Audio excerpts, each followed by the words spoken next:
Okay, the most game-breaking bug that we've got to deal with is the crashing. The crashing whenever it tries to set the bounds of the arrow to an infinite number, or a negative infinite number. Which I don't even know why it's doing that, but I figured a pretty easy solution just to stop it from crashing is to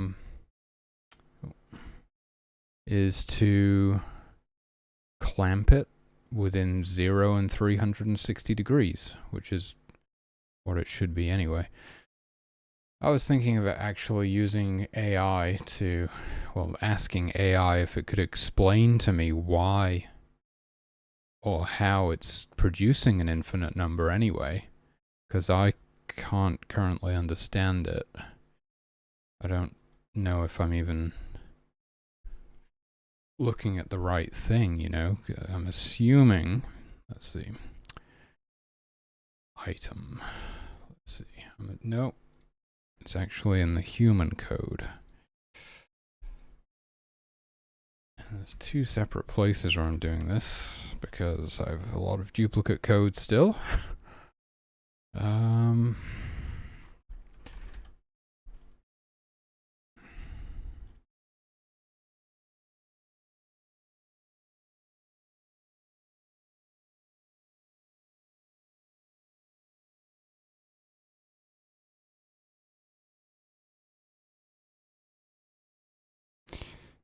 Oh, could it be speed? Maybe it's speed. Is it speed?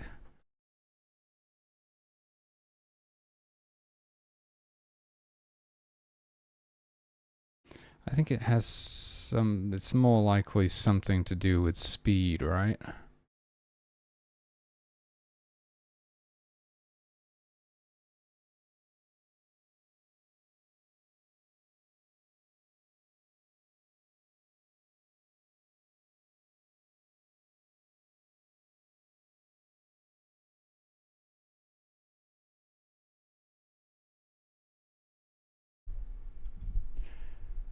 So the error, did I write it down somewhere? I think so. Maybe not. Yeah, the error is like something, the bounds, like top, left, right, bottom, are being set to a negative infinite number. Or we also saw yesterday it was trying to set it to just like a really large number that perhaps can't even be stored in memory.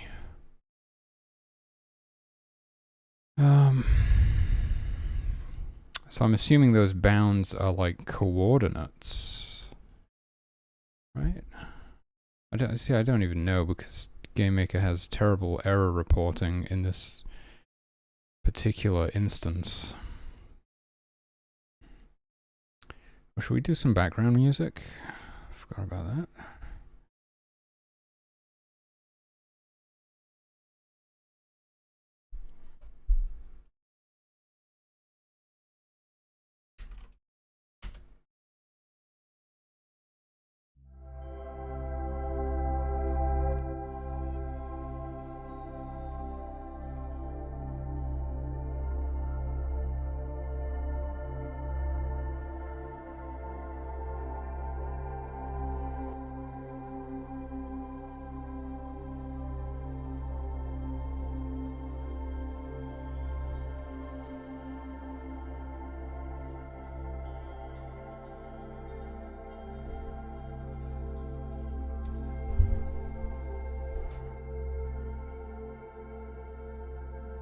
I could have sworn I wrote that error message down somewhere.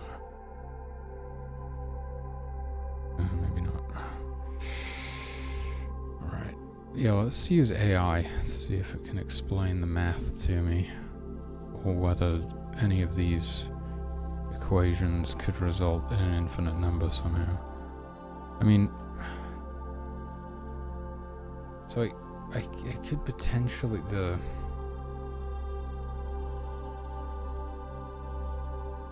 direction could potentially go above 360. I'm assuming if it was to the right like that, that would be 0, so 359 degrees. But then affected by the accuracy modifier, which can adjust it by some, I don't even know what dex is. What is the human's dexterity score?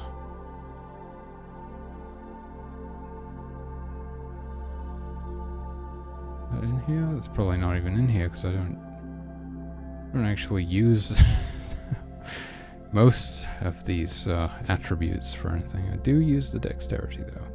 It's all just there as like future-proofing really for if we ever wanted to add character progression so that their attributes could improve over time as they gain experience or something, but we don't really use them for anything. We do use wisdom for stealth checks. Things do have different wisdom scores to see how good they are at spotting things that are attempting to stealth. So those are the only two that we really use right now, but yeah, we could... Anyway, I'm going down the rabbit hole thinking about how I could implement Constitution now, but we don't need to think about that. Anyway, it's some amount. It's definitely a number, so it's something 12.5 degrees. I don't know. 8. It's probably like 6. Probably 6, something like that. 14. I think it might be 14.5. So it could be 14 point minus dex. Oh yeah, because dex would be lowering it. Dex is making them more accurate the higher their dex, right? So I'm just gonna look at what line is this. 3009. 6. It is 6. So 2.5. 2.5 is the... So it's 359 degrees. 361.5 degrees is like the... I wonder if going above... Because it happens very, very rarely. Well, it is... Maybe not that rare, but... It happens quite rarely. So I wonder if...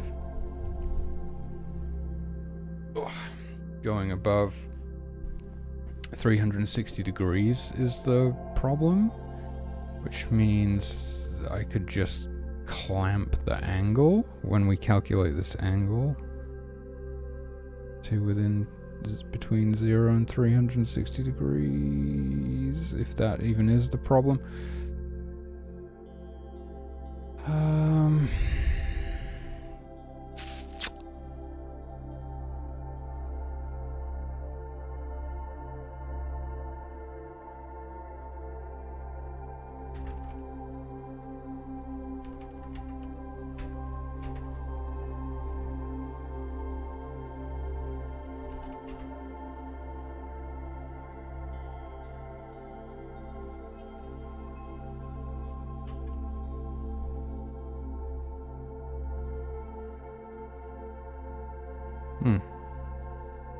Yeah, it just wraps around to the corresponding angle, apparently. Whether it actually changes, because we're doing some more math based on that, but I don't see that being a big deal. Because it's only that, like, 1.5 degree, potentially 2.5 degree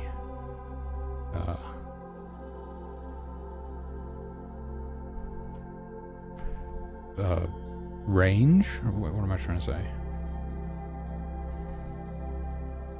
Basically, 362.5 degrees would be treated as 2.5 degrees, which is whether it actually changes it to 2.5 or just kind of treats 362.5 as 2.5. I don't really know.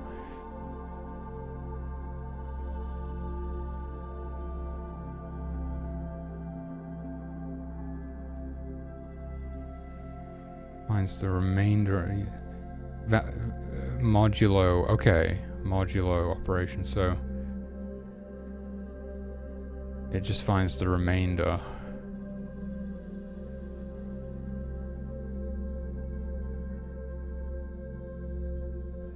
Okay, I don't quite know how, but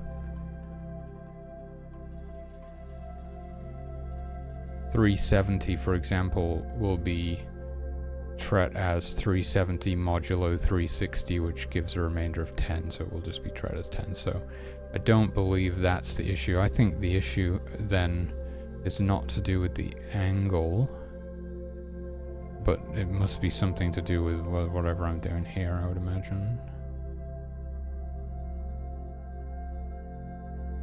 What am I doing here? 64 minus 32 times the absolute d-sin of the angle. What's d-sin again? I just don't know if I've ever truly understood it in the first place. I've worked with cos and sin without ever really grasping it, I think. What? In a right-angled triangle, d-sin equals opposite slash hypotenuse, which I was high on hypotenuse, where value is one of 3 angles. That explanation makes no sense to me. Okay, what is d-sin? Sin in math. Mathematics, the sine, often written as sin or sin x, is a trigonometric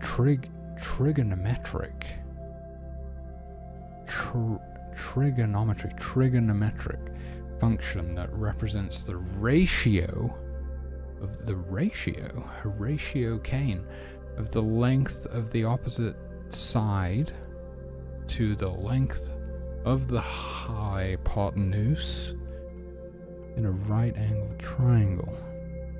Hypotenuse is the diagonal line between the right-angled lines. It's the ratio. Okay, I think I'm starting to understand it. The ratio. Something like 2 to 1 or something. So if you have this right angle, the ratio is, wait, what? The true represents the ratio of the length of the opposite side to the length of the hypotenuse.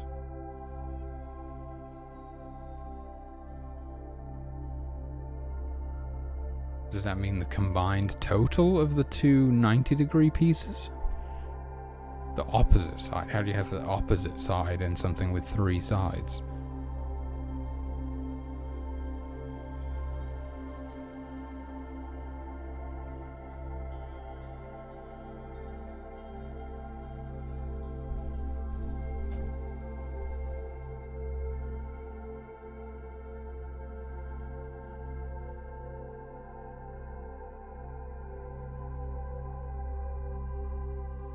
Anyway, basically it lets us know kind of how far from 0 or 180 we are.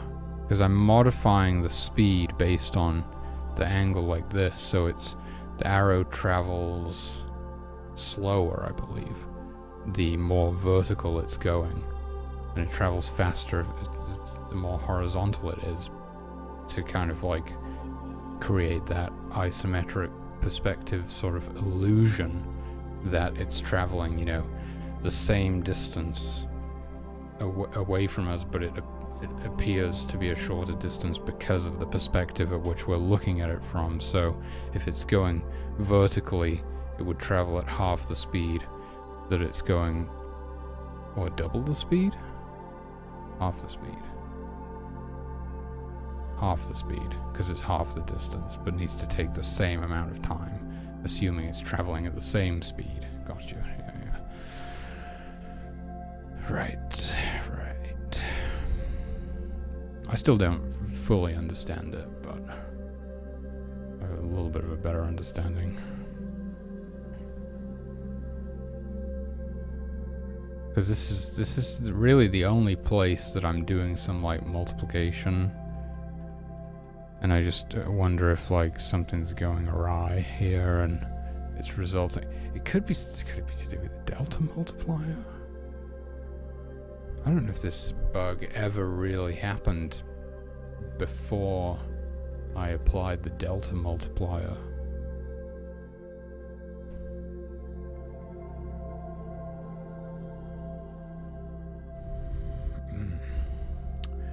Let's see what AI thinks about this.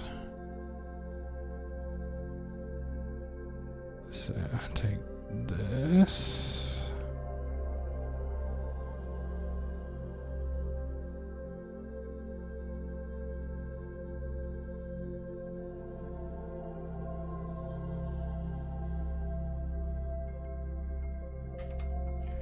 Assuming angle is a number between 0 and 360, could the following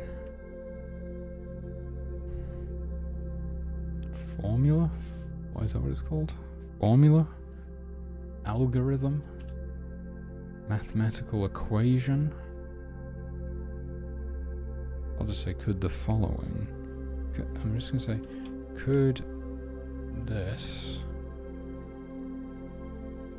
result in an infinite or negative infinite number? Question mark.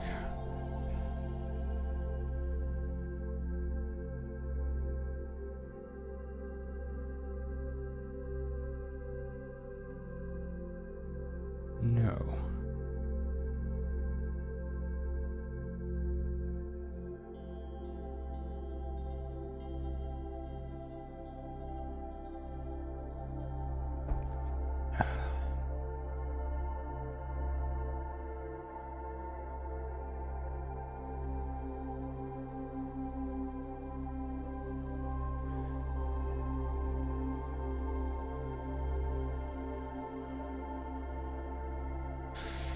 Yeah, it makes sense.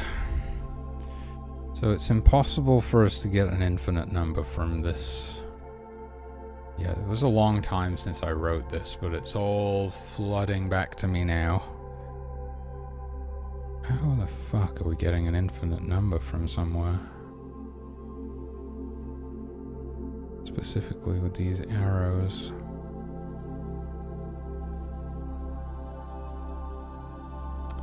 Maybe, I've never actually seen the arrow like being created or flying through the air at the time that one of these errors has happened.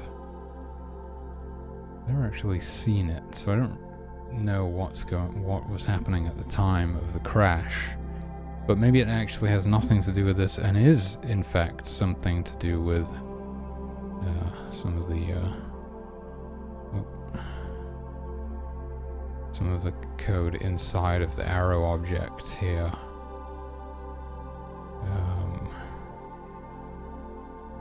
But then again, I don't really know how any of this could result in an infinite number either.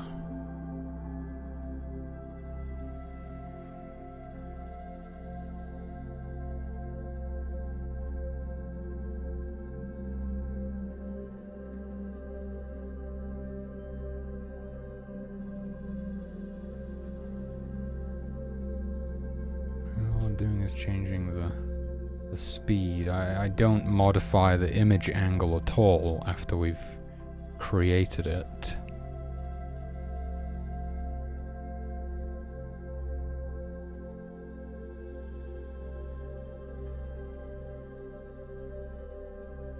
I set the speed, direction, image angle, accuracy plus. Wait, why am I adding accuracy twice? How does any of this work again?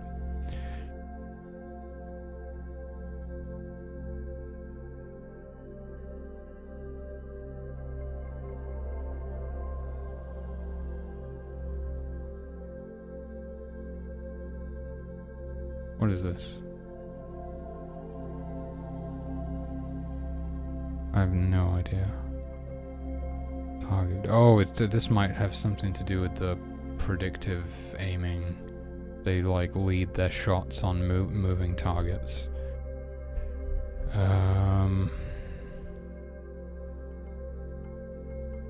Right.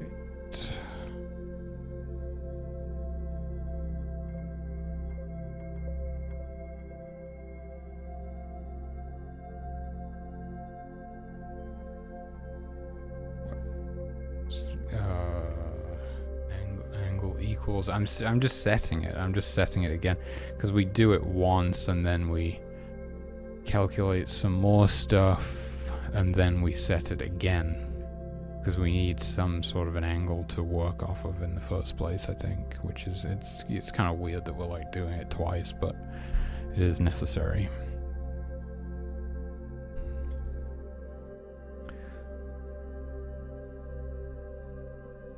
Image angle equals.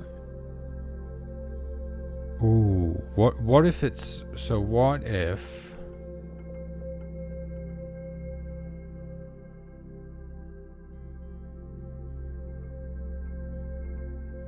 image angle doesn't know how to handle a number larger than 360? I'm assuming it would just work the same as direction.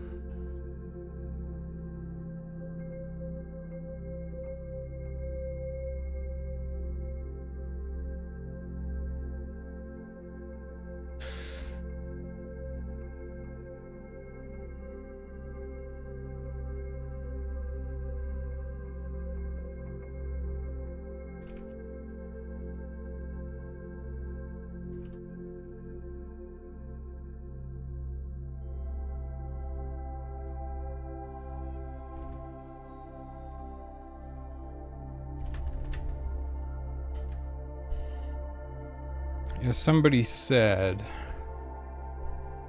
GMS2 correctly handles image angle values larger than 360 degrees, treating them as equivalent to angles within the 0 to 300, 400 degrees being 40 degrees. You can set the image angle to any number outside the 360. And GMS2 will internally normalize it to the equivalent angle within that range, allowing for continuous rotation without issue. So apparently image angle can handle numbers larger than 360.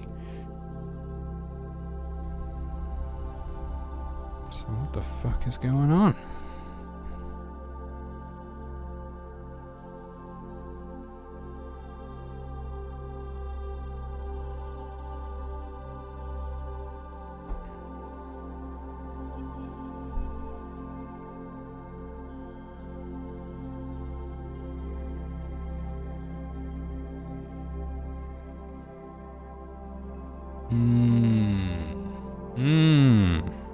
Okay, okay.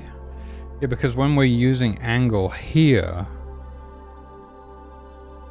I mean, it could only be like a very, very tiny bit above 360. It's not like we're throwing some massive number in there.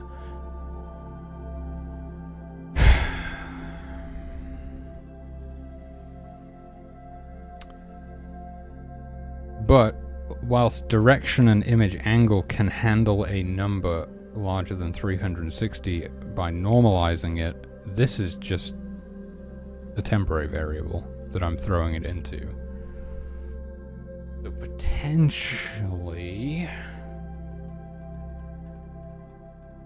there is an issue here. Potentially there is an issue here. I haven't fully eliminated that as a possibility in my own mind yet.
So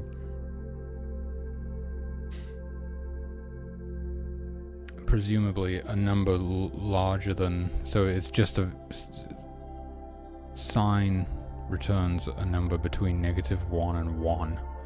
If we go above 360, presumably it just still returns 1, or whatever it returns. It's still within that range.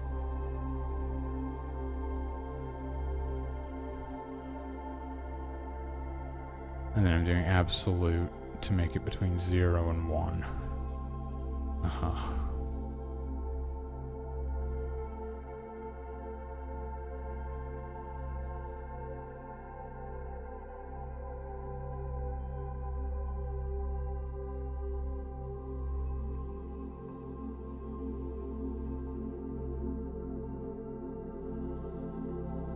The only way you'd ever get an infinite number is if your environment's dsyn implementation itself had a bug, or if angle wasn't a valid finite number, e.g. not a number, in which case the output would also be invalid.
Still referencing target in there. What the hell is this? Target of movement divided by 2. Supposed to be reducing it.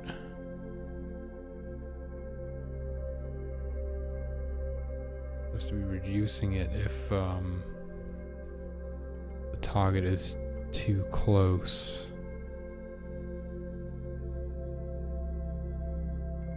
But we're talking literally like 32 pixels. I don't even know why I'm doing that. It's just, it would default to doing this if target didn't exist.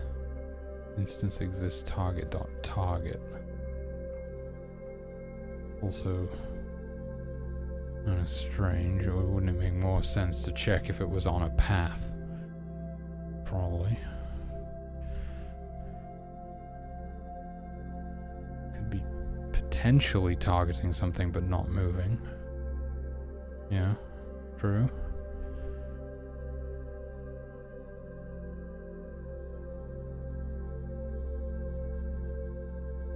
Could be on a path but not moving as well, I'm pretty sure.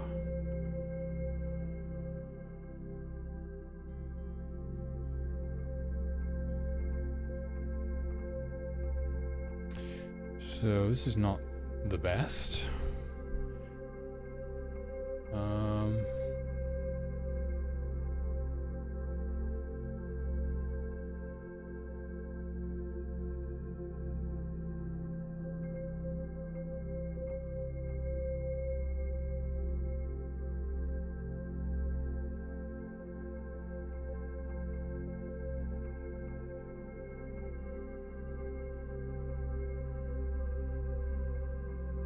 Because even when it's not moving, its movement can be set to a value greater than 0, or it's always set to a value greater than 0. It never actually goes to 0 when it's not moving. It's just not currently on a path, or possibly is on a path but has performed the stop action. Is there a way of checking if it's like on a path but has stopped? Not sure, I've never done that. Path speed. There's probably a way of checking its current speed along the path or something like that.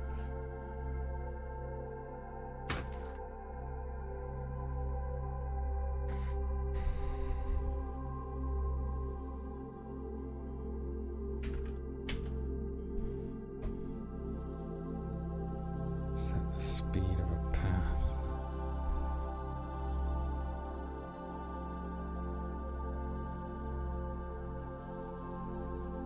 But is there like a path get speed or something?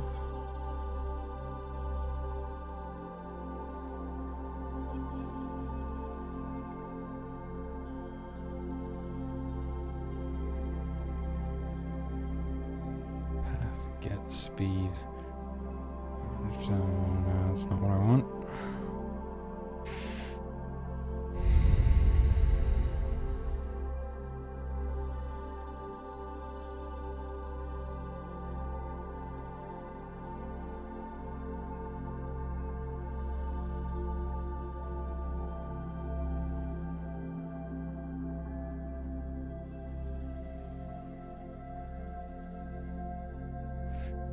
I don't know about this. Okay, I can check.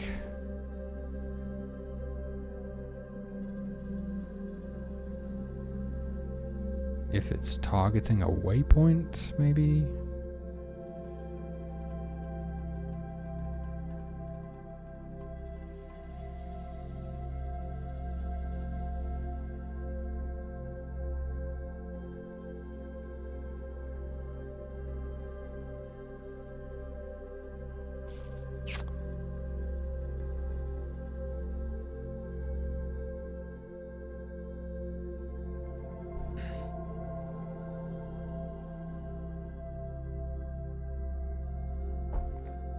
Yeah, it's never crashed because target doesn't exist, so I don't think it's really possible for them to shoot an arrow at something that doesn't exist.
could do the modulo myself before I...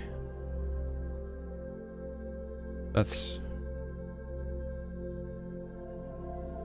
I don't know. If there's an infinite number somewhere, modulo is not going to help, is it? Also, it's a negative infinite. That's a negative infinite number. How are we getting a negative infinite number? Where is that coming from? The angle should only ever be a positive value. How are we getting into the negatives? How are we going infinitely into the negatives?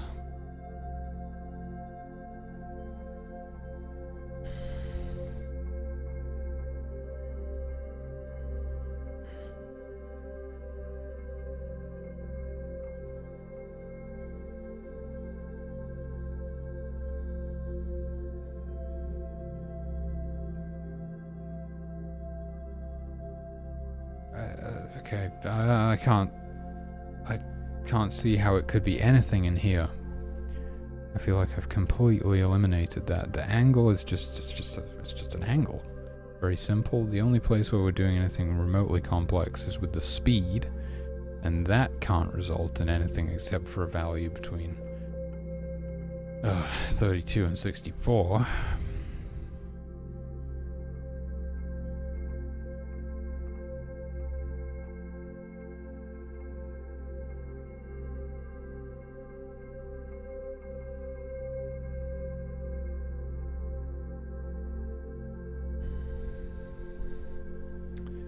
And from when I asked on the GameMaker Discord, I was told that it probably has something to do with the image angle, but that's the only place that I set image angle, and it's just an angle.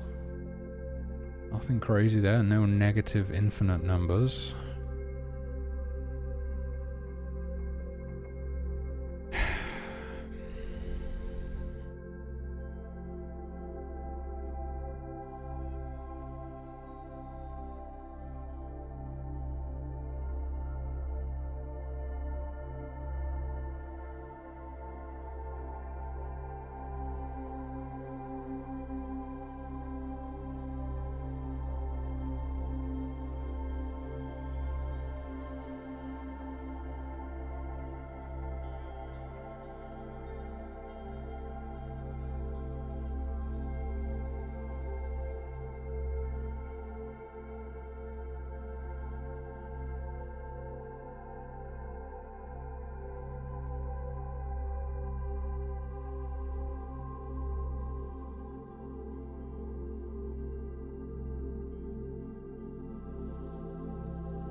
Why am I adding a y coordinate to it?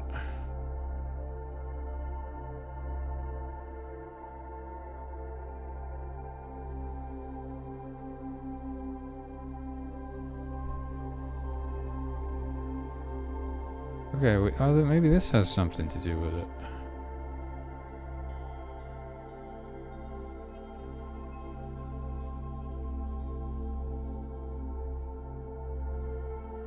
No, I mean, it's not going to result in a negative infinite number, but... why am I doing this?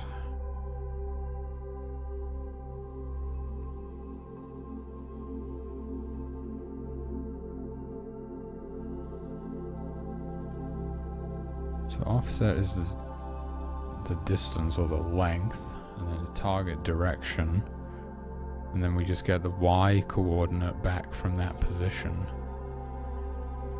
Point direction. I'm adding that to a direction though. Why am I adding a y coordinate to an angle? That doesn't make any sense, does it?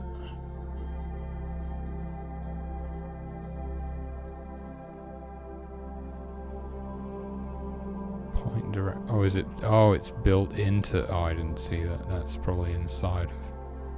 Oh, so I'm modifying the y coordinate. Why am I not modifying the x coordinate? Oh, I am. It's there. Okay, I understand it now. Okay. Okay.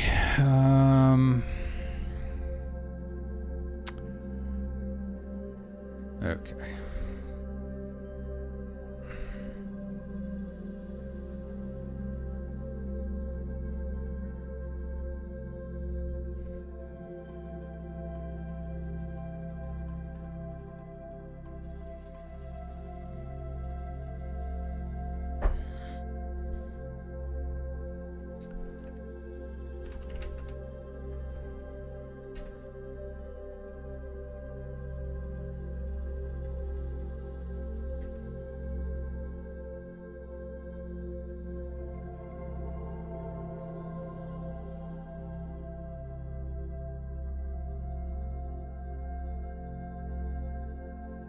Is infinity as a function?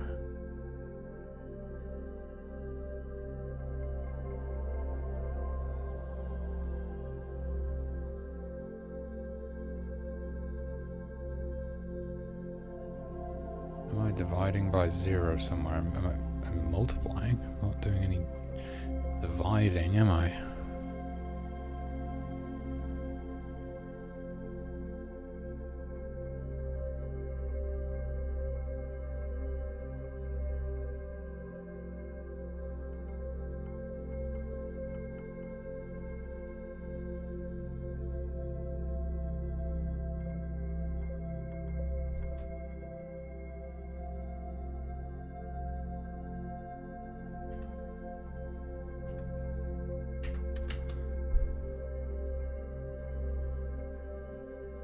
Number multiplied by 0 results in 0 in GML. So that's not going to be giving me anything crazy.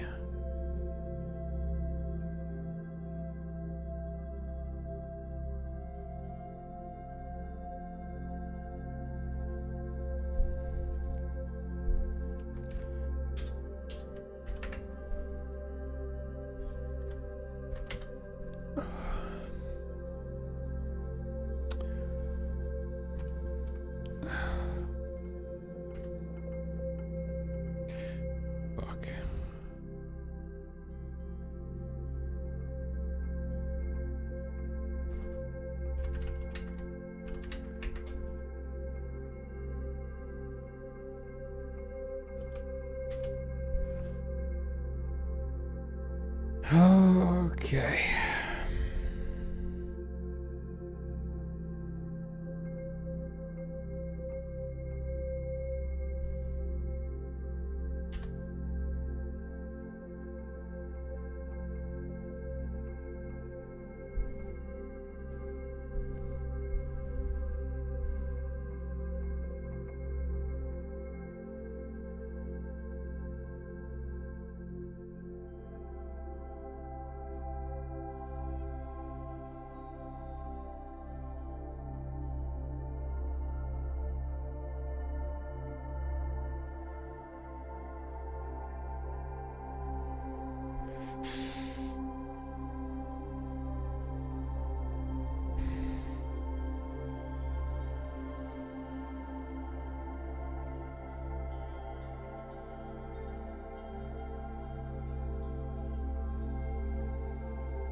I'm getting conflicting information. Oh, this is dividing, not multiplying. Okay.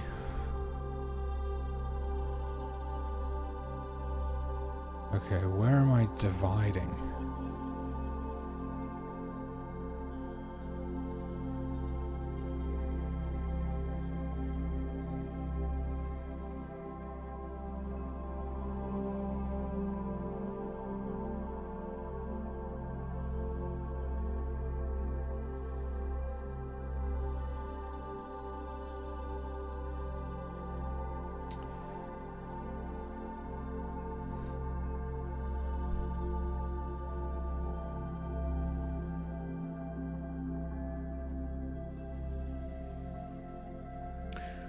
Apparently multiplying by 0 just results in 0. Dividing by 0 can result in an infinite number, or does result in an infinite number. Where am I doing that though?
I'm tripping out thinking about dividing something by nothing, resulting in infinity. Okay, I'm not dividing it, I'm multiplying it.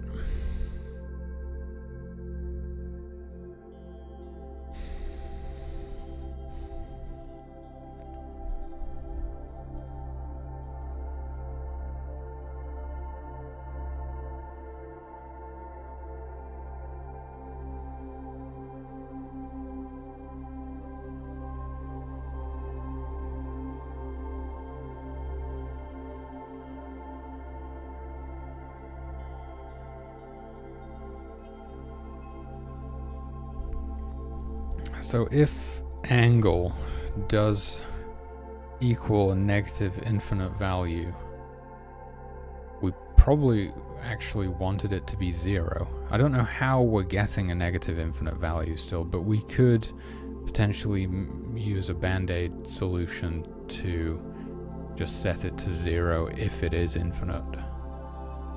Right? Let's have a read about GML's is infinite function. Is infinity, sorry. True or false is infinity. That doesn't tell me if it... We're just... I suppose it could be a positive or a negative infinite number.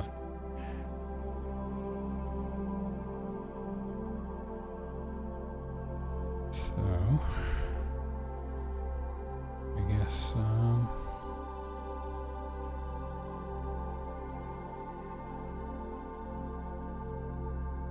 have no idea what angle we would actually want that to be. But we can at least prevent... I don't even know if this is what's causing it. If it is this, this value stored in this temporary variable here.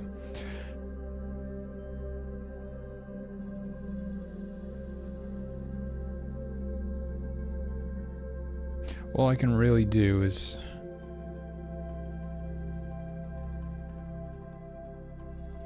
try setting it to 0 if it is an infinite number and see if that stops the game from crashing. It's quite rare, so it's quite difficult to replicate, but we'll see, I guess, with more testing.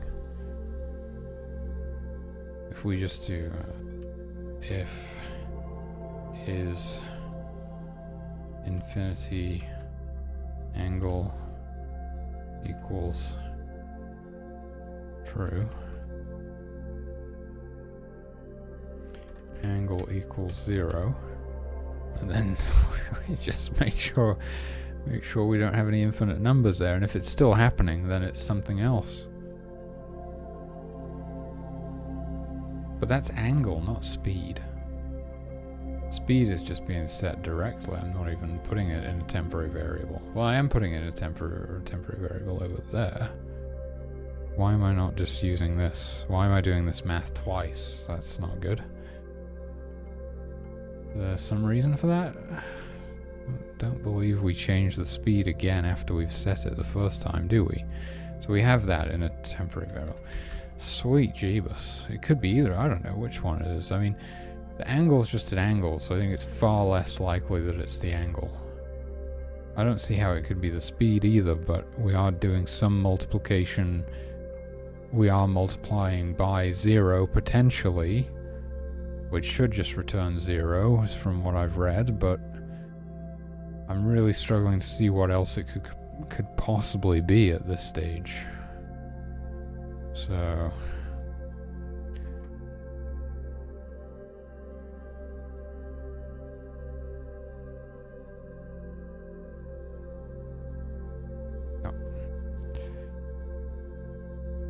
arrow.speed equals a speed, and if is infinity a speed equals oh geez, what should we actually be setting it to? 32 times 0, 0 being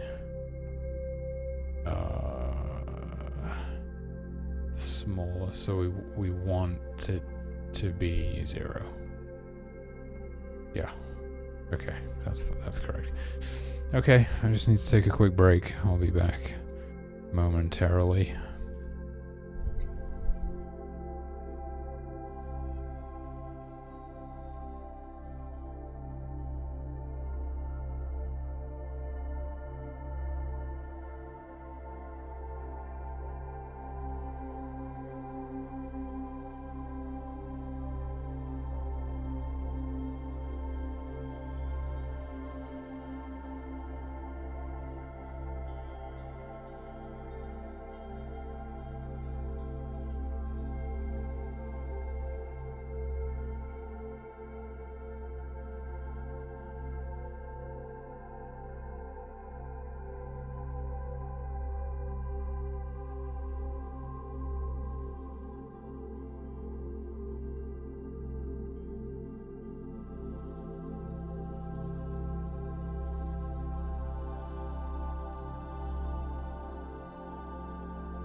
Alright, I'm back. I realized that's supposed to be 64. Not 0. Big difference. Alright, I just remembered I forgot to post to new Discord server.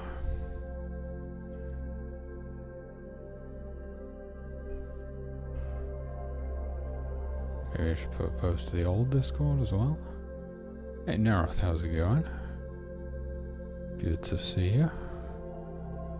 I gotta get the link.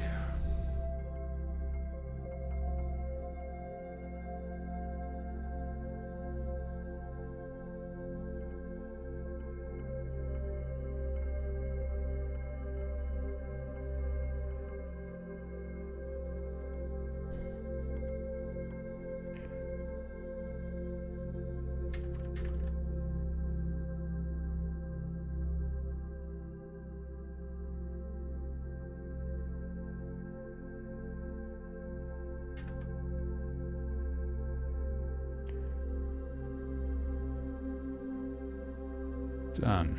Okay.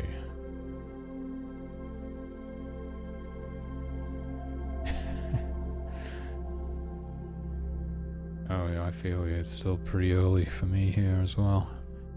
I'm getting there though.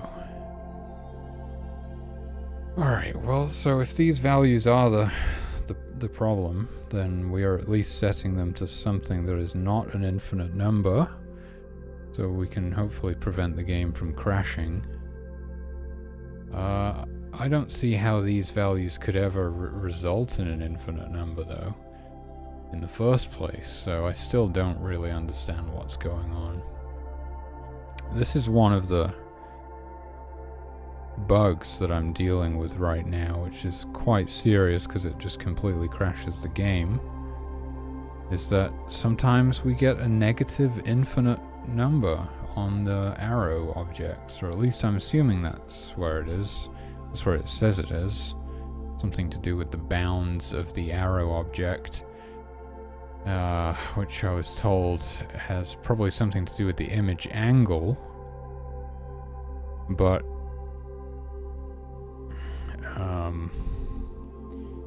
what was I going to say? The A speed is the arrow speed, which can be a value between 32 and 64, according to this, depending on the angle it's shot at.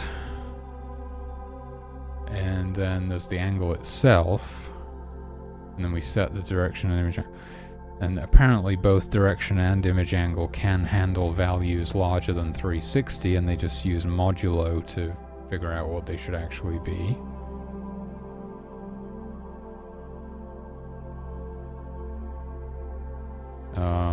So I can't see how any of this could result in an infinite number. Especially a negative infinite number. Well, I don't know. I don't see how that could be possible, but I also have no idea what else it could possibly be. You know, this is where we're setting the direction and the angle of the arrow, and the speed of the arrow. And it's something to do with the arrow, apparently. Oh, that's what I was going to say, is when in this particular instance, GameMaker's bug reporting or error reporting is not very accurate or good. It's rather vague. It just says, I don't even know why it talks about one object that shouldn't even be doing anything, I think. The creator object or something. But it basically says that the bounds of the arrow are being set to negative infinity. Somehow.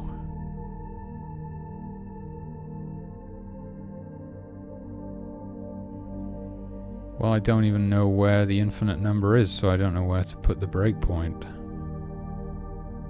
I'm assuming it has to be one of these. Yes, the arrow has a sprite.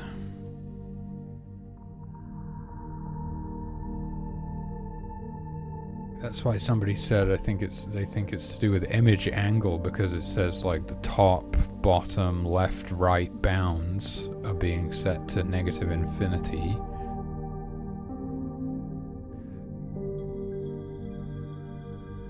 But yeah, I have no idea how that's happening, so always a rectangle, that makes sense. I mean, that's how I was visualizing it, I suppose.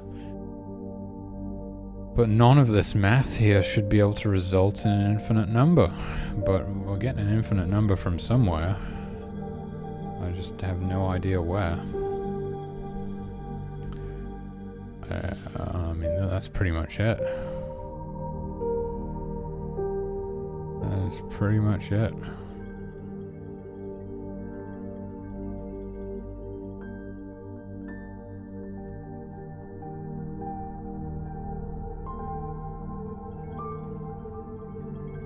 Why do I calculate angle twice again? Oh, because we use it to find the speed initially. And then I think, what do we use the speed? We use the speed in here to figure out the offset, and then we recalculate the angle based on the with the offset. I don't know. All I can do is just do this for now, so that we just avoid crashing the game if either of these things do become infinite.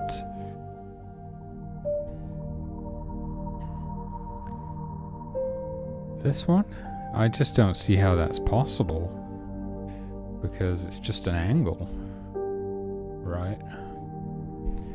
As far as I can tell, based on what this like accuracy modifier can be, it's just a number between... Well, I suppose I didn't think of that. It can go to negative...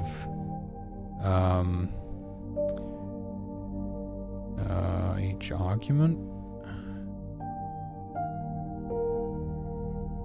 No, these aren't arguments. Or are they? They are arguments, because it's a function.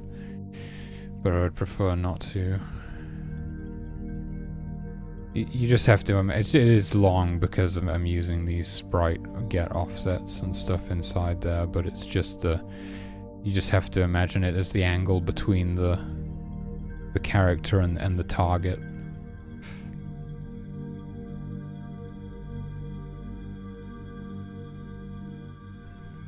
But I just realized that the accuracy modifier could make it go down to negative 2.5, I believe. What happens if you use a negative angle?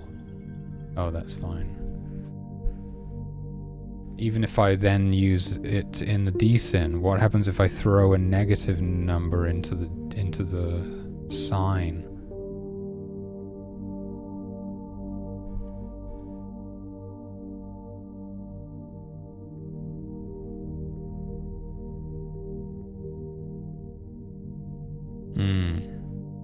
Right, so it still knows what... So these still know how to handle a negative value, but I'm just wondering about this one now.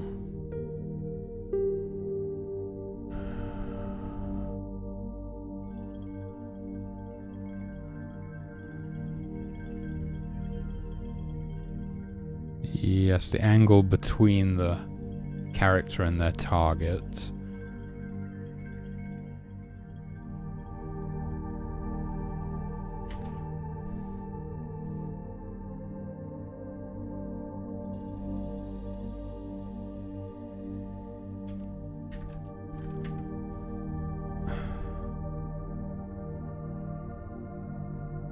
Yeah, they all have masks.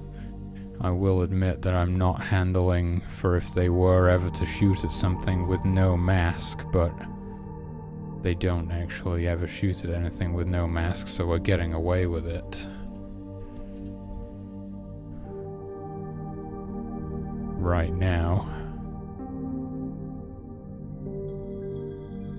Yeah, I mean, we can double check at everything they could possibly be shooting at, but these all have masks, and these all have masks.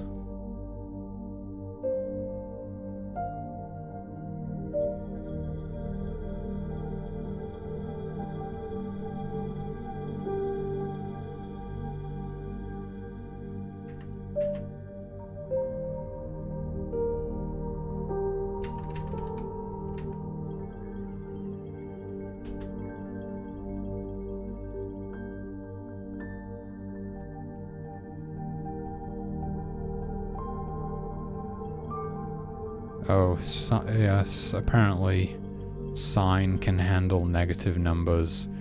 The sine of a negative angle is the negative of the sine of its corresponding positive angle, so it would just be... But then I'm running absolute anyway to get the positive.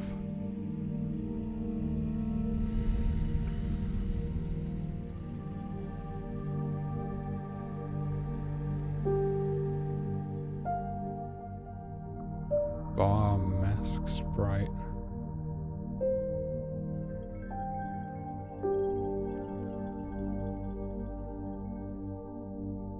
Target sprite index.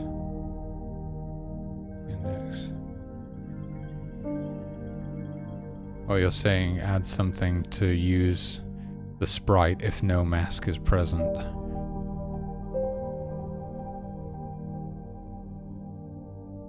Right. Yeah. Well, we would be getting an error if there was no mask. So we know there's a mask. So we're fine. There will never be anything... They will never shoot at anything that doesn't have a mask. So we're okay in this case.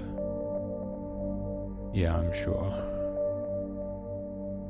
You know, if there are several instances where I've set things up to handle for mask and no mask, if I know that I could potentially implement something in the future which doesn't have a mask, but I still want to pass it into that function or something.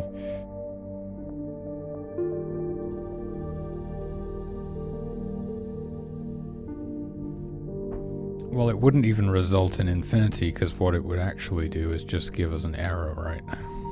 It would just say, oh, mask index is not a thing, so we can't get the x offset of it, for example.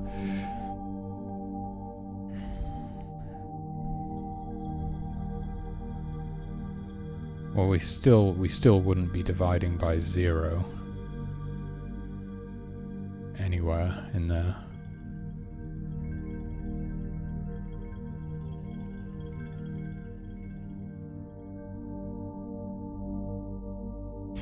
Okay, well, I think it's time we move on to the next bug. I've done everything I can with this for now. All we can do is see if it persists, and then we'll know that it's not those values. And the next major issue was...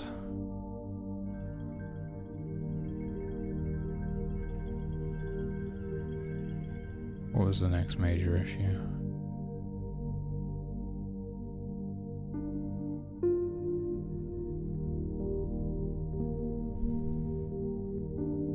Oh yeah, they couldn't get up the stairs. Brewer was trying to go through the return portal, and I think all but 2 of the humans went through the portal, and then 2 of them wouldn't go up the stairs.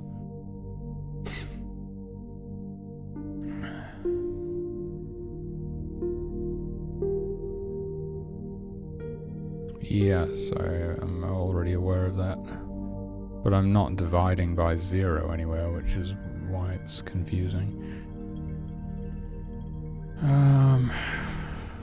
Okay. The first place to look in this case is state Exodus, presumably. Oh, wait, where is it?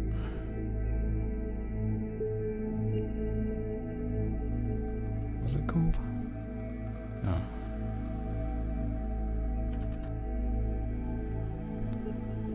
Oh shit.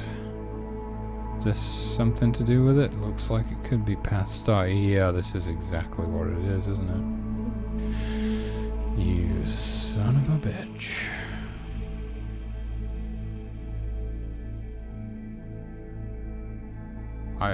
I thought this might be the case. So, okay, so what is happening then?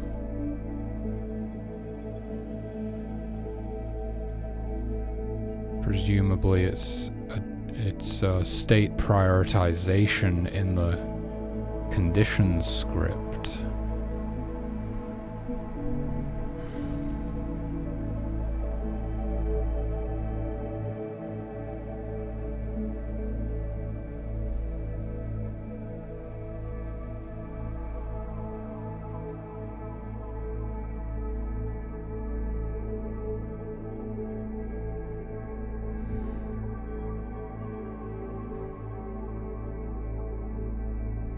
Oh. 13, 19, and then state 1.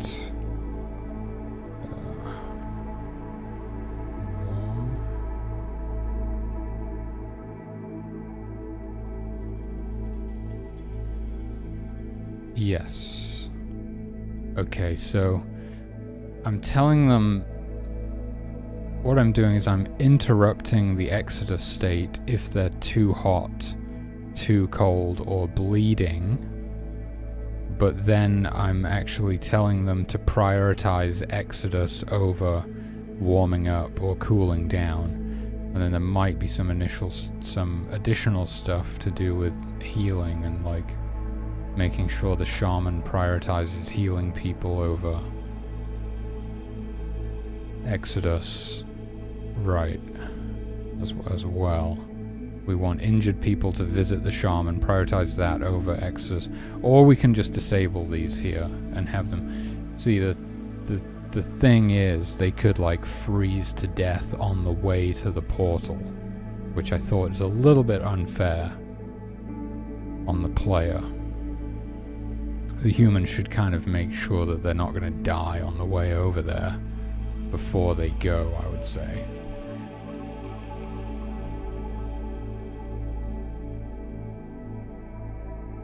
So I think I'm willing to make these changes.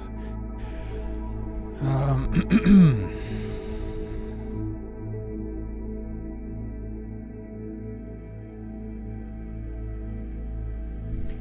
got warm inside, shade. Yes. State not sheltering. Okay, they all seem to be inside of that. Let's reformat this before we start moving stuff around.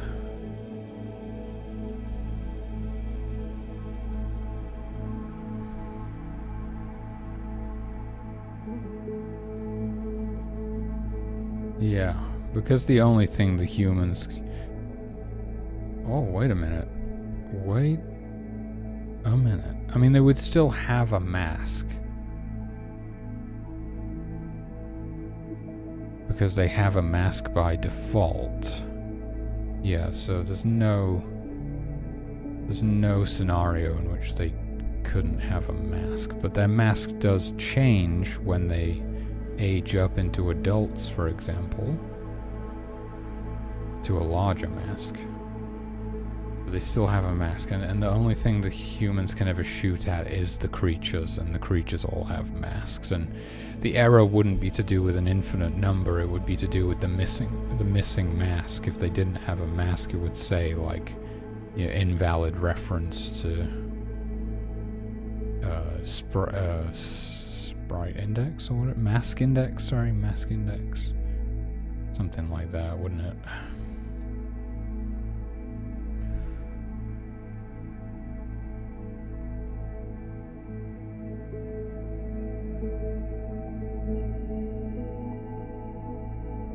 Yeah, just give me a minute.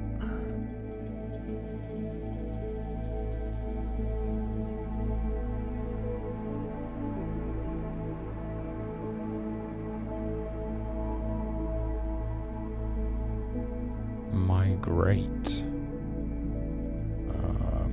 Okay. I forget.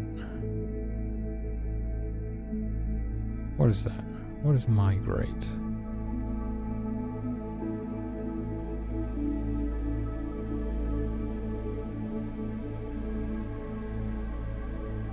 Oh, no, I remember what it is now. Yeah. Okay, what is all this? What is this? They're throwing water and food and stuff.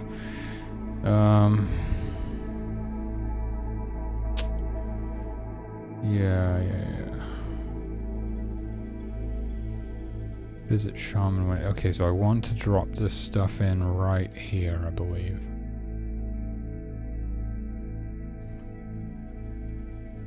Okay, so now they will prioritize warming, and we're already good for injured. They will visit the shaman. But we just need to make sure the shaman will stick around to heal everybody before they go. Although, it shouldn't cause any major issues because... Oh. Yes, the shaman has to exist. Oh, do they exist if the object is deactivated? Probably not. So that probably basically just... The shaman just doesn't exist once it's gone through the portal. And so they would be like, oh, well, I can't get healing from anywhere anyway, so I'll just go through the portal. But yeah, we do want to make sure the shaman sticks around to heal people, maybe? Do we? I don't know. We'll figure it out.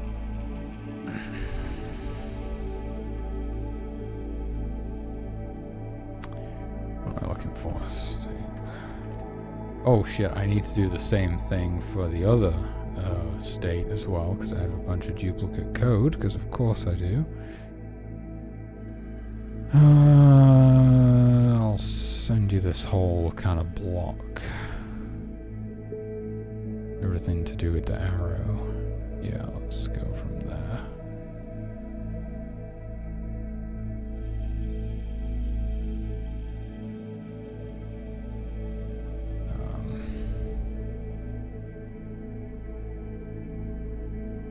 Probably find you. You gotta be in Grog's Discord, I imagine. Oh, but it's like I'm in streamer mode, so I can't see anybody's name.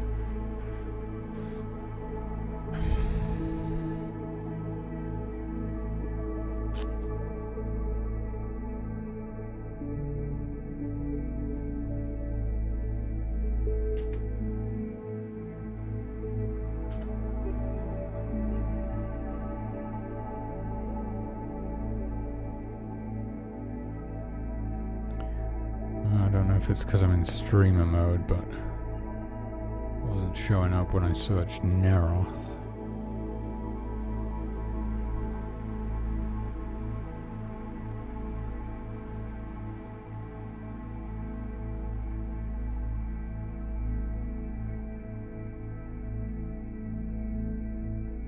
Oh, that's... Oh. Thank you.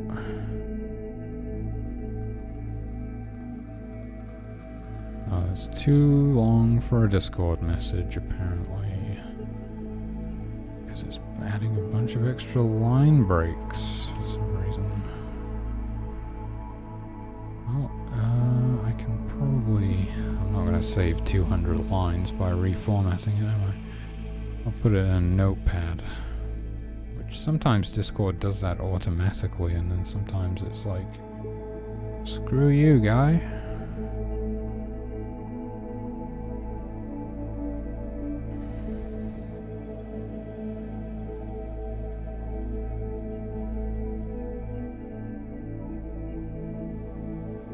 Okay, the formatting is a bit janked up, but hopefully you can read that.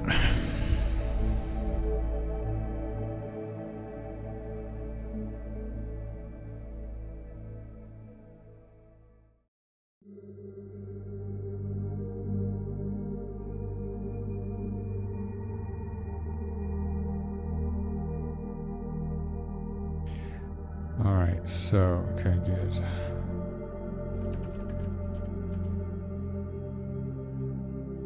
So if they're performing an exodus now, they can be interrupted by hot and cold and injury. State. Heal. Okay, healing, somebody can't be interrupted by anything. State. Injured, can't be interrupted by anything either. And then, in terms of prioritizing healing, Line 400 something. That seems very high priority. Yeah, so healing is prioritized over Exodus, but they would have to be in range. So Shaman will still leave for the portal if they can't see anybody who needs healing. But that's fine. Because if the injured humans make it to the Shaman before they enter the portal, the Shaman will heal them. If the Shaman makes it to the portal before the injured humans can reach them, the injured humans will then realize there is no Shaman. So just in the same way that there is no spoon.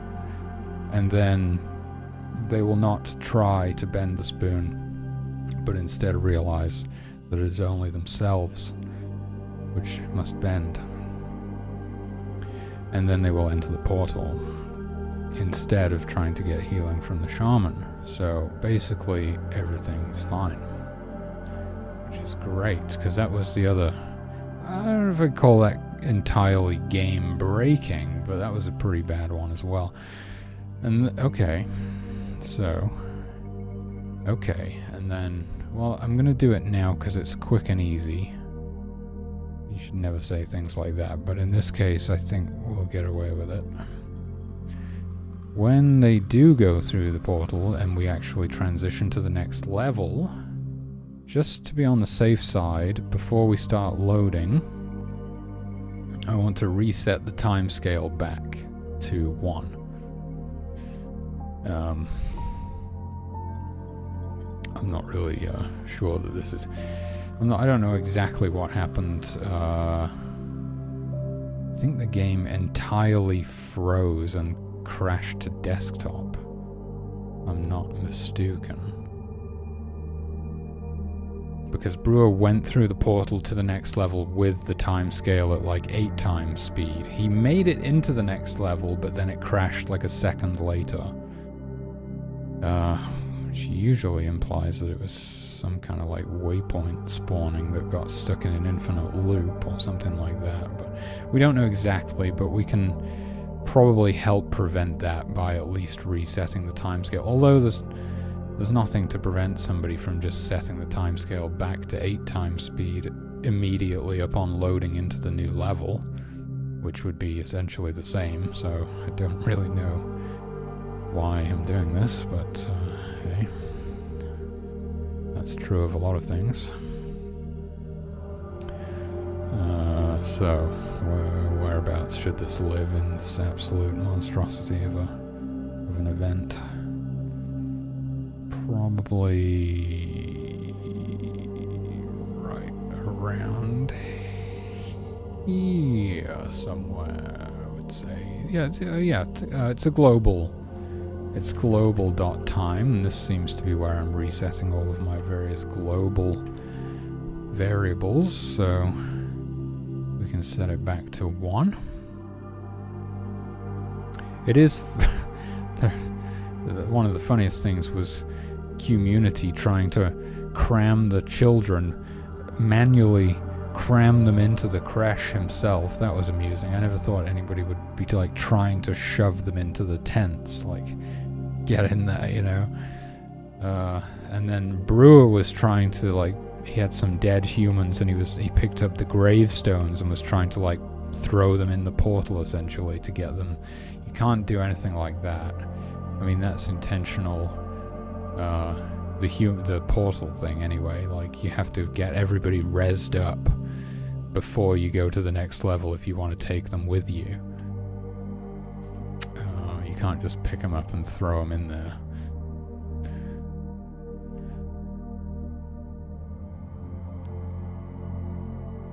And then it was actually a return. No, it wasn't. It was an exit portal when the game crashed.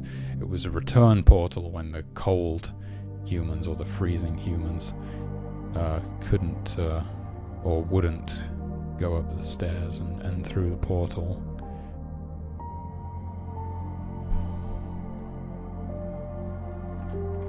So there we go. We'll just reset the timescale back to 1. And Still haven't finished my tea.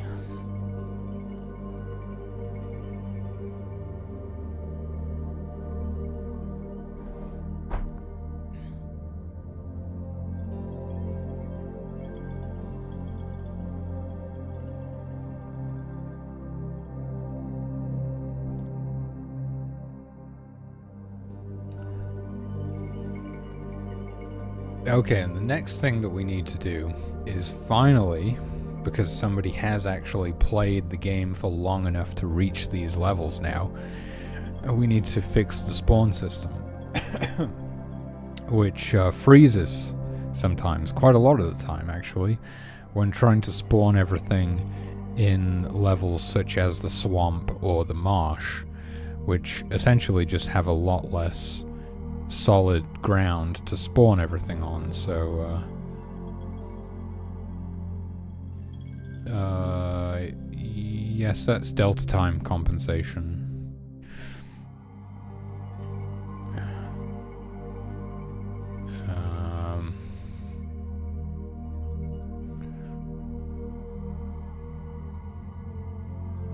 So scripts, spawn system, and exactly what it is that's causing it to freeze, I'm not sure, but...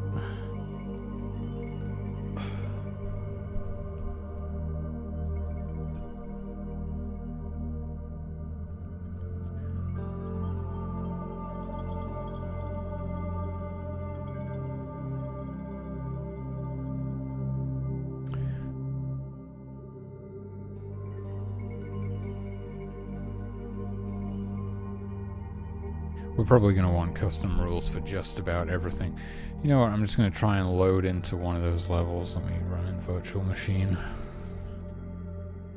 and see how it's looking. It could even be the trees, because trees are set to not spawn too close to the coast, or are they? Or are trees just set to spawn on certain tiles? I can't remember.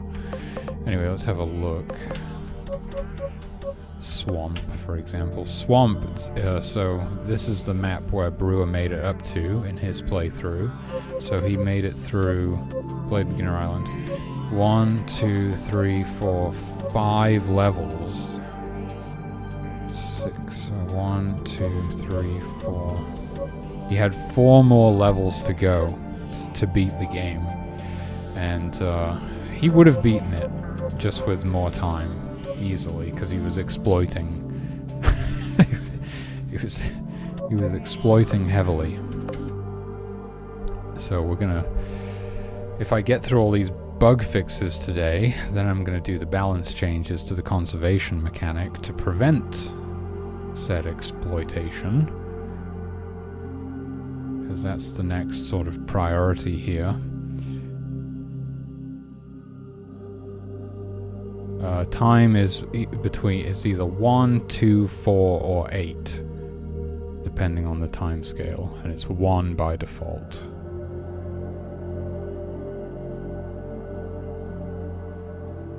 Oh, okay, the game just froze. So I did successfully load in, but now the game has frozen.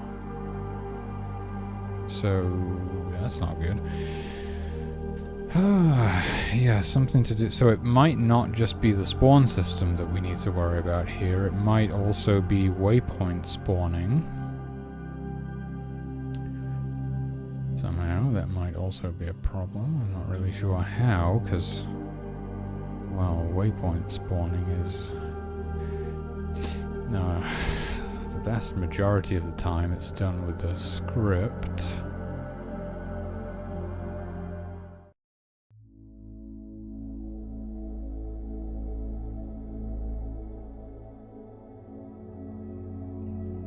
Which literally is just looking for a cell on the tile map, on the navigation grid, that isn't forbidden. It's as simple as that, and there's obviously plenty of unforbidden cells, even in those maps. So that's somewhat concerning.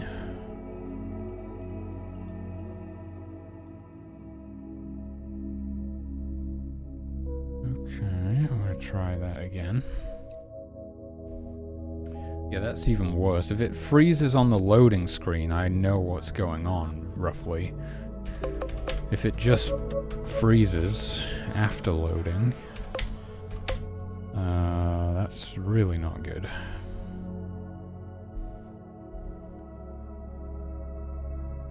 In fact, it was basically, that was exactly what happened to Brewer, basically. Like 1 second after loading into the map, it just freezes.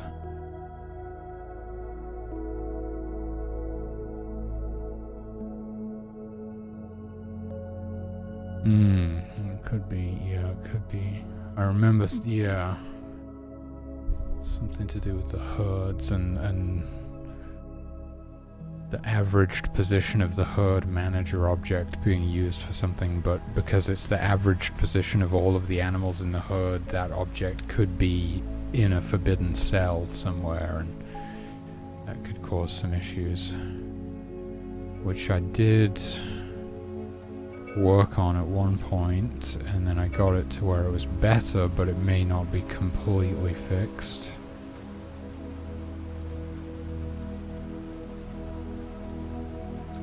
I like the swamp, it's a great level.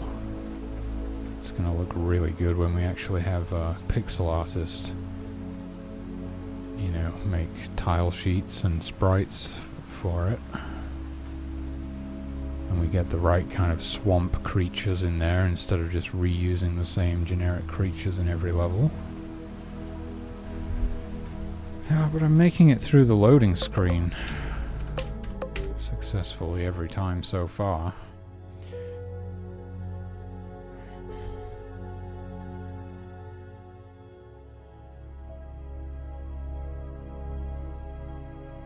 I'm most excited. Obviously I have to do the bug fixes first.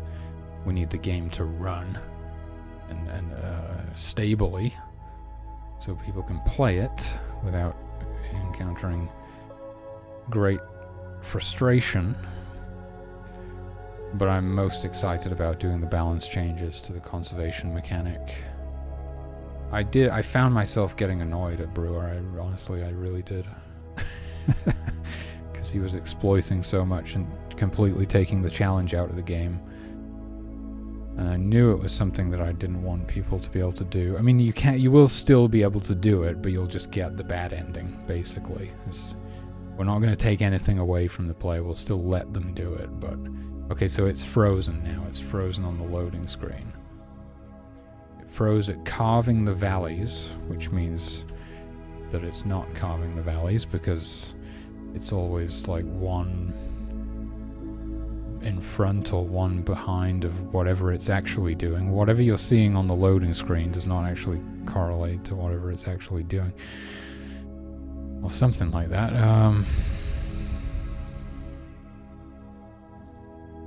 But maybe if I can figure it out by looking at this, carving the valleys is populating fishing spots.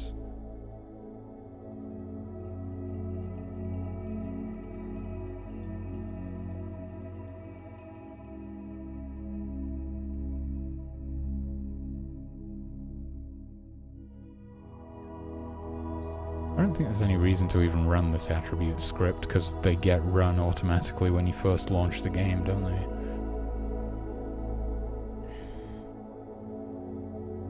So... it was either... oh, it might have been trying to spawn the streams, or it was actually trying to spawn the fishing spots. I'm not quite sure.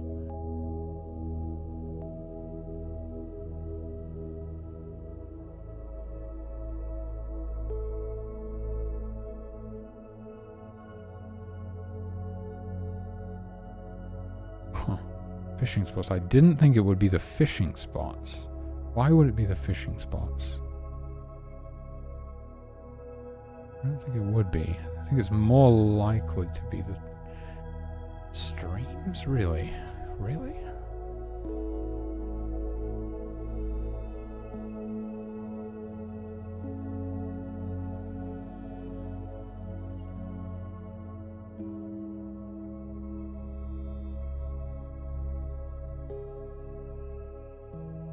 I can't really see it being either of those. I could definitely imagine it struggling to spawn the constructs. Or the, no, definitely the constructs, or the plants. The animals, less so. Constructs or plants, I think, are the most likely. I just want to look at the stream code.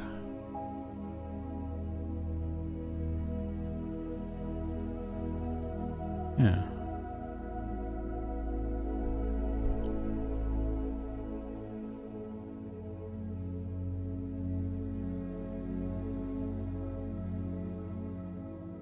So it finds its initial spawning position, which it's an unforbidden cell that is one of these two tiles, which I'm not even using the macros there, so I don't actually know what that is. It's like grass or forest or something.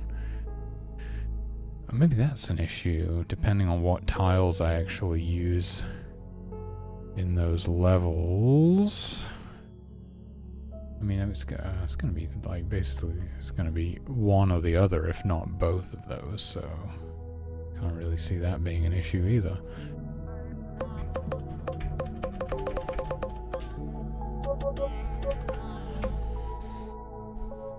I don't like that I have to press more buttons to navigate the menu now. When I added mouse support, I had to do that, but all of you goddamn mouse users can now click on the menu, which I think most people probably want to be able to do. I was totally fine without it for 3 years. And if anything, I think it's worse now that I have to press more buttons, because I just don't use the mouse on the menu.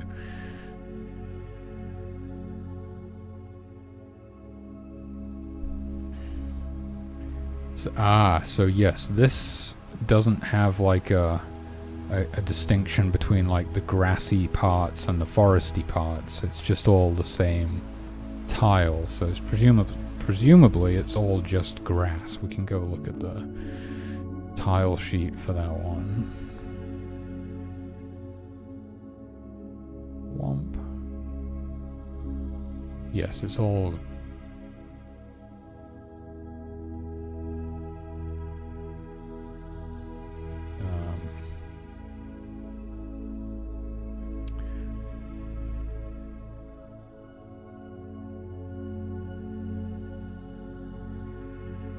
actually, I don't know. It's probably both still. I can't even really be bothered looking. I don't think the streams are the issue. I guess we'll find out if I just start fixing stuff. Okay, I think it's much more likely to be the constructs. Now, this is a pain in the butt, to be honest with you. I'd much rather have universal rules that work for all of the levels versus having to... I mean, it's mainly because I just don't want a bunch of duplicate code. And if I don't want duplicate code, that means I need to build the level checks inside of the existing conditions here. Arguments, if you will.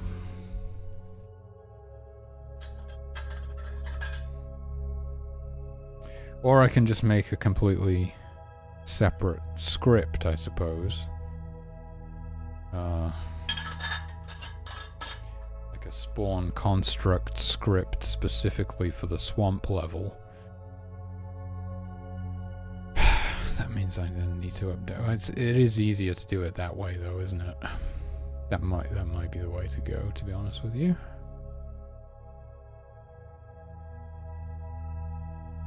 Or I can find out, so grass is 1 and forest is 29. Okay, so streams will spawn on either of those tiles.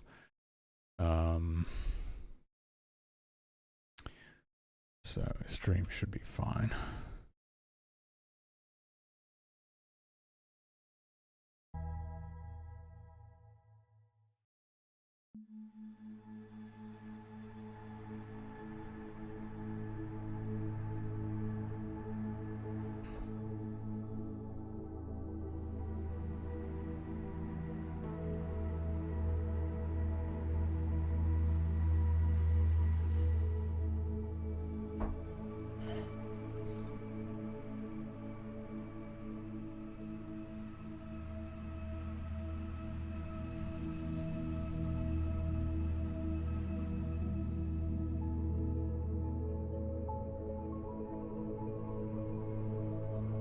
this is probably your issue right here.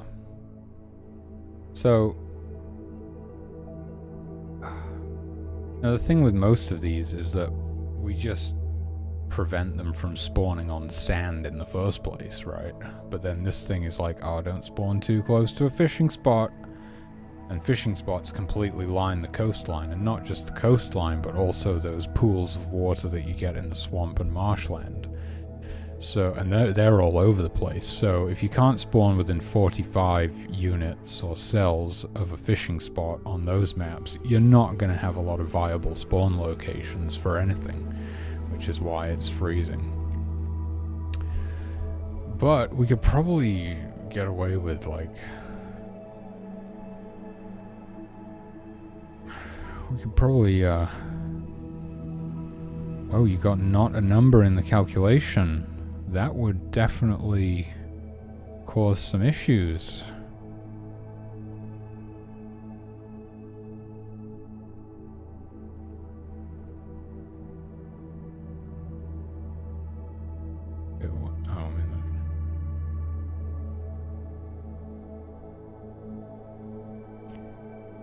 The second angle check, second one, okay. If A speed is 0, oh shit.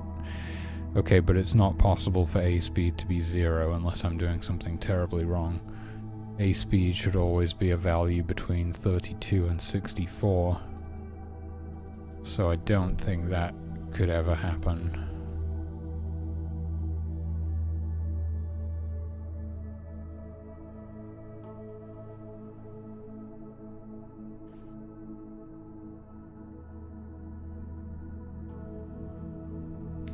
How would I? Yeah, it doesn't seem to be possible to get 0 for A speed. Nearest freshwater. Okay. So, you know, I think probably the best way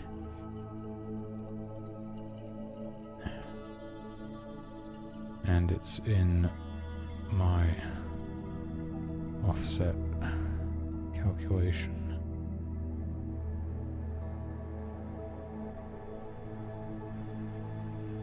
No, because look at the speed thing.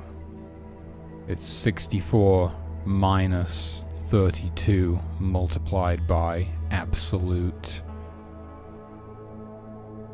angle.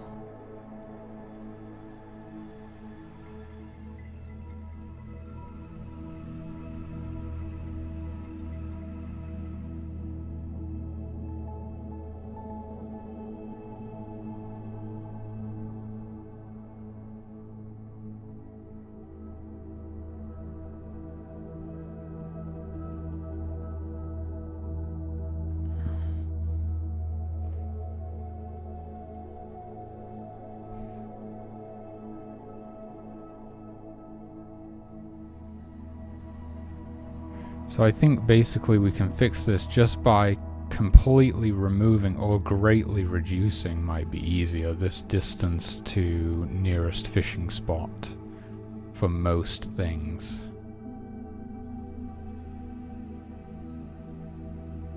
Because most of these things can't spawn on the beach in the first place.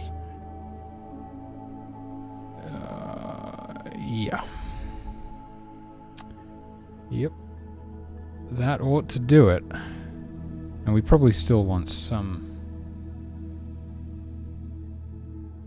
We want to reduce this number, but keep it as large as it can be, I would say. Probably, possibly, maybe. Actually, probably not.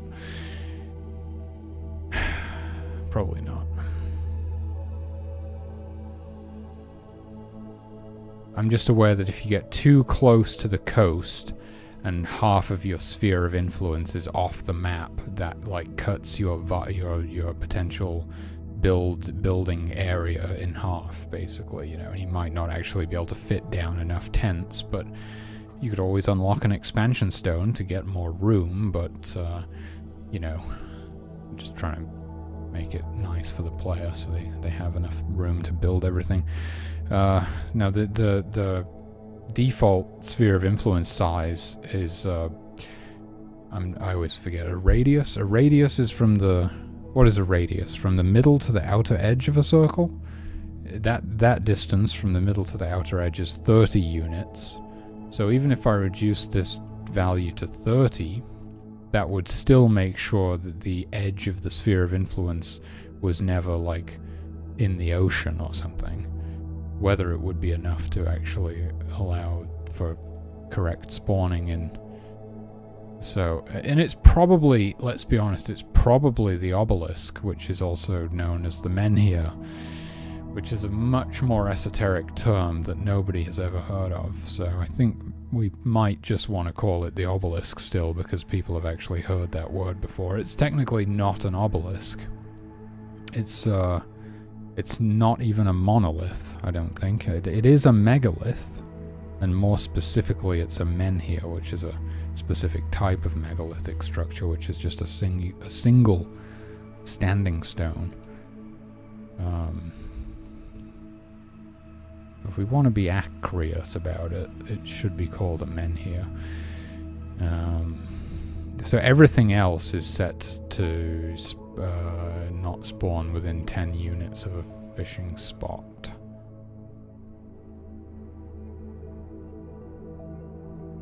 Which might be enough. What is this one near? Exit portal says 30. We'll just do 10 as well for that, why not? Okay, and entrance portal 10.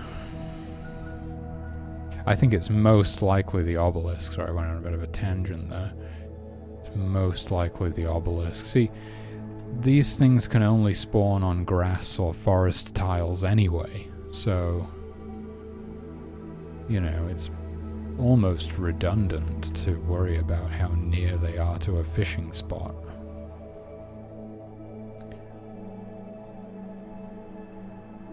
Oh god, I mean, yeah, this could definitely cause some issues, couldn't it? Hey, Fizzy Busy, how's it going? We're trying to spawn like a bajillion deer herds in a map that's literally 100% fishing spots, and we're trying to tell it that it can't spawn them near any fishing spots, for Christ's sake. Of course it's going to freeze. We might as well just be telling it to do the impossible. Fresh water. I mean, why do we even care if there's a rabbit hole particularly near to a stream? I mean, I guess it would, in real life, it would fill with water, wouldn't it? Because there's water down there. I don't quite know. We'll make these changes first, and we'll see. I'll just try. And this is most likely the cause, so I'll just try procedurally generating a bunch of swamps and see if it freezes on the loading screen anymore, or if we've cracked it.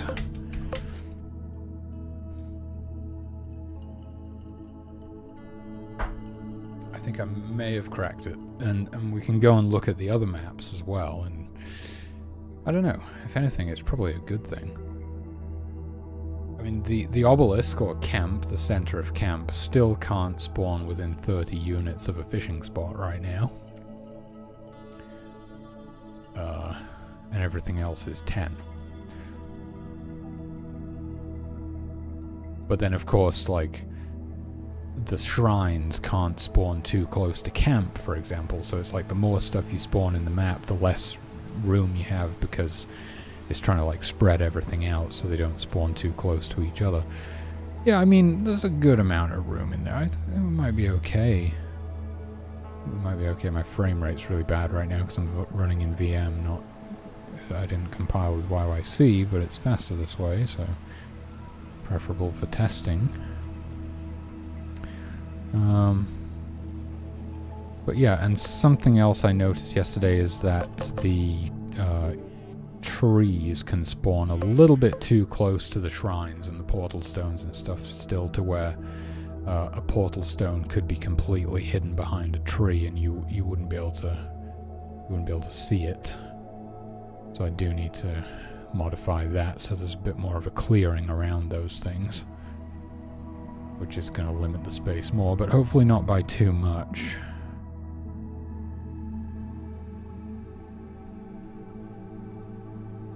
Oh, is it frozen again? Yeah, it's frozen again. No, it's not. It just took a long time. It's deceptive, this loading screen. It likes to play with your head, you know. Is it frozen? Who knows? Yeah, so this is probably good now. I mean, it probably hung for so long there because it's trying to find viable spawn locations for everything in this map, with lots of these pools of water everywhere, which all have fishing spots along them,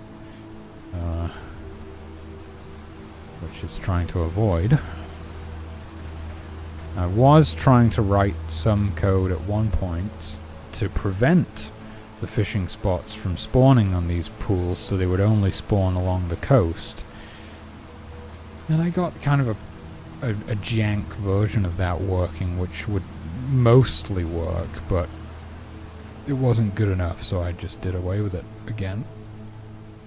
And I haven't thought of a viable solution for that since. But for example, if you had something like this, where this is technically coast, right? This what is that called? I can't remember what that's called. Bay, a lagoon or something? I can't remember. But because it's like it goes, okay, the ocean starts here, but then it goes to solid land again, it wouldn't spawn any fishing spots along here, because the way that I was checking it was basically whether it sort of had a clear path from the edge all the way to the edge of the map, or the edge of the screen here, you know. So I would know, oh, this is definitely ocean, because it's like water all the way to the edge of the room. But if it hits land again, so this, whilst this is actually the coastline, it would hit land again, and then it wouldn't spawn these fishing spots here. So it would do it like here as another example. So it didn't work very well. Of course, it would prevent the fishing spots from spawning in a pool like this, but it would also mess up the coastline quite a bit. So I wasn't really happy with that, because I just figured that's going to be confusing for the player. Why can they fish at certain points along the coast but not others, when they look exactly the same and there's nothing to indicate that you wouldn't be able to fish there, you know? It just wouldn't be good. So let's just keep generating swamps. We could do some marshes as well, just to mix it up a bit. I have a feeling we've probably fixed it already, just with that one change to the construct spawn code. And I'm pretty sure it will still be acceptable for the other maps as well. If anything, your camp will be able to spawn a little bit closer to the coast than before, which is actually pretty cool, because it makes fishers more viable. The closer you are to the coast, the more viable fishers become.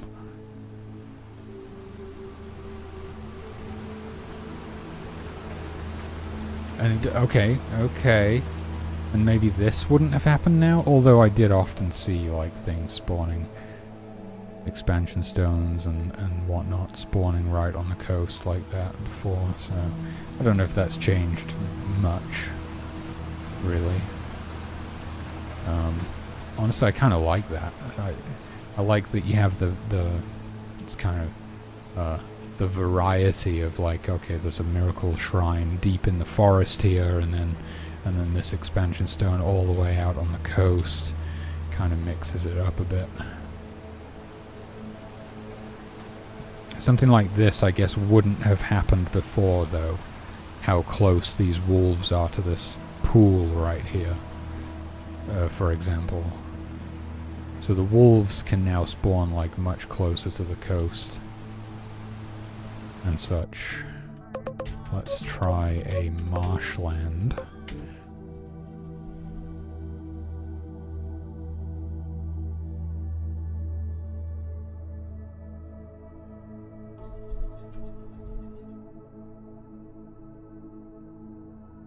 Welcome back, Naroth. I should probably consider getting some lunch myself at some point here soon.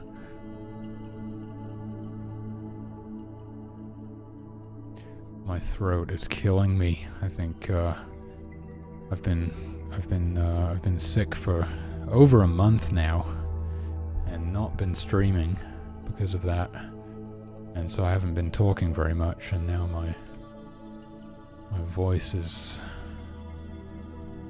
really hurting. Oh, I love the marshland. It's so good. So I don't really... Actually, I'm kind of okay with it. I'm kind of okay with the green streams in this map. Green complements purple quite well.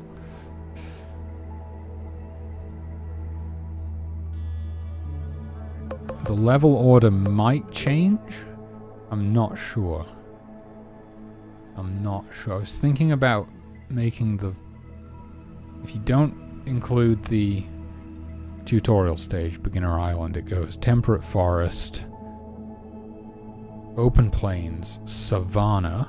I was thinking of changing the savanna to be the desert island, just to kind of mix it up a little bit, because savanna is very similar to open plains. It's just more open plains but in a different climate, whereas a desert is a little bit more different. I thought it might be cool to mix it up a bit and hit them with that desert island map as the third level.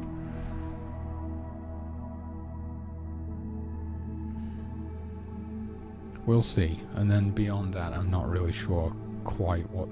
Currently they're basically ordered in like a perfect gradient or whatever. It's just the difficulty curve just goes up smoothly like that.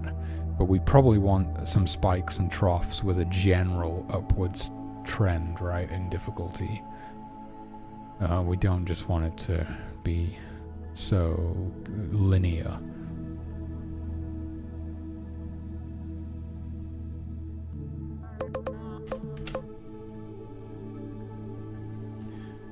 So far, so good. I suppose I should try and jinx it.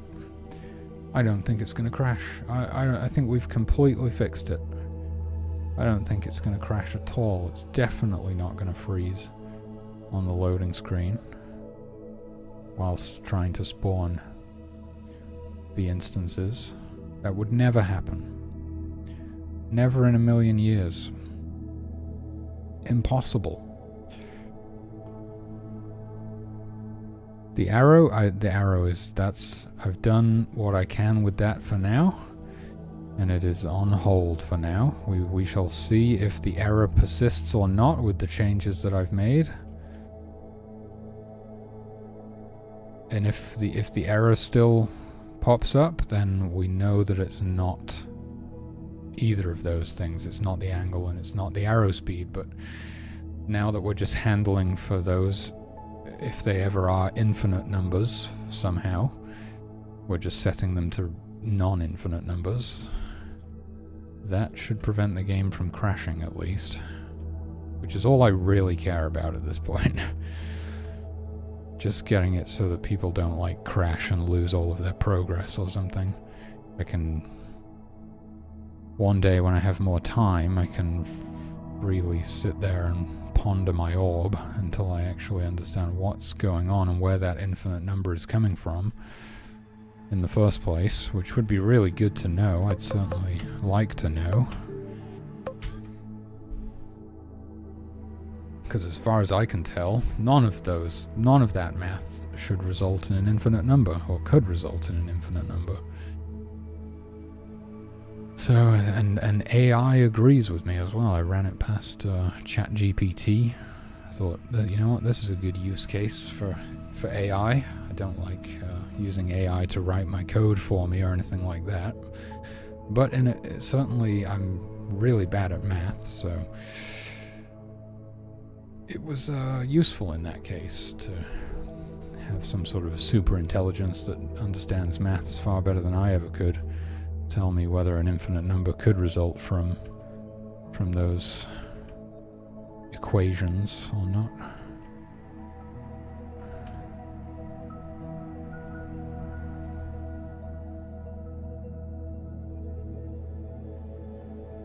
Oh, I'm just mesmerized by it. I'm supposed to be generating more levels.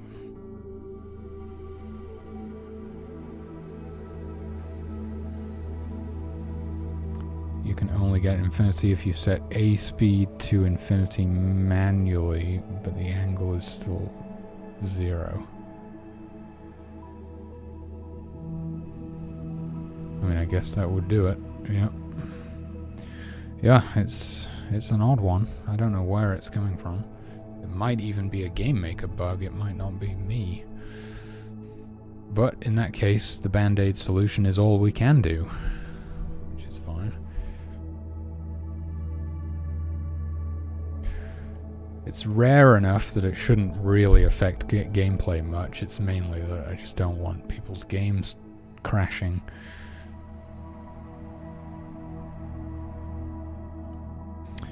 Well, we're doing pretty good here. We are successfully generating lots of swamps and marshes without it freezing on the loading screen.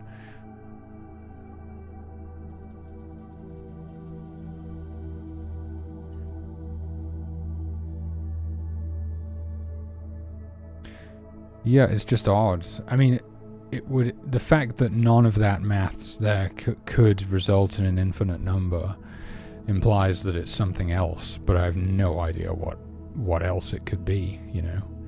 Those are the only...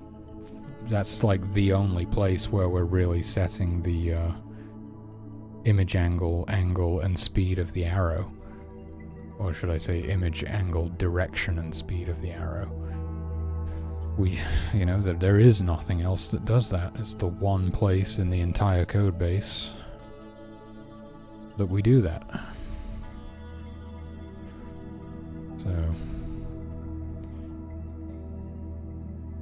it's a mystery. It's very confusing. Notice how there is no return portal, because I didn't play the previous level. So it never existed, so we can't return to it. So it just doesn't spawn the return portal. Let's do some more swamps.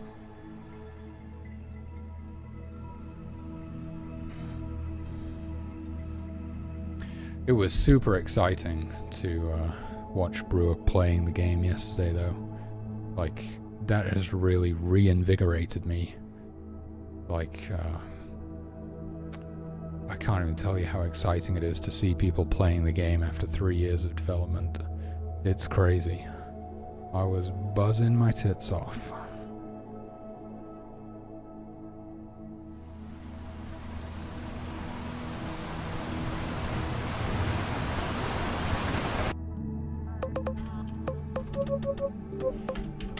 I'm pretty sure the swamp and the marsh run on exactly the same code for procedurally generating the islands. I just feel like the swamp tends to have more pools of water, but I think that's sheer coincidence. And it was all of the playtesting that people have done so far has been so incredibly useful. You know, like, you just need playtesters. They're so important.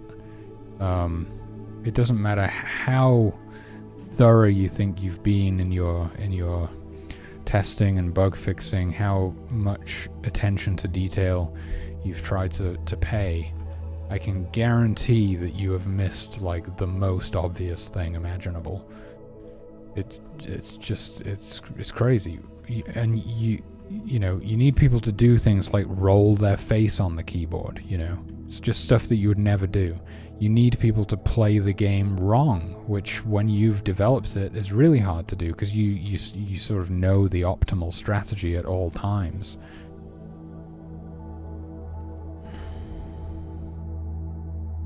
Am I generating the landscape on the CPU? As far as I'm aware, everything is done on the CPU.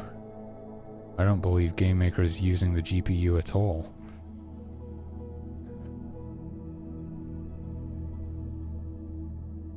Oh yeah, no, there's clearly there's just as much water in the marshland as the swamp. That was just in my head.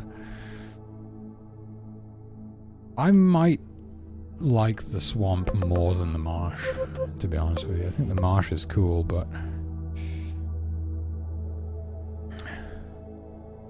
it is using the GPU. Oh, that's cool. Okay.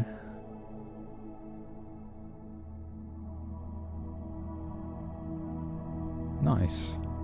Well, I guess I'm using the CPU to generate the levels procedurally, and then rendering everything with the GPU then. I imagine that must be what's happening. Okay, I can't get this thing to freeze on the loading screen anymore, which is great. I turned up the default ambient sound volume. It used to be at 10%, I went up to 25, and now the rain is like deafeningly loud, so I think I'll put that back down a bit.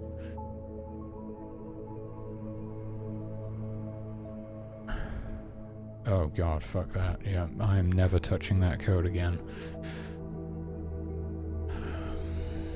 Thankfully, compiling with YYC speeds things up a lot, and it's just about acceptable. The loading times are just about acceptable, especially relative to how much time you spend in an individual level, I would say.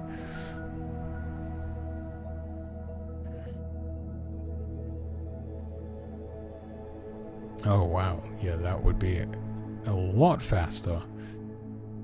That would be really fast. Okay, so I'm just gonna do that, and then I need to grab something to drink. And then I guess I'll just, I always do this though, I'm about to say it, I'm not that hungry right now. Which means I'm gonna die of starvation in about 15 minutes.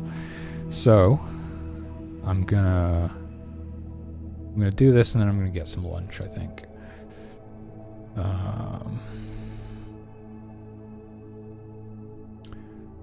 Where is that? It's actually in the sound object. Alright, Nereth, take it easy. Thanks for stopping by. Have a great day. Should we just go down to like 20% maybe?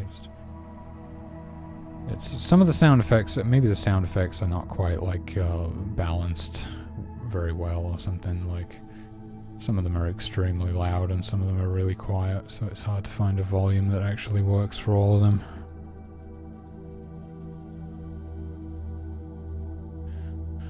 Alright, let's push this to the repository.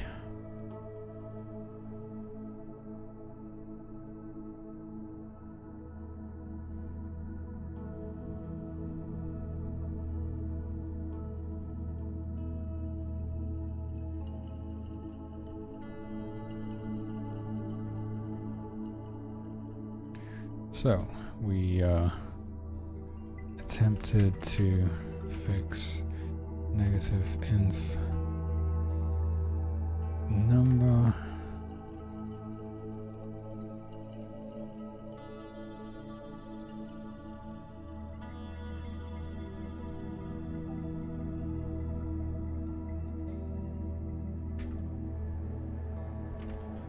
Object arrow.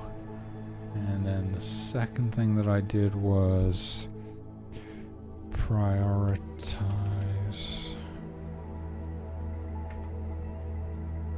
warming / cooling over Exodus.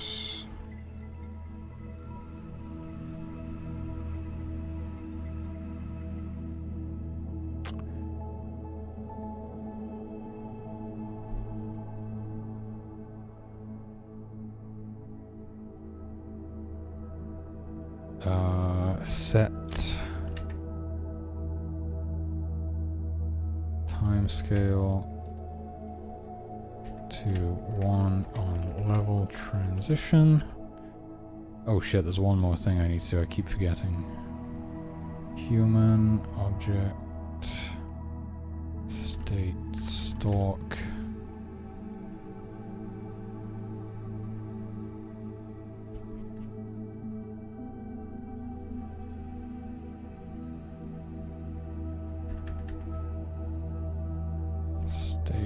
Defend, because they also shoot arrows in this state, and I just have a bunch of duplicate code because of course I do.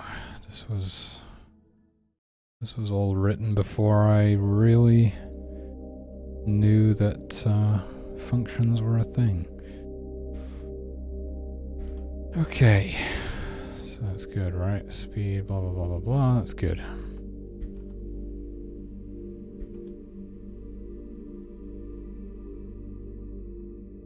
So I'm assuming is infinity can also tell us if it's negative in infinity as well. Both of those are infinite, so it should be fine.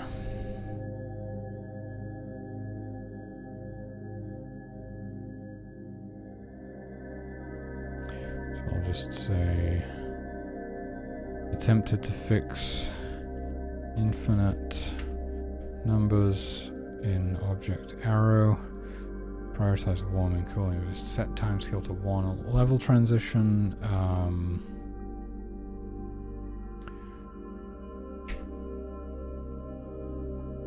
What was the last thing I was just doing? Oh, updated spawn system to prevent freezing when spawning constructs on swamp Jesus Christ, swamp slash marshland. Yep. And after the break, I am going to do the balance changes to the conservation mechanic, and then I will release this build. And that's probably going to be it for today, and then I'll be back to working on the pitch deck off stream probably. And I might put together another YouTube video today as well, we'll see. Okay. Push immediately, commit.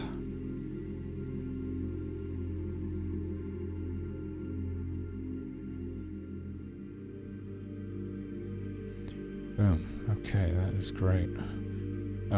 Yeah, one thing I didn't do is take a look at how the spawn system actually works on levels other than the swamp and the marshland now, because it's the same spawn logic for all of them.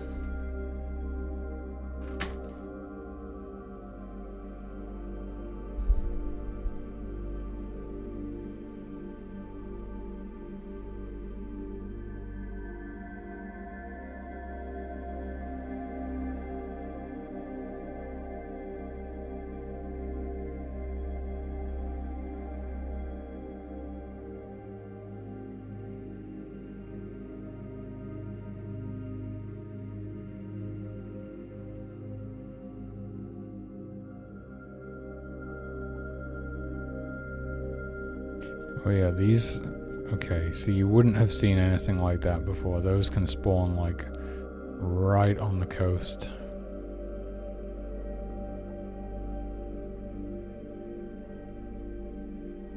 But it's kind of the easiest way for me to do it.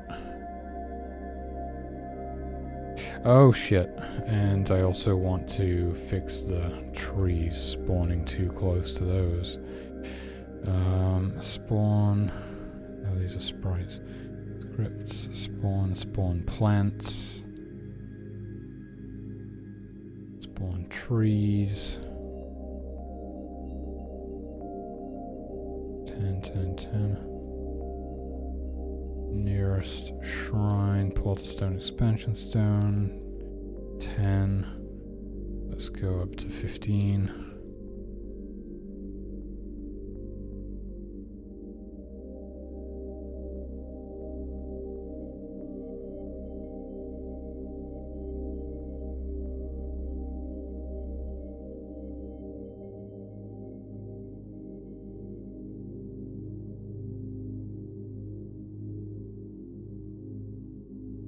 Whoa, why are these 15 already? That seems a little bit crazy. I was going to say these could be like 5.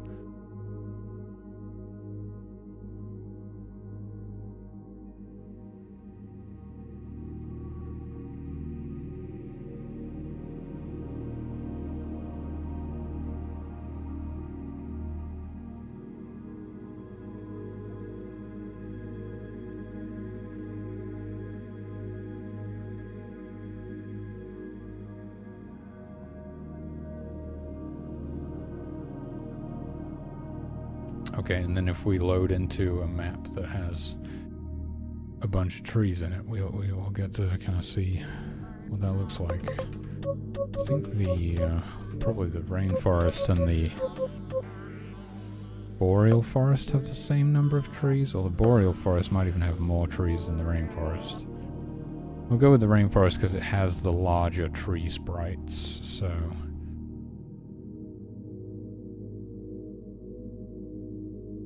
they block a lot more. I think it probably wasn't an issue before with the old tree sprites, but adding the new tree sprites is what did it.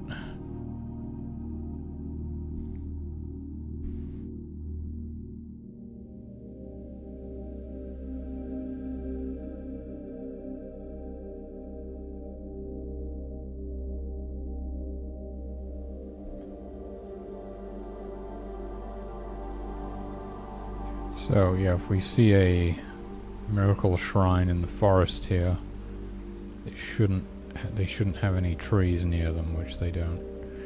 So they can't be obscured. So you'll always be able to spot them nice and easy.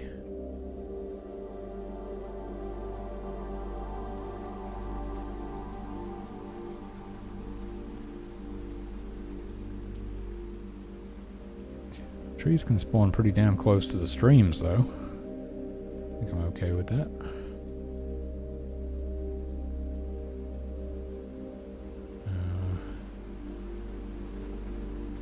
Yeah, that looks pretty cool, I guess. And then let's just try the boreal forest.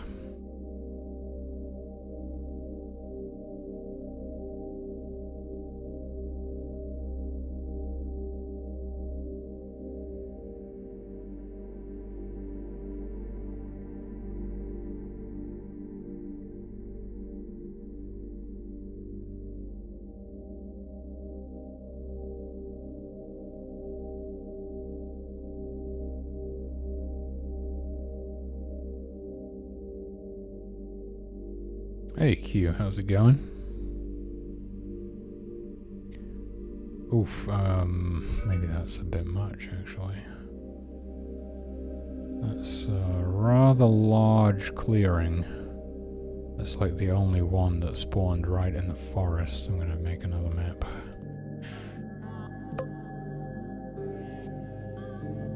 Oh, thanks dude. Oh, that's not what I meant to do.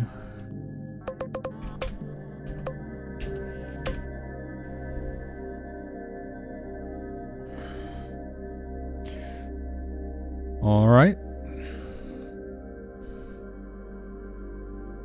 Good to be back. Yeah.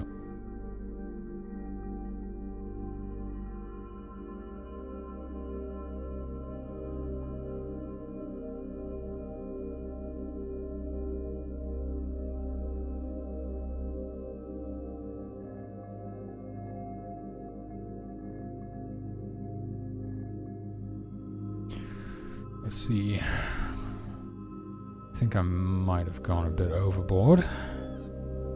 Oh, I don't know, they can still spawn pretty close. Okay, yeah, you can see that. Like, if that tree had spawned just like here, you know, I think this is probably fine. I think it's important that we make sure that they're never obscured by trees, otherwise that could be really confusing for the player if they're looking for a portal stone or something and they can't even see it. Not like there's an easy way to move the trees, or you'd have to drop a human behind it to turn it transparent. And still you'd have to go through all the trees doing that until you found whichever one was concealing the portal stone.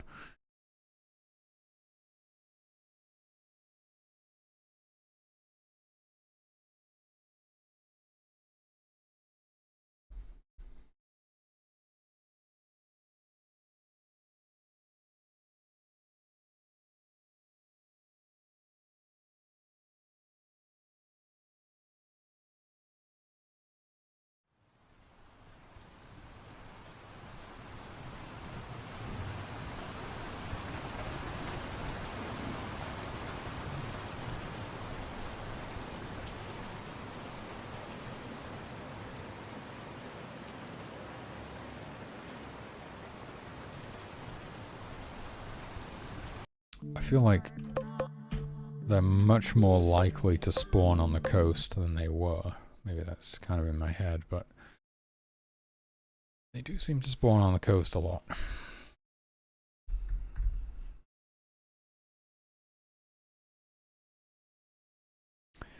But yeah, if we've gotten rid of most of the sort of game-breaking stuff that crashes or freezes the game, that's really good because that makes it unplayable basically. And then once I do the balance changes to the conservation mechanic, that will sort of bring the gameplay in line with my vision for it. So you can't really do these exploits. Well, you'll still be able to do them, but you'll just get the bad ending. You know, that's totally up to you. Okay, here's an example. See, this is what so this is acceptable, right? If that's about as close as a tree can spawn to an expansion stone, that's fine, because the expansion stone is still mostly visible. Whereas I noticed when Brewer was playing yesterday, it was a portal stone or an expansion stone or something that was almost entirely hidden behind a tree, so I just wanted to change that real quick so that we don't ever have that problem. And that's it. I'm going to grab some lunch. I'm just going to push this to the repository real quick first.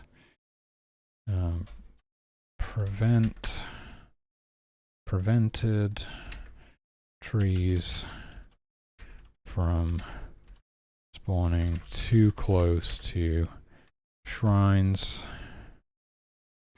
/ portal stones / expansion stones. And yeah, I'm going to do these balance changes after lunch and then release this build, and it will be like really solid. It'll be a really good build. Mainly because Brewer won't be able to break it anymore. I mean, he will, but he'll get what he deserves. He'll get the bad ending. Alright, thanks for watching. I'll be back in... okay, I look forward to that, and I'm definitely glad that I'll be making these balance changes before you do, because Brewer made it look way too easy.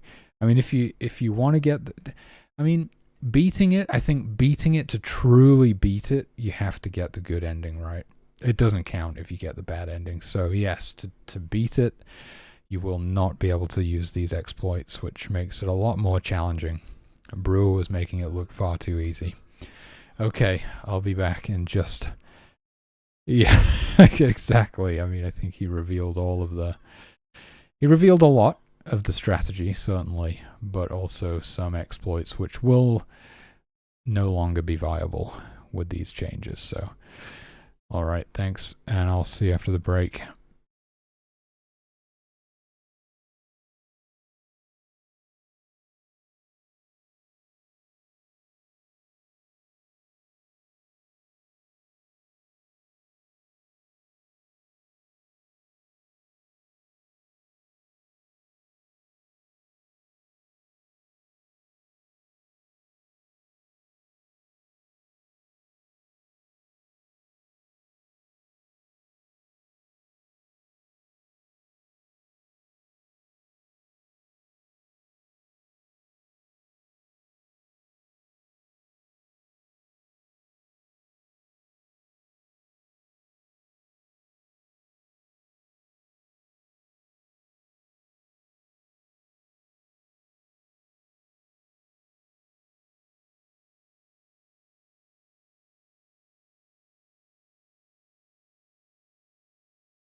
I made it.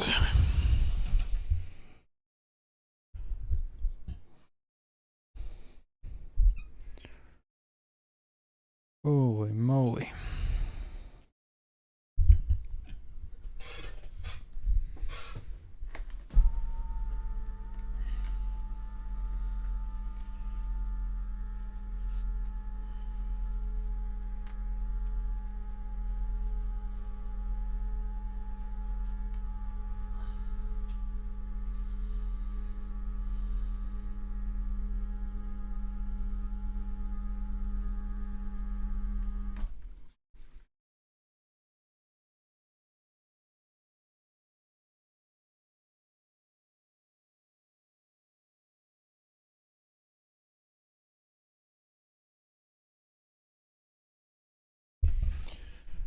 I just gotta update the stream title.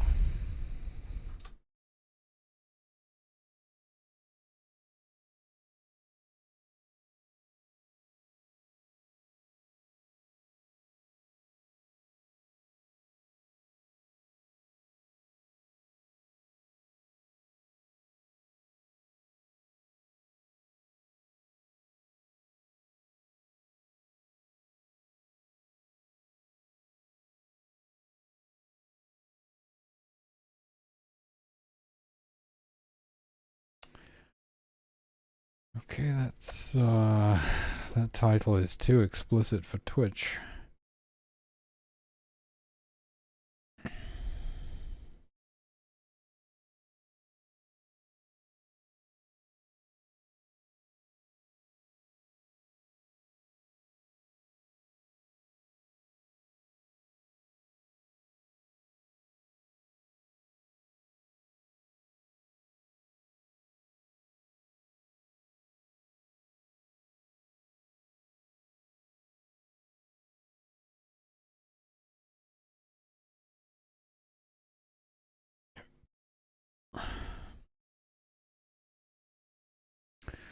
So I wanted to stream to the new YouTube channel today, but when I tried, it said you can't stream for 24 hours.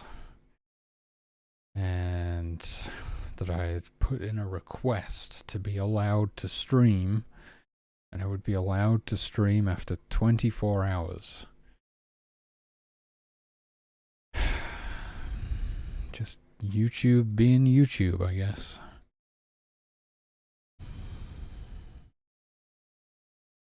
Don't know why I'm not allowed to stream on my own channel.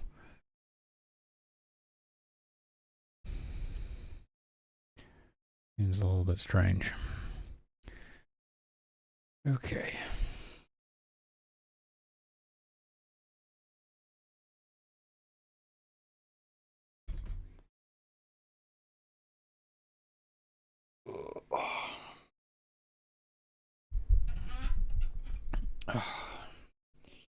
Might need a little vape here in a minute. We'll see how I go.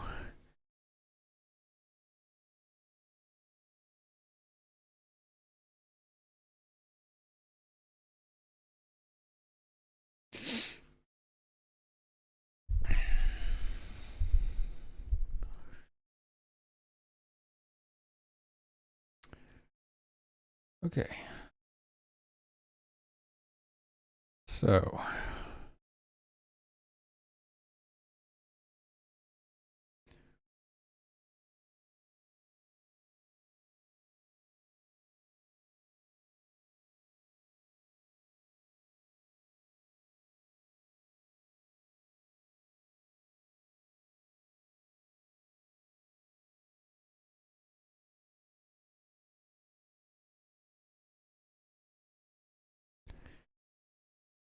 Gotta find out where this thing actually is to begin with.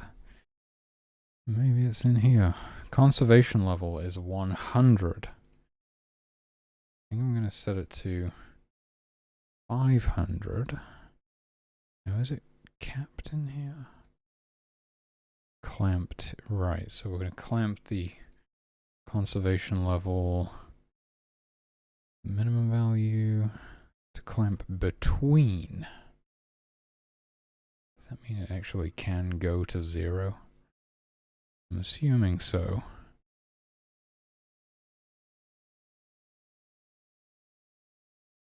That's just a bit misleading. So it's going to be 1,000, I think. You'll have like 1,000 conservation points max. But you'll start with 500.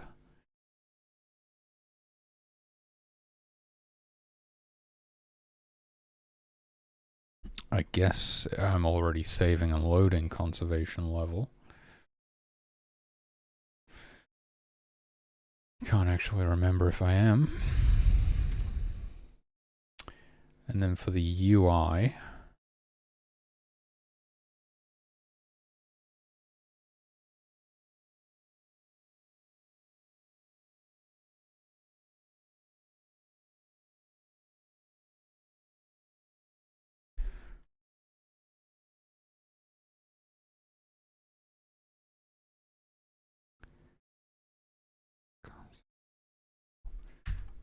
divide that by 10 to get back to 100. I'm just going to use the basic draw health bar function for now. Eventually I'll probably make something custom.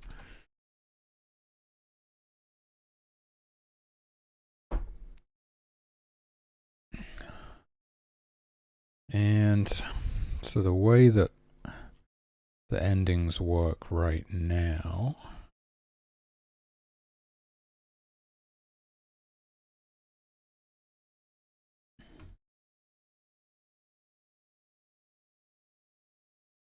go to next level.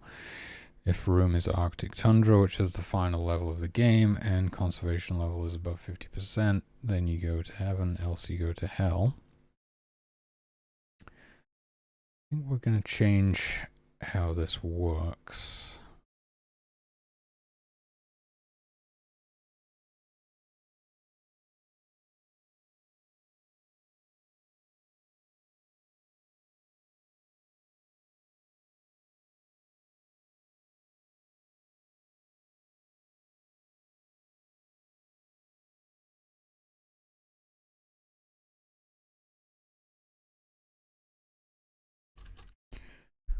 So we got next level, previous level. I'm thinking of having global ending as well. It's a new global variable. Doesn't that mean I'm going to have to... Might mean that I have to save and load that.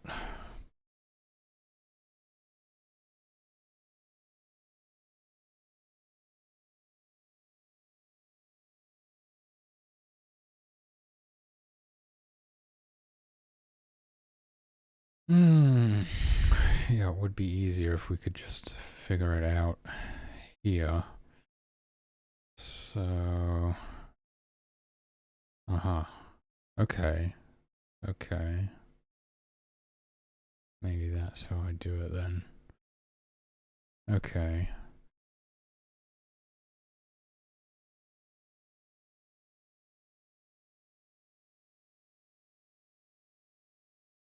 Conservation level greater than 0, you get the good ending, else you get the bad ending.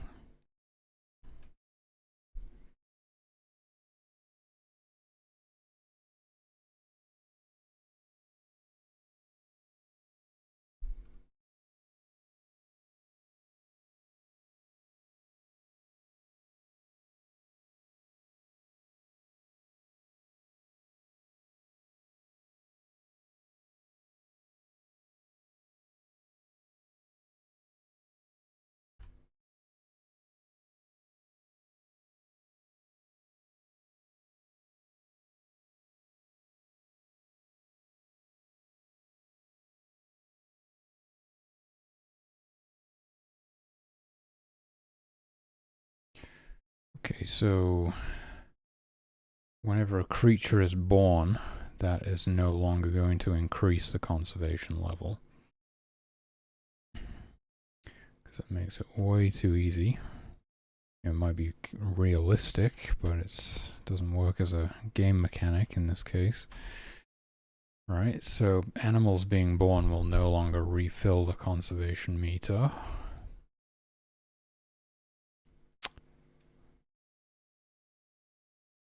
Creating trees should still. I'm wondering if that is even set up.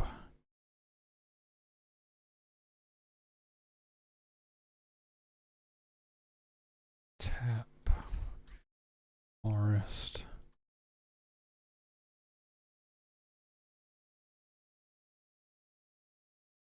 Huh, is that not even set up right now? No, it's the conservation. Because it's 10, not 1. Right. So creating trees increases the conservation level. We're going to have some kind of a herd miracle where you can create a herd of animals, and that will increase the conservation level. I'd say adding that miracle to the game becomes considerably higher priority with these changes.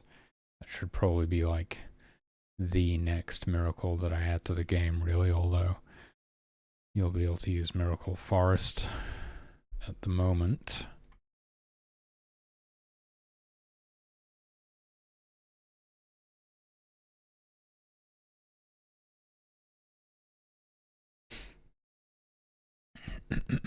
And then, well, this should be like... Yeah, I'm tempted to just remove these ones so that they don't show up whenever I do a global search. Get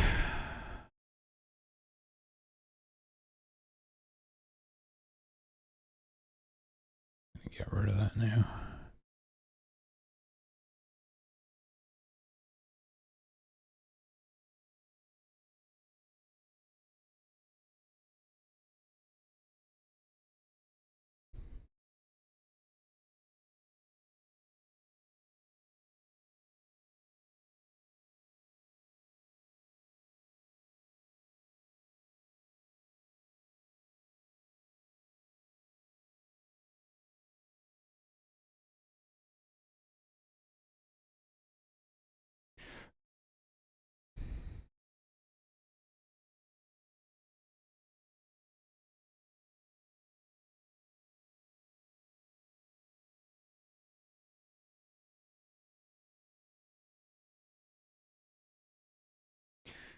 Okay, so... If the...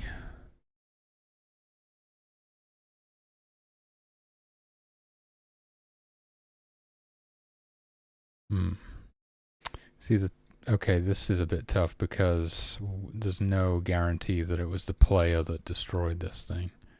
Could have potentially burned down some other way, like it got struck by lightning. That is true. Although, I suppose, well, sometimes there's nothing the player could do to prevent that even so.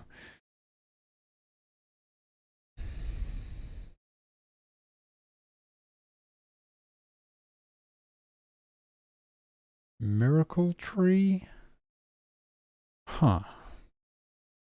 I guess so. If you plant a tree and then chop it back down again, it's not doing much good, is it? Except for if you know, whatever you use it for, but not doing much good for the environment. We do save and load the conservation level. Yeah, so it is literally just Miracle Forest right now is the only thing that can increase conservation level, and I'm basically just going to say if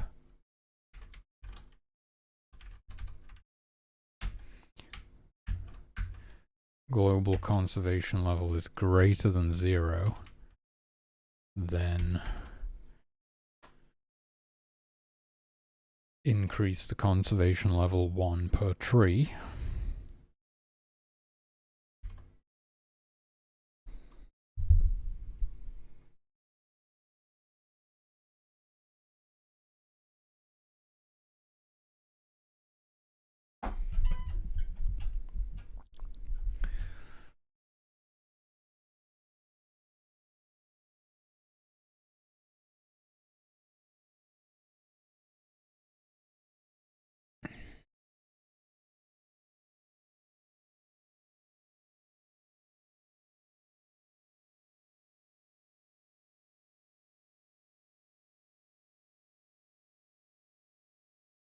So I was doing a bit of math in my head last night, right? Let's say on average you need to chop down,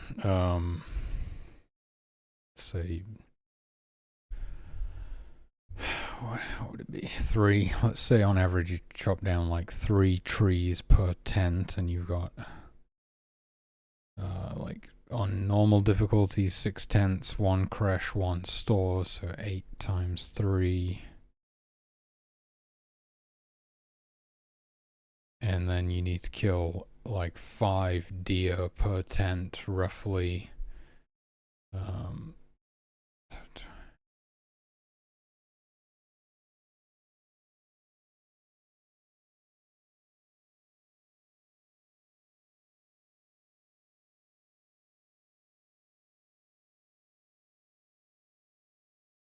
So we're looking at like a loss of like 64 conservation score per stage over like 11 stages or something like that. 704.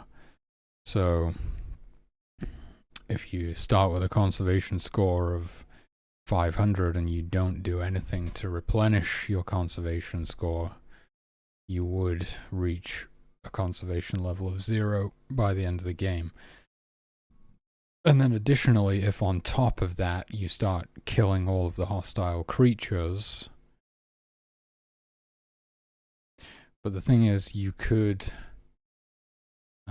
what if every fish you take from the ocean depletes your conservation score as well?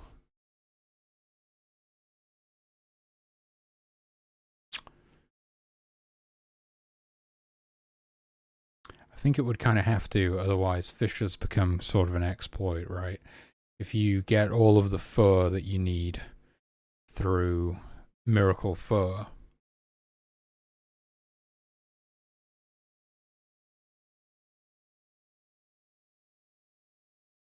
this is why I think miracle herd needs to be a thing, really.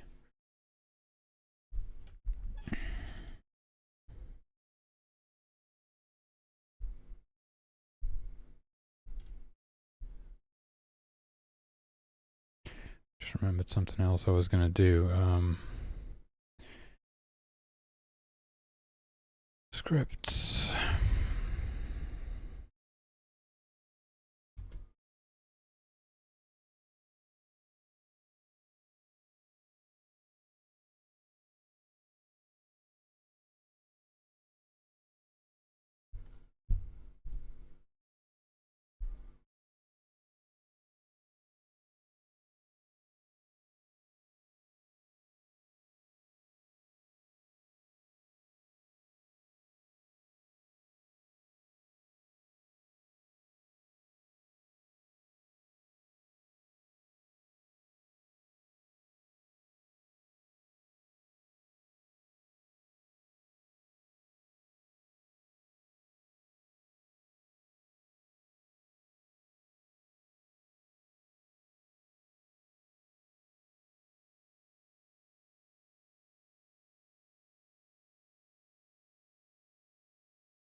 Basically, because there's less predators on Beginner Island, there should be less prey animals, because the populations will get out of control. It's mainly the rabbits. I'd say we could go down to 8 and 8, something like that. Anyway, that was it. 1 sec.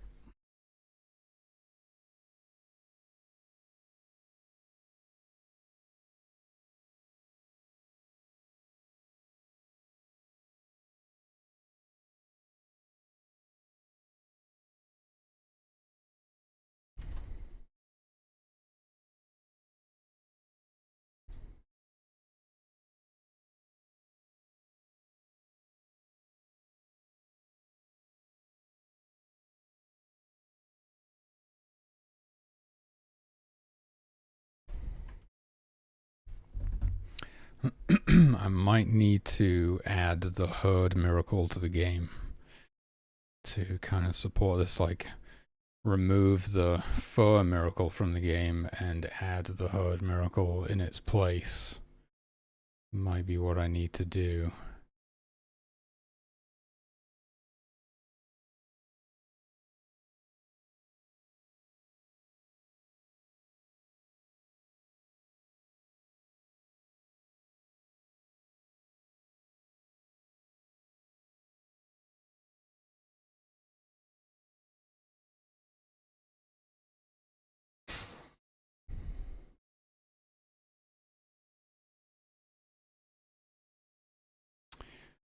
That's a bit more than I bargained for today, but I think it might be necessary. See, it's not just as simple as, or is it just as simple as spawning a bunch of creatures? They would join, if I just spawned them, I'm pretty sure they would join an existing herd. Everything is set up for them to join a herd, because they would be like herdless animals looking for a herd. But I want them to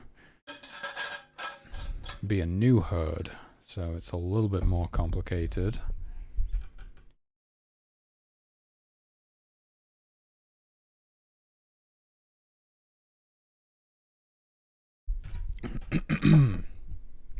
I'm just going to have to refresh myself on how all of that works.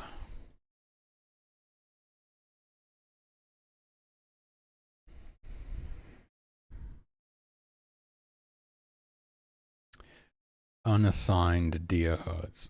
Okay.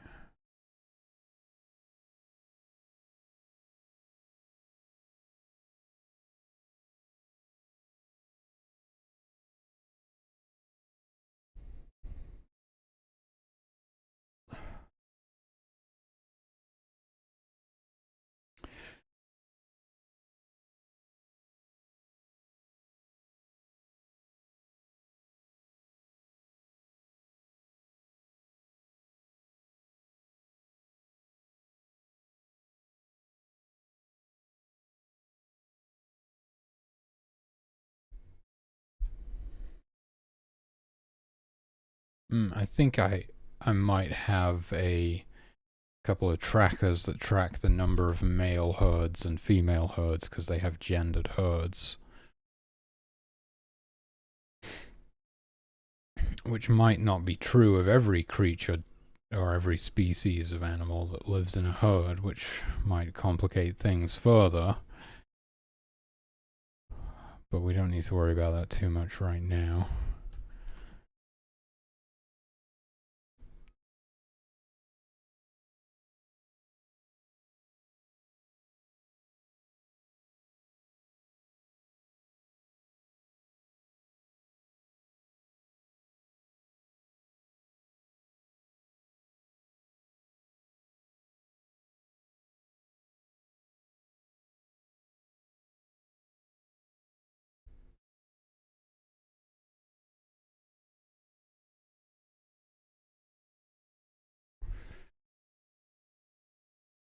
So I think I better just test this before I move on.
Okay, so yeah, the conservation level actually is 0, and if I create a bunch of trees with Miracle Forest, it does not go up because it's a 0. However, it's going to start at 500, and if I create a bunch of trees at 500, it should go up ever so slightly. Go up by 10, which will be like a tiny little bit on the actual bar itself, I suppose, because that is being divided down from a number between 0 and 1,000 to a number between 0 and 100. And a couple of icons for the bar would be nice. That would be like maybe the last thing I do today if I get through everything else.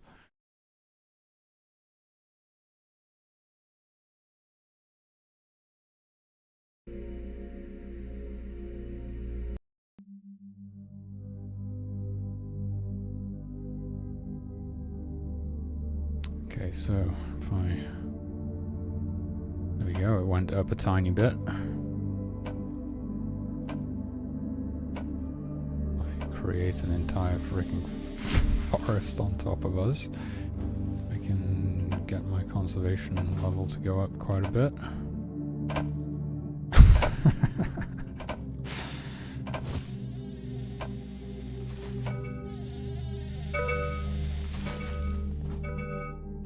Wow. Okay. Oh, I've run out of power. I wondered what was happening.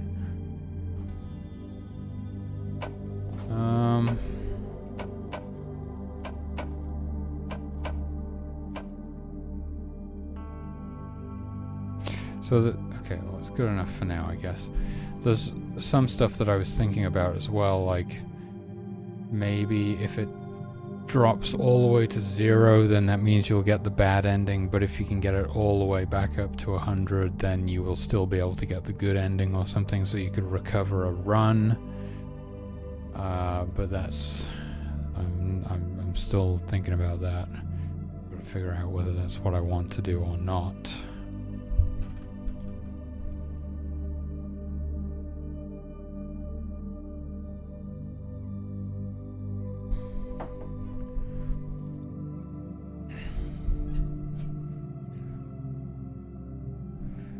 Okay, so... Oh, I want to... let me disable that stuff.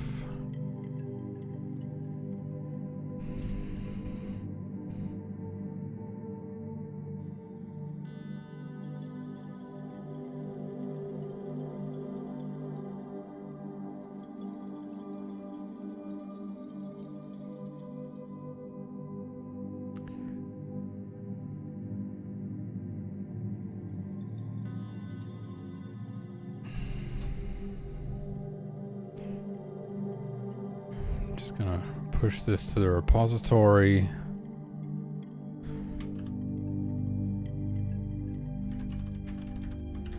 So I can move on to implementing Miracle Herd.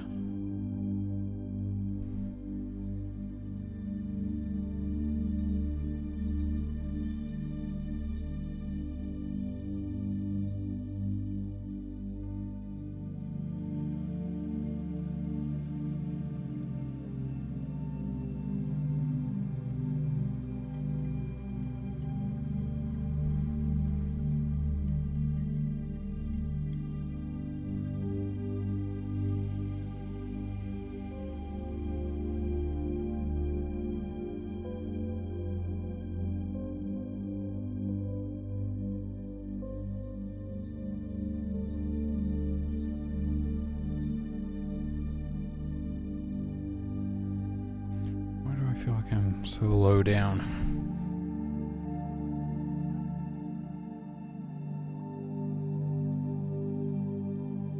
Probably the way I'm standing in a power stance like this.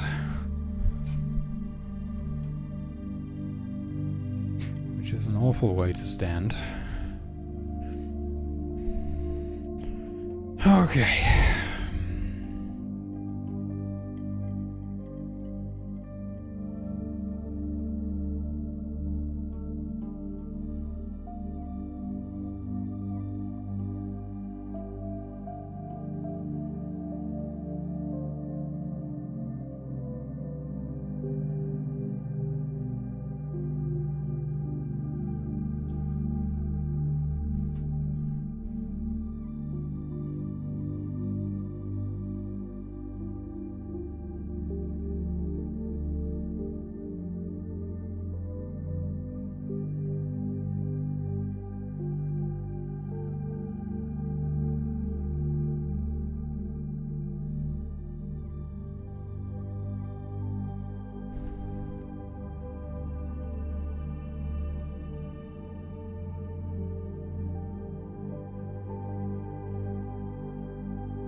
Whoa.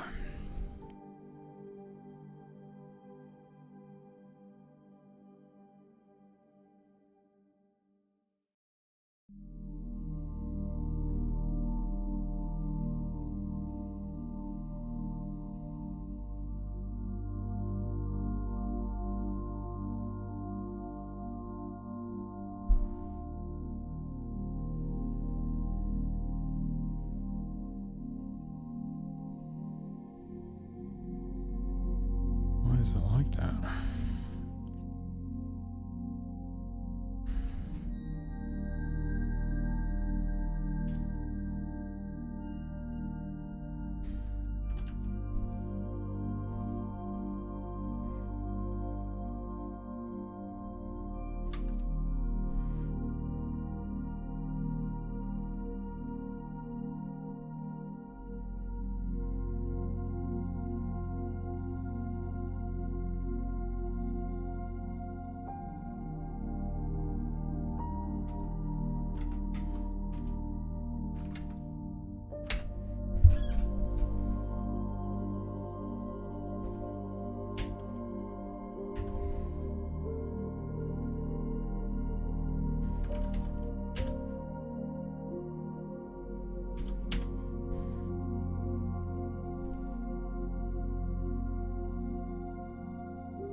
Nearest creature.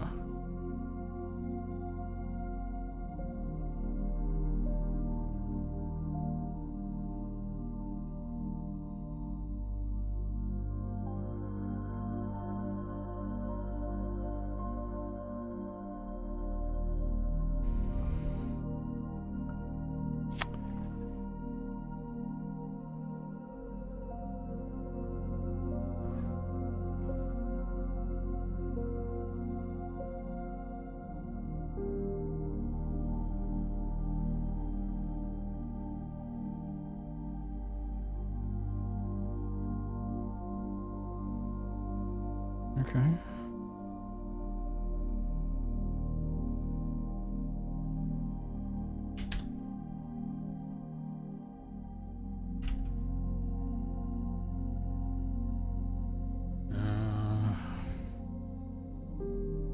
mean, that would also include deer from different herds as well.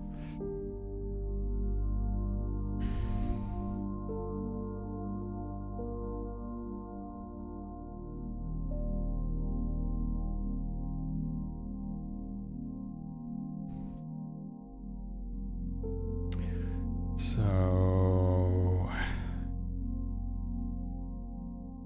might be easier just not to bother with that for now. We'll do it as simple as possible. Simplest implementation first, as I like to say. It is much simpler than spawning trees because creatures don't get added to the navigation grid, so we don't have to worry about them blocking anything, which is really nice. I haven't done the actual creation of the herd object itself yet, so that would probably be the first thing, right?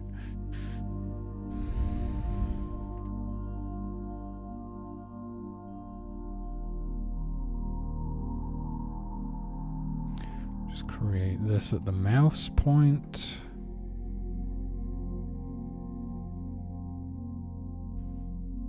What kind of distance do they usually spawn from the herd object?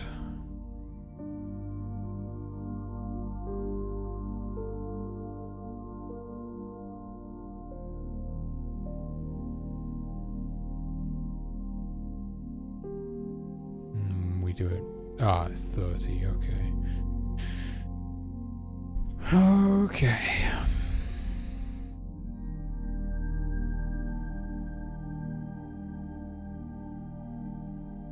this one. So I think I have something like global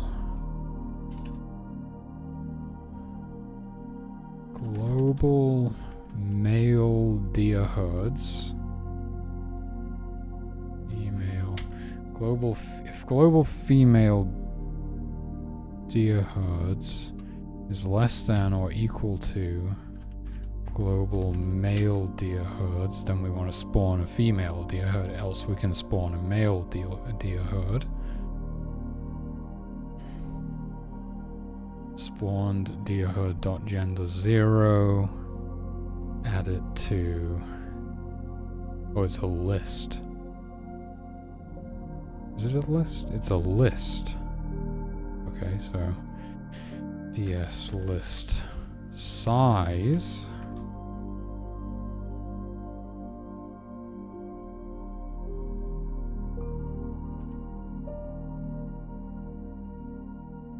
It's interesting, like, a lot of the impression that I got from some of the recent playtesting is like how sort of pleasantly surprised people have been by how much they enjoy the game.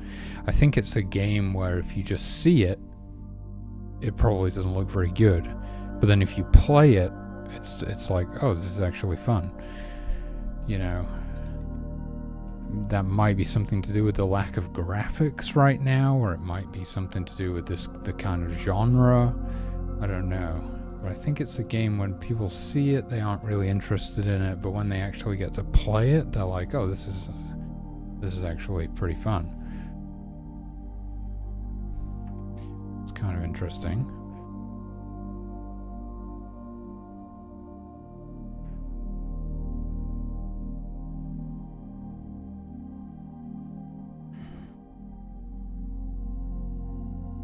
Okay, so we create a new herd object. Formatting's all over the place. Of the appropriate gender, depending on what sort of herds already exist. And then we're going to randomize the herd size, which is like between 7 and something, or 7 and 14.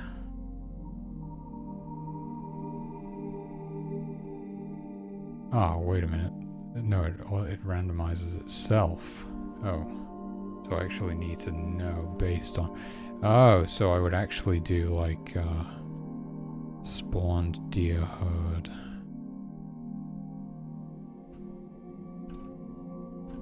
Dot herd size. Okay. Thought I had something on my clipboard that I needed, but I don't. Spawn deer herd dot herd size.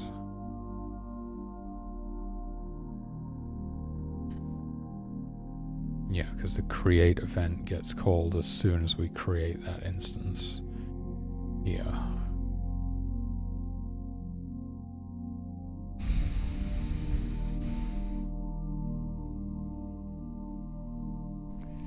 And God knows what the hell this means. If I just use my calculator, do 30 times 32 equals, yeah, that's correct. And 30 times 16, yeah, that's all right. Okay, and then spawned deer equals instance create blah blah blah blah object deer sc tick. Oh my god, I have to set the tick. Spawn deer should be, I think that's all I need to do. Path intersect, don't need to do that because they're not solid. God power, herd cost, herd. Okay. So, I think that might be it, actually. I think that might just work. It would be a good idea to, like, if we go into the draw event here and maybe draw end. Here we go. I want to do a draw line though. Here we go.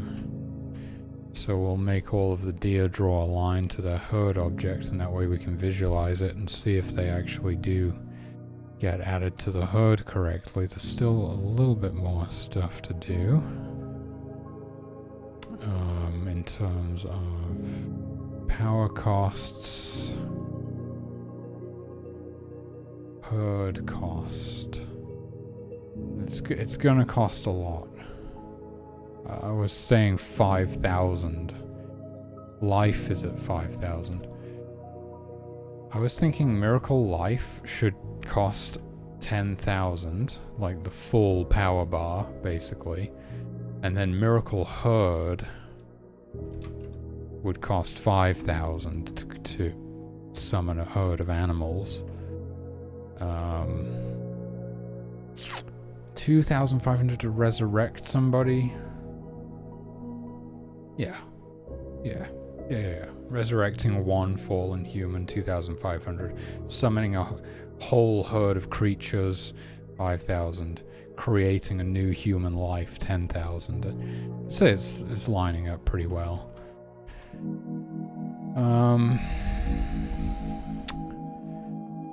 So that's the cost. What else do I need to do? Well, I need to make it so you can actually use this miracle, and so that it can be added to your spell book and everything like that. Otherwise, you have no way of selecting it. And it will need an icon as well. And now we can just replace Miracle Fur with this miracle, because that's kind of the plan. And I do prefer that, because all of the other resource sort of miracles, all of the other miracles that allow you to create resources, they don't just allow you to directly create that resource. Well, that's not true, actually. Miracle Water does. You can just create water and it just puts it straight into the store. Maybe I should just remove the ability to do that with Miracle Water, perhaps. Yeah. Maybe I'll do that. Anyway, I kind of like, for example, with Miracle Firewood, that you can create a bunch of firewood, but the carpenters still need to pick it up. Because otherwise you sort of make the carpenters less valuable, right? Like, if I can just create fur, then my hunters become less valuable. But if I can just create animals, but the hunters still need to hunt them, then the hunters kind of still serve a purpose, you know? So it's not sort of removing some of their importance or utility. So I sort of like that, and that's probably the direction I'm going to go with all of the miracles. There was a weird bug yesterday when Brewer was playing where Miracle Water wasn't actually refilling the thirst of his worshippers. I'm going to have to look into that. I don't know why that was happening, but... Okay, so, right, anyway,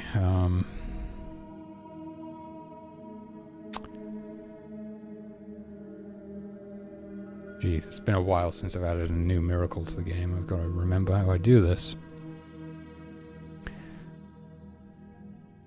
How do I do this?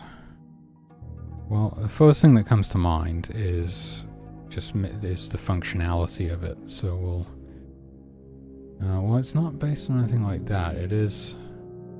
So I don't need to update anything there, because you're not clicking on a specific thing to use it. You're just clicking anywhere on the map. That's fine. Basically, we need to be able to select it. That's pretty much it. Okay. And save it and load it and all of that, of course. Right.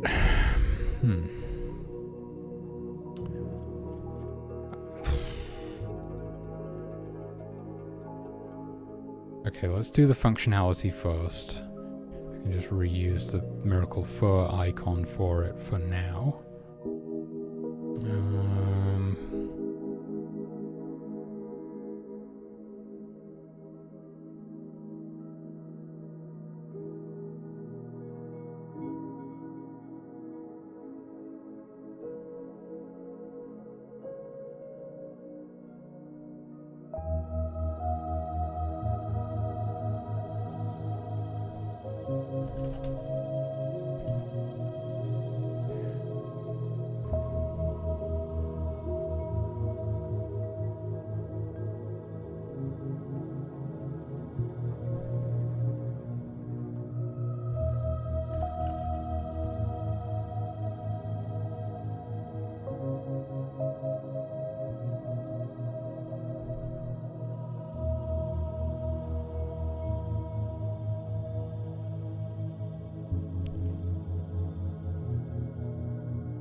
Not quite sure how all this works right now, but I don't know that I need to know. If I just swap this out, should be fine.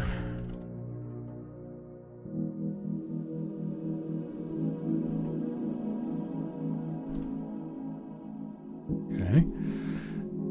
And then drawing the GUI. Well, no, yes, yeah, this will obviously need to be updated as well. Oh my goodness. What on earth is this?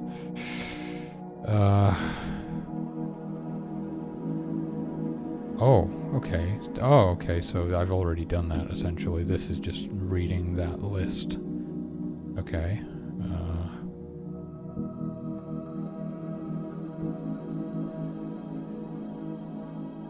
Spellbook, page, icons. Aha, icons.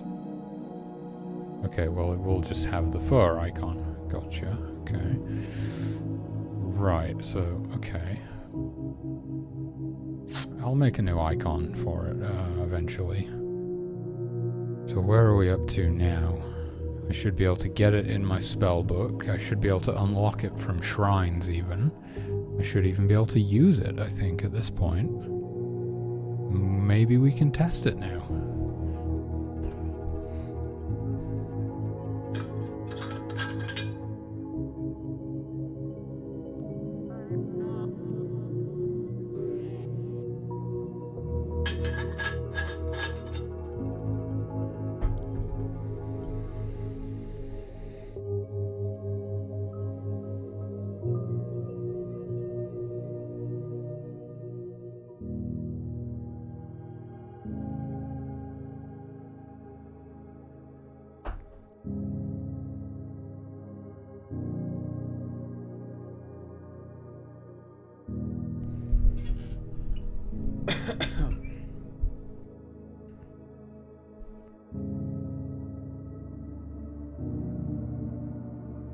Okay.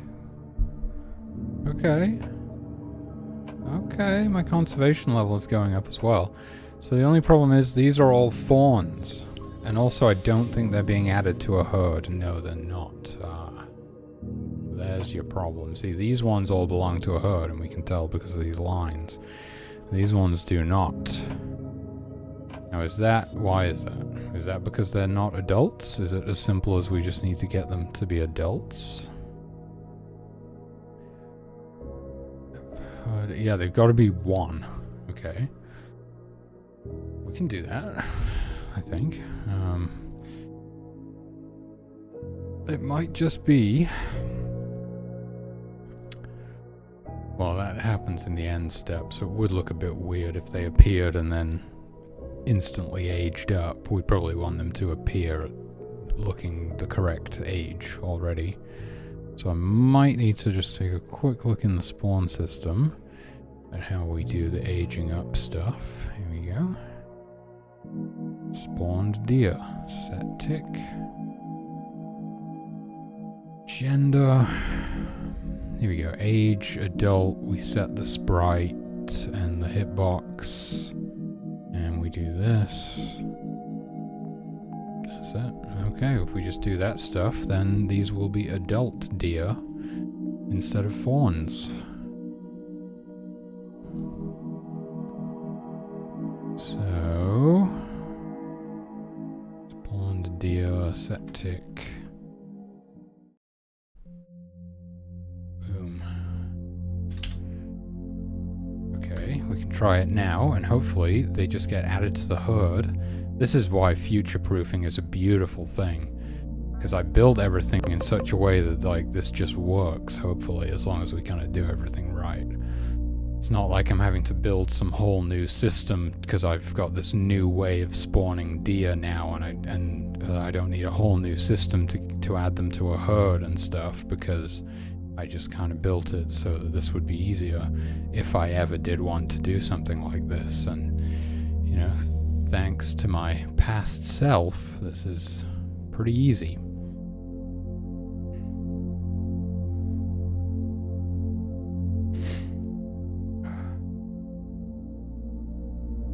Boom. There you go. That is a herd of deer right there. And the hunters are immediately hunting them, and then they're running away. Love it. Okay, that's great. That's it. I mean, that was super easy. I thought I was going to be here for like all day, basically, but it's pretty much done. We can disable this now.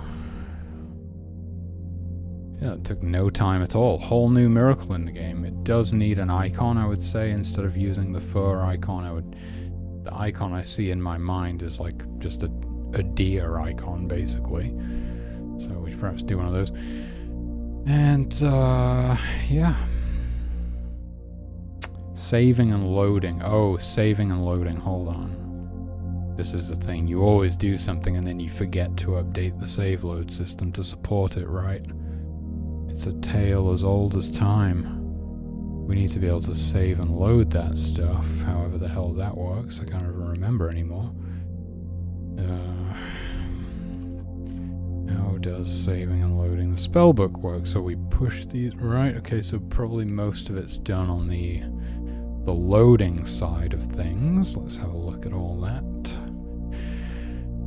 Load code, and we've got we probably have load spellbook and spellbook icons. Okay, and then if blah blah blah blah blah, herd instead of fur, and then here we would put the new icon when we make that, because it's the miracles are literally just a string with the name of the miracle, so those will be loaded correctly already. And then we just need to make sure that we load the correct icon. It will be this icon for the herd miracle now, but we need to make a new icon. And then I can just do a global find and replace on that.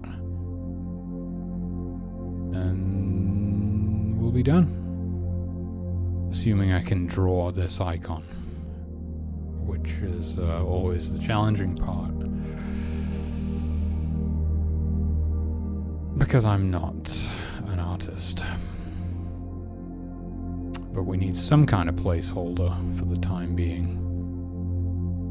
Yeah, I think, you know, I didn't want to like jump in and start telling people like, you know, demanding a certain type of feedback from people or whatever when they're playtesting. But one thing that's really useful, if you're ever playtesting a game, is to provide feedback on the existing features, right? People have a tendency to start suggesting new features. Oh, you should add this to the game and add this to the game. All you're doing there is basically saying, you should work for another 6 months. You should work for another 12 months. Fuck you. I'm not gonna do it, right? That's all I hear is, oh, you should scope creep. Why don't you scope creep? And then once you've scope creeped, scope creep some more. It's useless feedback, right? What is really helpful is feedback on the existing stuff, because that stuff is already real and matters, right? So it's obviously, you know, everything's a skill that people get better at with time, and if you're not a professional playtester or QA specialist, then you're not going to know these things. But if you are, or if you're getting into the industry, or that's what you want to do for a living, you should provide feedback on the existing features. That's how you can be the most helpful. Otherwise, all you're basically doing is encouraging scope creep. Things probably are the way they are, and those features that you're suggesting probably don't exist for a very good reason.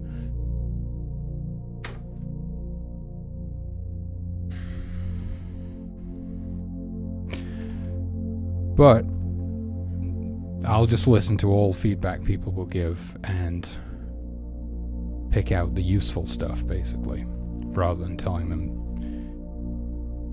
to stop giving me feedback, because that could be taken the wrong way, I suppose.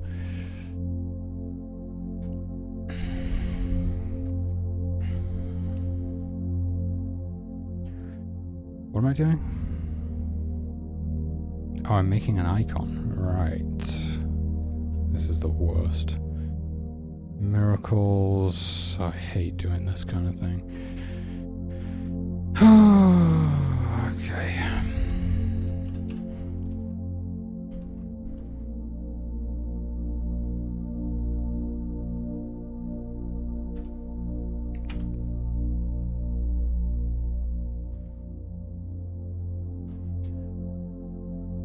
Oh yeah, we could do that. Oh, Jesus Christ, here I go again. Yeah, a really good suggestion from Brewer was to grey out the icons that you don't have enough power to use. So the miracles that you don't have enough power to use are like greyed out. Really, really great like visual feedback on how you can immediately just see what you can and can't cast. Or perform. In this case, I suppose you perform miracles as opposed to casting them.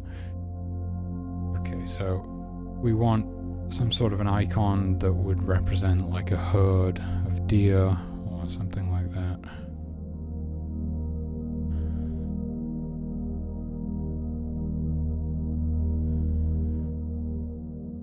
This is some very mellow music. Thoroughly enjoying this right now.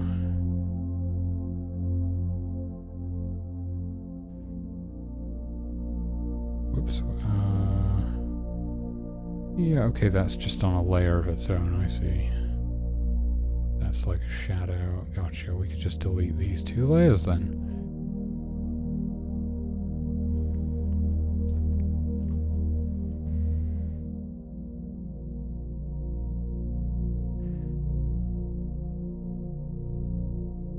Jonas would be great at this. I'm sure he'd whip up a deer icon in no time.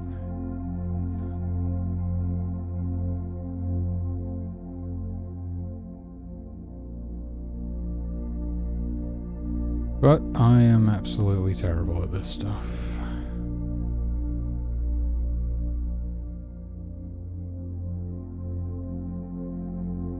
Look like I'm drawing one of those frickin' robot dogs so far.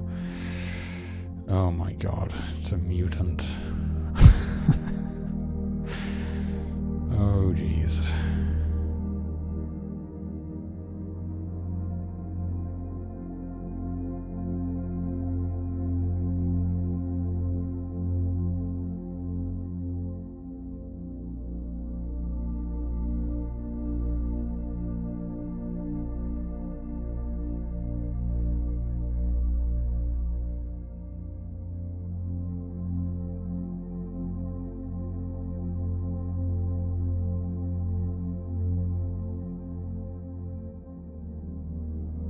Holy shit.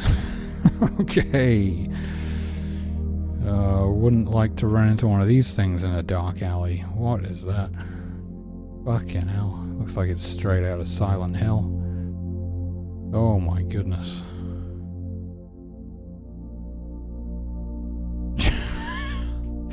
It's looking more like a camel than a deer. Oh dear. No pun intended. Oh boy. Oh boy. Oh jeez. Okay.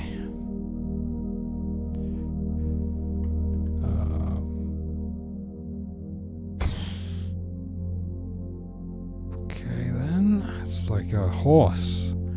It's like a horse head. That probably means... what does that mean? How do I make it look less like a horse? I have no idea. Oh boy.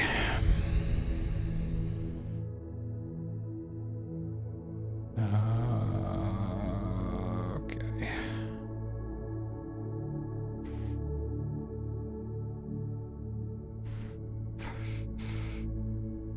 Oh jeez.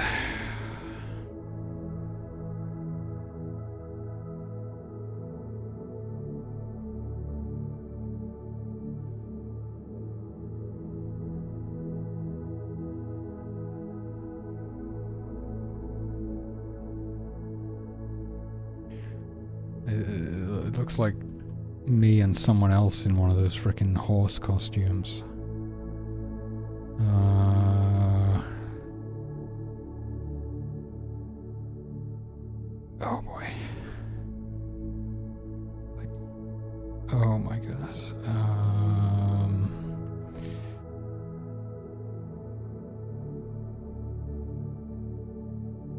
pointed ear, maybe? Oh, that makes it look more horse-like if you do that.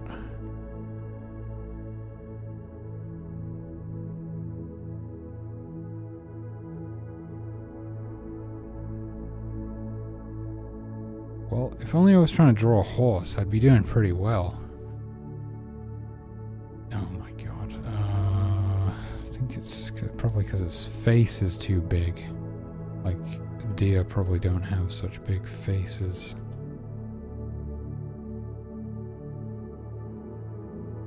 No. It's looking like it's like a mule. That's a mule deer? No, just a mule, unfortunately.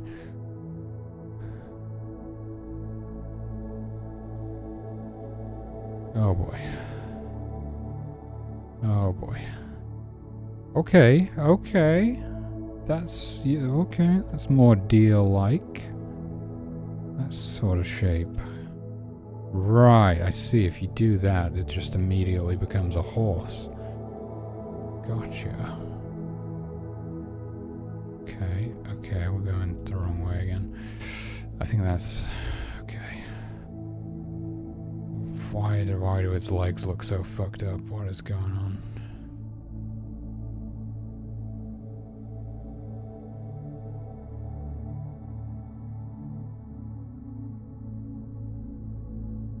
That is the color I'm using. Okay.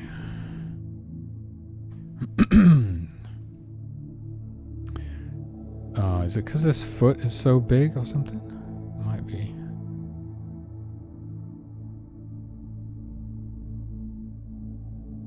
Hey Q, yeah, it's supposed to be, well, we're trying. We're moving in that direction, hopefully. We've been through the horse phase and the mule phase already. We might eventually land on deer.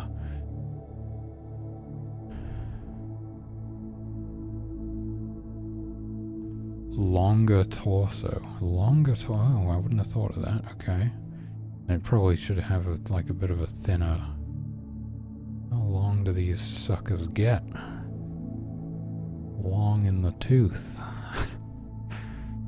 Oh boy, this is why I don't draw sprites, man. It gets unhinged real quick. Okay. Okay. Yeah, yes, that is helping. Smaller feet, gotcha. Like a little kind of... maybe even just like that.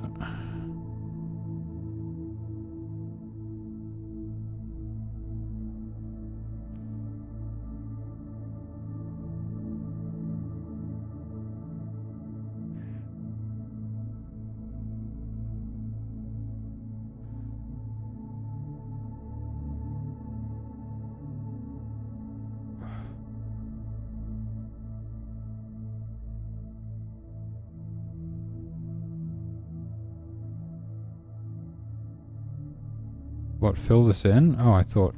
oh, really? Oh, yeah, no, you're right. That seems to help.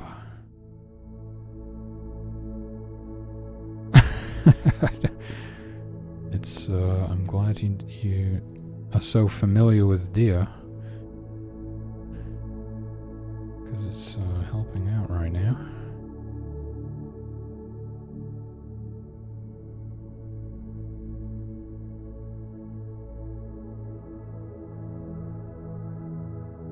Oh, there we go. That did something, maybe.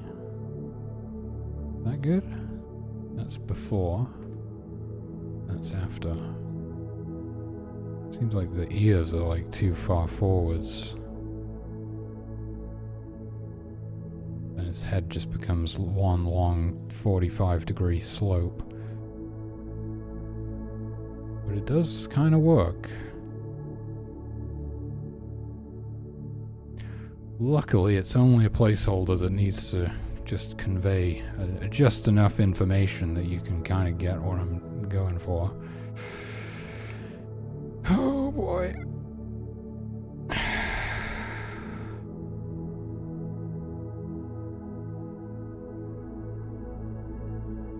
Whoa, okay. How do we do the antlers? I don't know what antlers look like from the side. They're pretty easy to draw from the front, but... Okay, okay.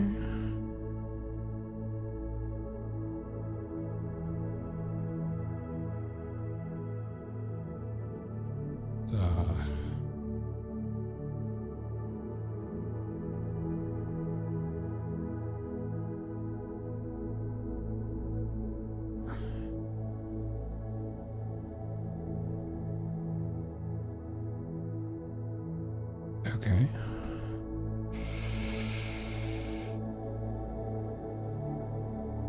Wait, what did you say before? Lower legs. What, you mean like longer legs? What are lower legs? Wait, is the longer torso, smaller feet, lower legs? Shorter legs? Longer legs? What's a lower leg?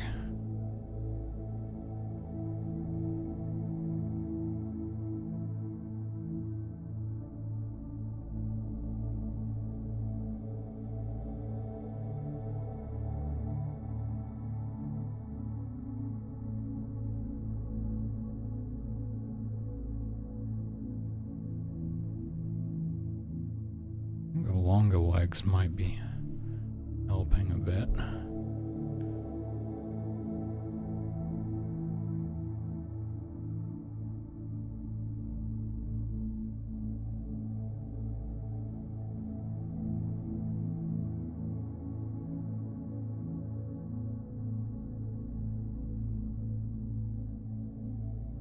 That might be as good as it's going to get, to be honest with you. I'm not so sure about these bits.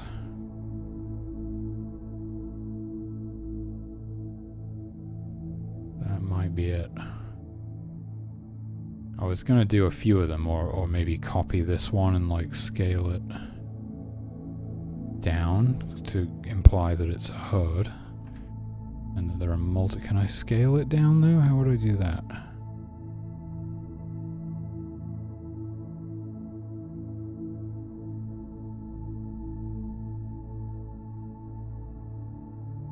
Scaling. I don't know if you can do that in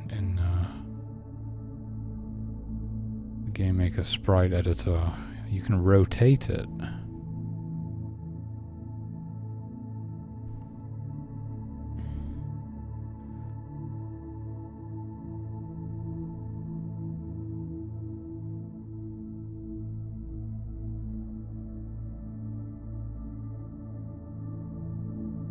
No, I don't think I'd have to draw another one, so maybe we're just going to have the one. Which means that I should have probably drawn it bigger.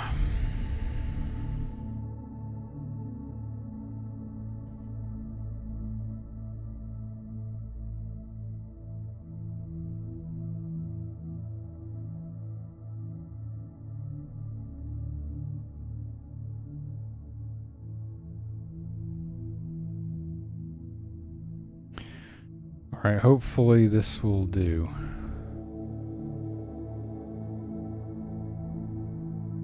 Would it have like a little tail like that? Or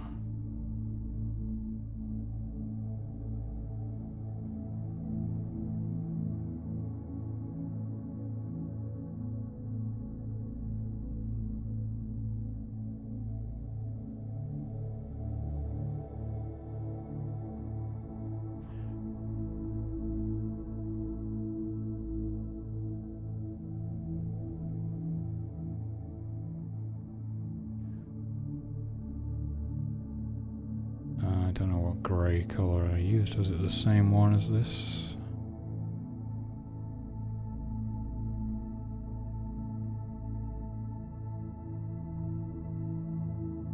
And then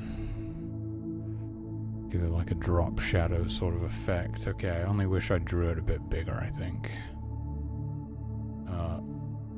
Do you think we could go even longer with the torso still? Maybe. Whoa.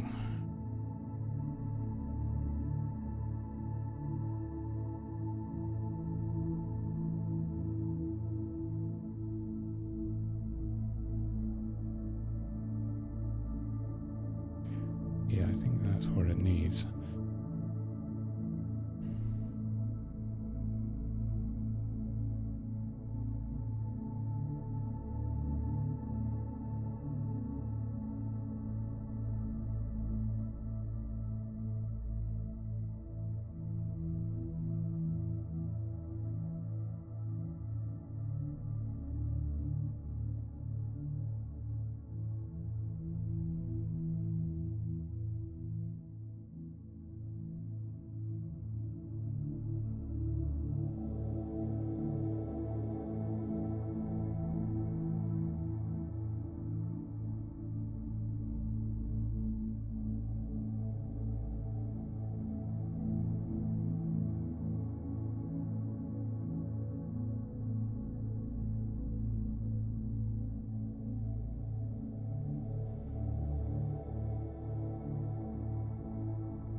Those legs are getting a bit too long now. That's probably the limit. Okay, that's better than nothing. Oh, I'm using Photoshop keybinds now. Those aren't gonna work.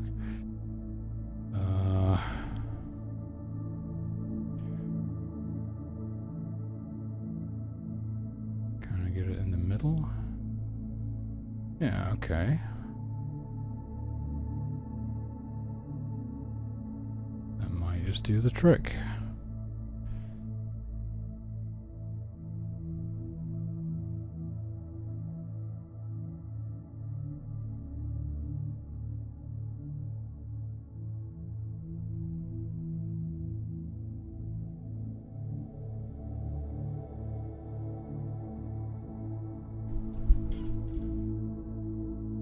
Feels like it still needs to go 1 pixel to the right. Maybe it's...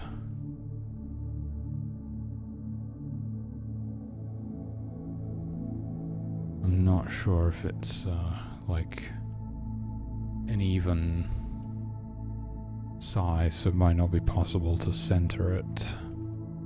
Actually, unless we can make its torso even longer. Can we do that?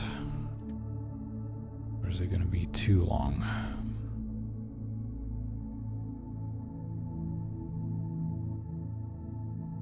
Oh, it's kind of working, I think. Oh, it looks like it needs to be chunkier in general now.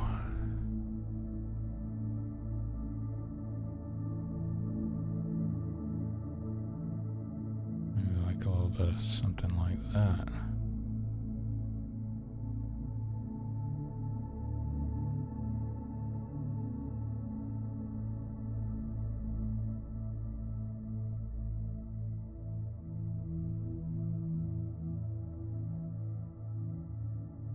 The legs go any longer. I think I'm fine. I think it's fine. I think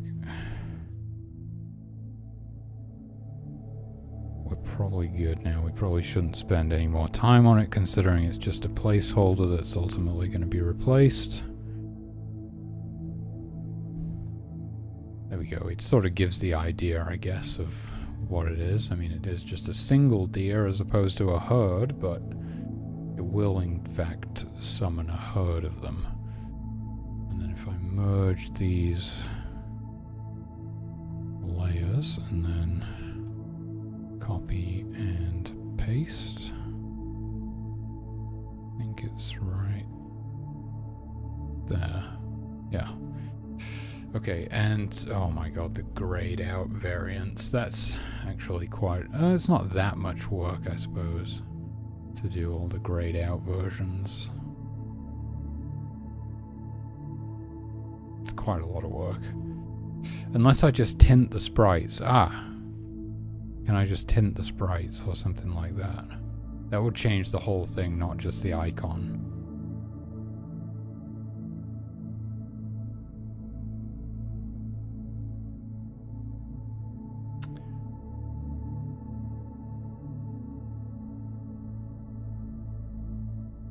And I would need to do a grayed out version of the selected variant and the deselected variant. I think that might be something that needs to wait for now. Yeah, that's not too bad. Okay. SP herd icon. Okay, and then everything that says SP fur miracle icon now needs to be replaced with SP herd icon. And then we should be good.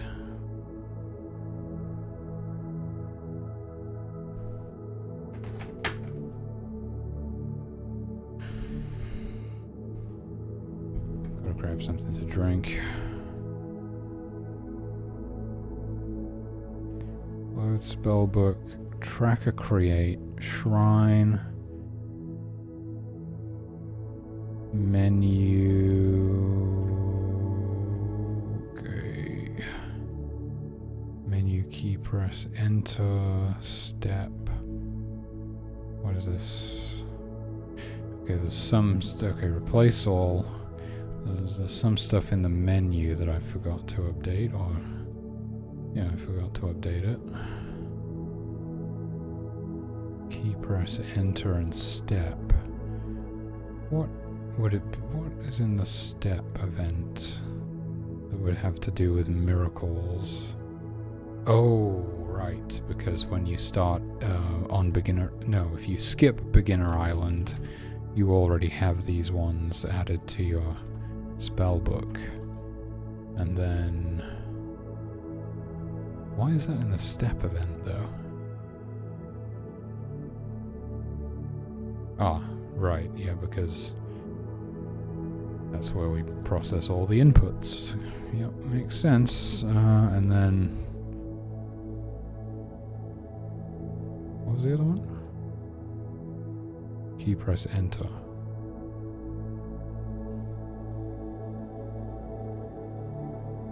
Nope, not seeing anything in there. Oh, wait, what? Menu. What's going on? What was I just looking at? Oh, escape. Right. There we go. Okay. Right, so if we take a look at this in game now, the first level of the game, the Temperate Forest, should now contain a shrine which contains Miracle Herd instead of Miracle Fur. Miracle Fur has essentially been completely removed from the game. If I start in test mode, where I have all of the miracles unlocked already, I should see this new herd icon on the hotbar to reflect the miracle. And if I load a save, well, actually, that's not going to work. Fuck, I've kind of broken my save file now. Which is a bit of a shame, because I was using that. That was like my playthrough that I was using to make all of the videos and GIFs and screenshots for the pitch deck. I thought it'd be nice if it had the continuity of them all coming from the same playthrough. It's not a big deal, I suppose. Probably might have gotten everything I need where the UI is visible. I might be able to get away with it. Oh, well, what am I saying, the UI, though? It's more about the continuity of the camp and everything. Anyway, we can see the new icon there, and if I select it, it will be highlighted. It kind of looks to me like it should maybe be nudged up 1 pixel. Just nudge the deer up 1 pixel. But if I cast this miracle now, it creates a herd of deer, as well as slightly replenishing the conservation level, conservation score. which...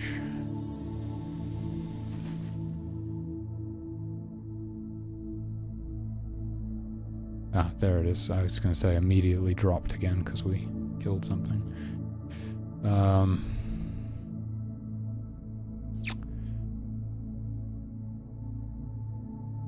But that's kind of surprising because it should have gone up by like 14 or however many deer that was.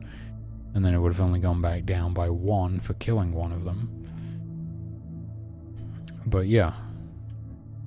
So now we have... I'm going to change that icon slightly. Now we have Miracle Herd instead of Miracle Fur. So you can't just conjure fur out of nothing, which is a bit of a pain in the butt because I did put a lot of work into making Miracle Fur work. But I think Miracle Herd is still pretty cool. It costs a lot. 5,000 power is a lot. That's twice the cost of resurrecting somebody. And considering it's a miracle that you get in the first level of the game, that's way too much.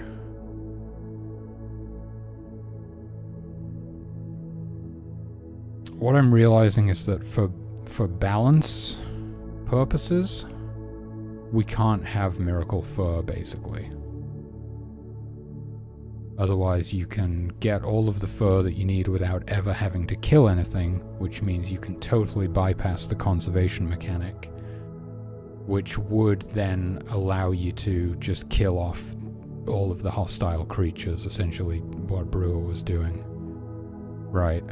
Because if I don't need to hunt for fur, then I can quite happily just kill all of those, because my conservation score isn't going to drop through hunting.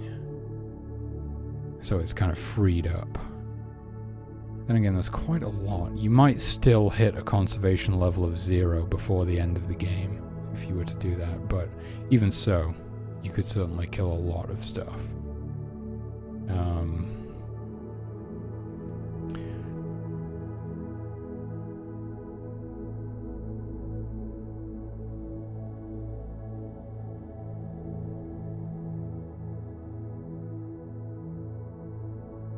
Okay.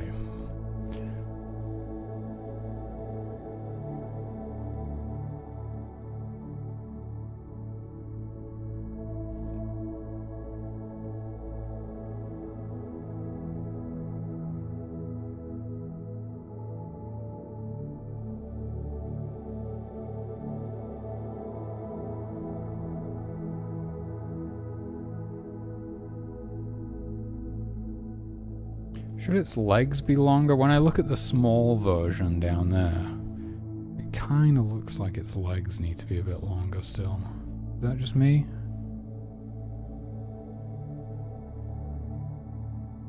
I don't know, I did try it before and then they looked too long. Alright, I can't spend too long on this. It's just a placeholder. Let's have a look at it in-game again and see if it's see if it looks alright in context. So if I load my game from before, you see the thing is in this save file. Oh. Where have my miracles gone?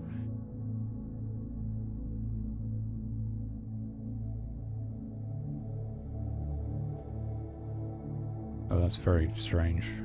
Okay, now I don't know what's going on. I only have Miracle Light. Where are the other ones? Okay, so this save file is completely broken. I can... What am I saying? I don't have to lose my save file if I just make a backup. Just because we don't have save management in the game yet doesn't mean I can't... Yeah, I'll change that to say back instead of exit as well. That was what my original thought was, to make it say back, and then I was like, no, it should be exit. You know what they say, first thought, best thought.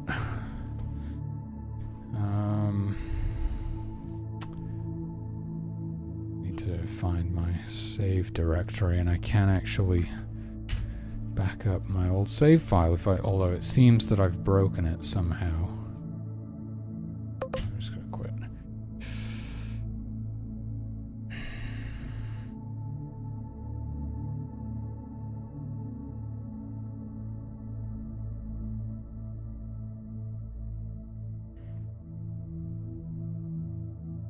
Oh, I need to get something to drink. I'll be right back.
Alright.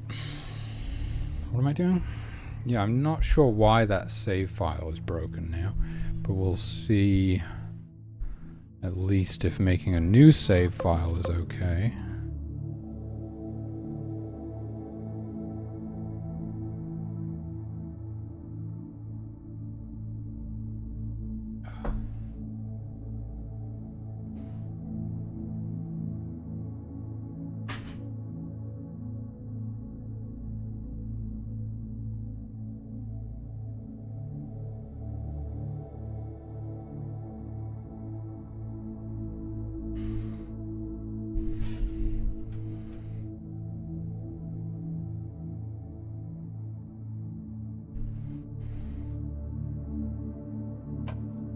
Okay, yeah, I think the icon looks a bit better. It works. Hit save. Load. Load. Load. Yeah, okay, so saving and loading a new save file is fine now.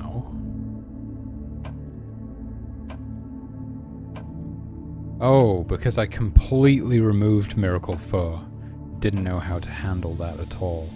And apparently that broke the other two miracles as well somehow. It's not like I kept that miracle in the game and also added Miracle Herd. It's essentially like support for Miracle Fur is just gone now. Okay.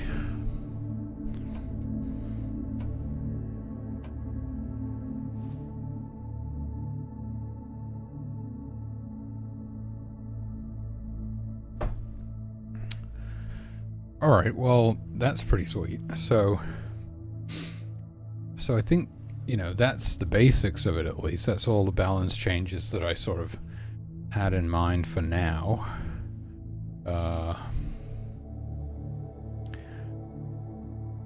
So conservation level, it now starts off at 500 and it goes down every time you chop down a tree or kill an animal. The only way to get it to go back up again is to plant trees or create animals with Miracle Herd. So you can bring it back up a bit. If it ever hits 0, that's it. You get the bad ending. You can't recover from, like, once it's been down to 0. That's it for right now. I've thought about whether, like, should you just immediately go to, like, the bad ending? You know, when you try to go through the portal to the next level, should it just send you to hell essentially, or should it still wait for the very end of the game to drop that on you? Probably should. I think I'm leaning more in that direction. It's still an ending, so it should be at the end of the game. And then my other thoughts are, I'm a little bit on the fence still. Part of me just wants to kill the player, like, you know, it's eternal damnation, right? The bad ending is just hell, and there's no way out, and you will just die and lose the game there. And you have to start a new game and go for the good ending. Or there's the option of, like, new game plus, essentially, that kind of thing, where you can, if you get the bad ending, you can actually go all the way back to the beginning of the game and play through again and potentially get the good ending the second time through. The problem with that is that you would still already have all of your miracles unlocked from that playthrough, so it'd be much easier the second time through. Maybe that's okay. It's kind of like a player retention thing, right? Is the player just going to sort of rage quit and they don't want to play anymore if they get the bad ending and everybody dies and they're forced to restart, right?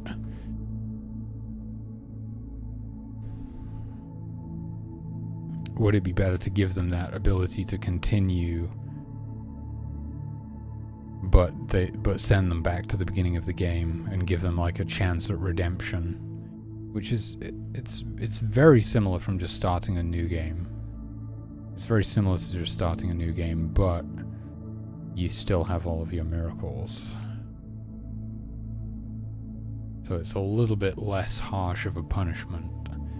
But all I could think yesterday when Brewer was playtesting was, we basically need the harshest punishment possible for this behavior.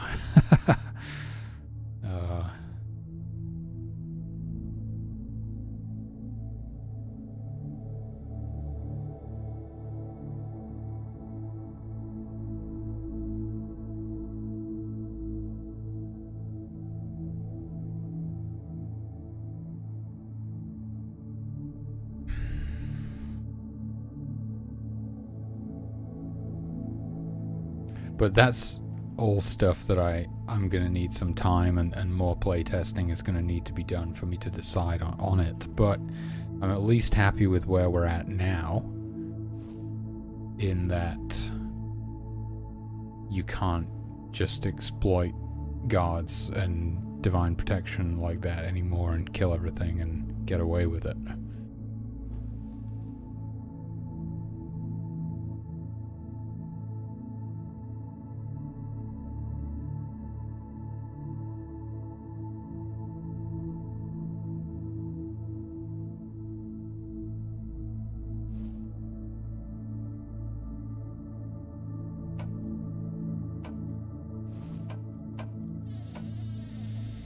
Conservation level is dropping quite significantly, I would say. If we get this camp built without the use of any miracles to help in that process, the conservation score is going to drop quite a lot. It might be necessary to start it out, like, full instead of at 50%.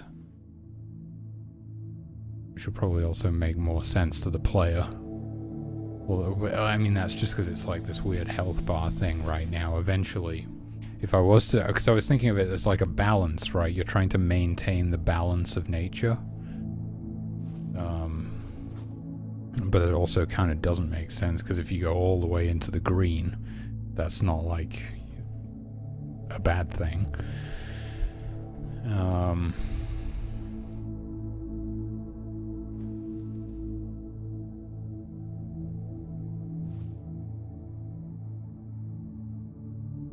But yeah, the maximum size of wolf pack is 9. And you can have, there's three on the map, and then there's, you know, a few aggressive moose and bears.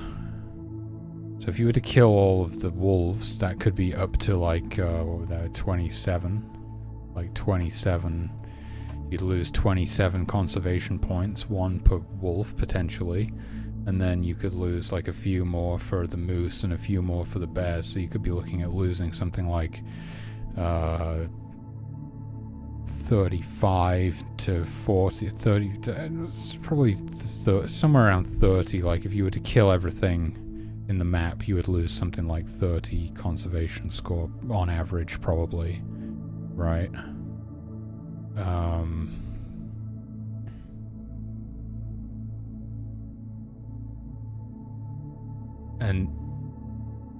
And seeing as you can't use Miracle Fur anymore, you're forced to hunt for all of the fur that you need. Fishing and foraging has no effect on conservation level, so those are both like free, essentially. But you do still need to hunt for the fur to build things. This is the thing. That the pacifist run is no longer possible. That's why Miracle Fur was a thing, basically. To make the pacifist run possible. But I think it's too exploitable, really. Because you can essentially...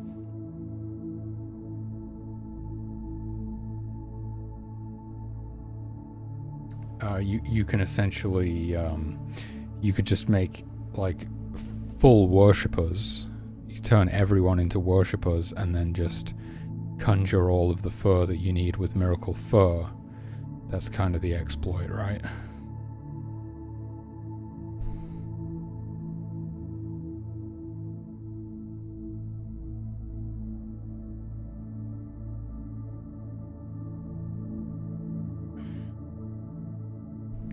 Oh my god, we're getting slaughtered. Okay, so the pacifist playthrough has become impossible now, because you can't get fur without killing stuff.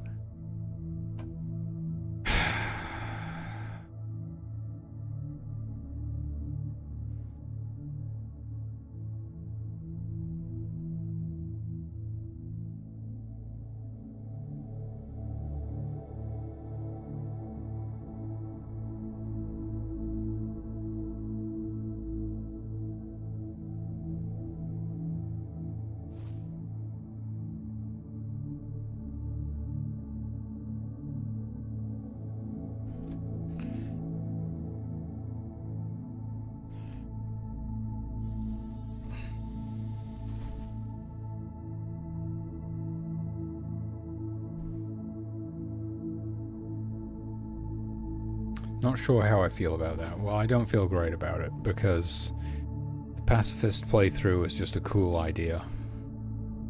It adds a lot of replay value to try and, like, beat the game without killing anything.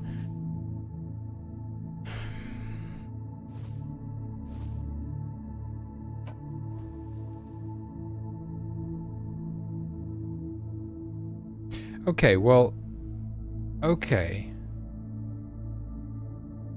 We could still have Miracle Fur in the game, but...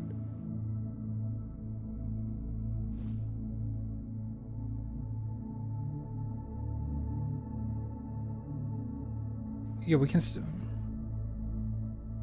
No, sorry. I'm looping now, I'm looping, right.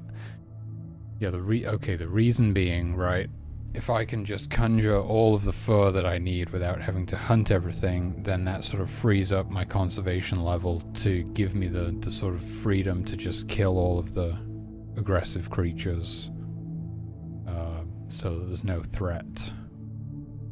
That's the issue still.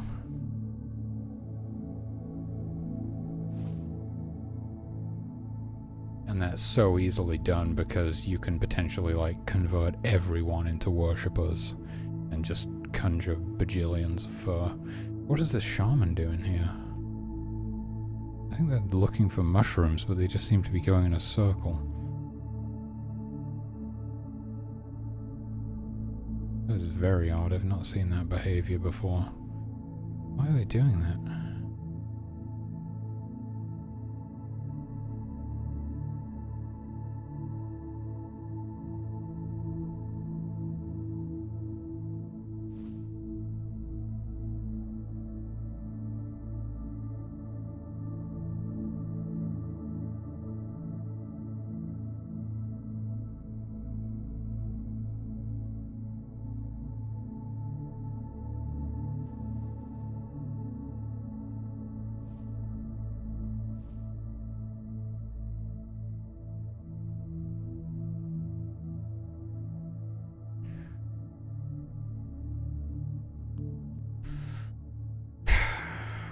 But Miracle Herd having a power cost of 5,000 doesn't make any sense as an early game miracle at all, because you're not even going to be able to use that for ages.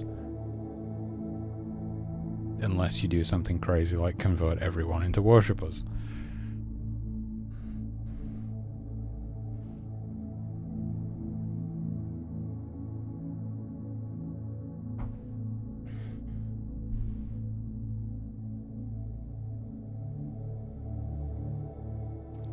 But 5,000 feels like a lot. But it's, you know, you're literally creating life. To create human life, 10,000, the maximum power feels right. It's like you max out your power bar and you can create a whole new human. That feels right. So I figured in my head I was like, okay, so half of that to create an entire herd of deer.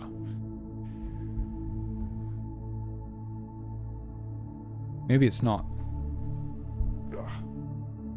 so much the power cost that's the problem, but the fact that it's appearing in the first level of the game. And something with such a high power cost doesn't make sense as like an early game miracle. What would I do? I would put Smite in the first level. Because Smite is basically fucking useless. I hate to say it, you have to have it because it's a god game, and if you can't smite things, is it truly a god game? So it's got to be in there, but it is a terrible miracle that you never use, basically. So I would put Smite in the first level instead of Herd, and then I would keep Divine Protection, Divine Intervention, and Resurrection in level 2, and then I would add... Ooh, what would I put in level 2 instead of Smite?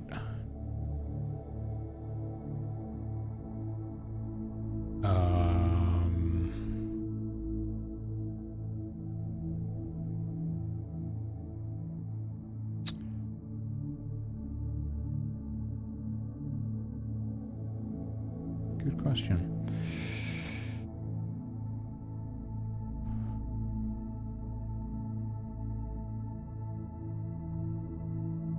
It's like one of those... What is it like? It's like you've got to shuffle all... I've got to shuffle all of the pieces around now to make them make sense. All the pieces are there, it's getting them all in the right place for it to make sense now. And then there's 20... I guess 25 now, because I just added... Well, no, I took Fur out and added Herd in, so there's still 26 more miracles to add to the game. Some of them are planned, and some of them I haven't even thought of yet. It's going to be a lot of fun. It's going to be a lot of fun, actually, when I can just... Once everything else is done and I can just start banging out miracles, that's going to be a lot of fun. Because it's going to, like, create so many more... opportunities for the player to do creative stuff with the miracles. You know, it will be really cool if people come up with like stuff that I never even thought of as well. That would be very cool. What am I doing? I was thinking about miracles.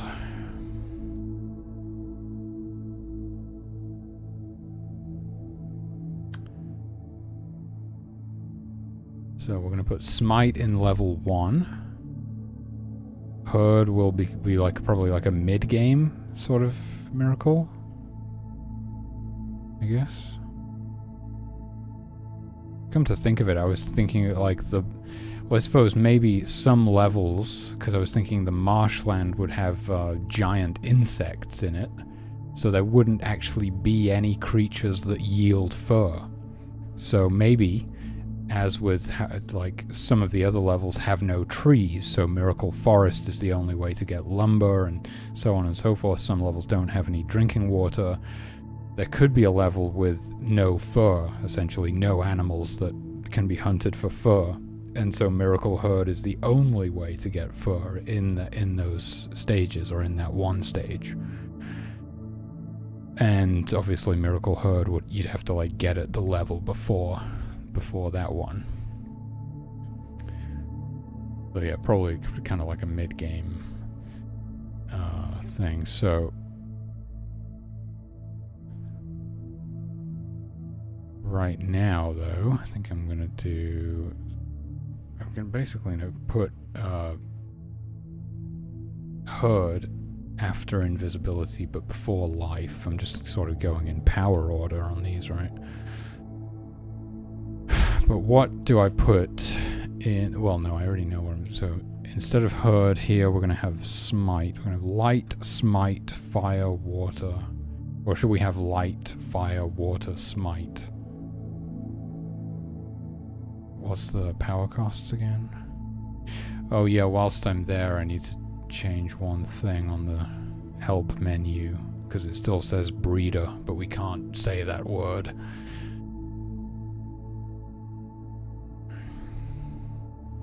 Yeah, the help menu, like all the UI is hard-coded, which is not how we want to do things ultimately.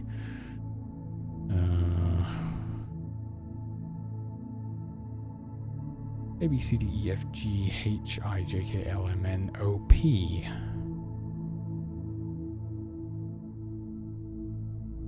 So after Hunter...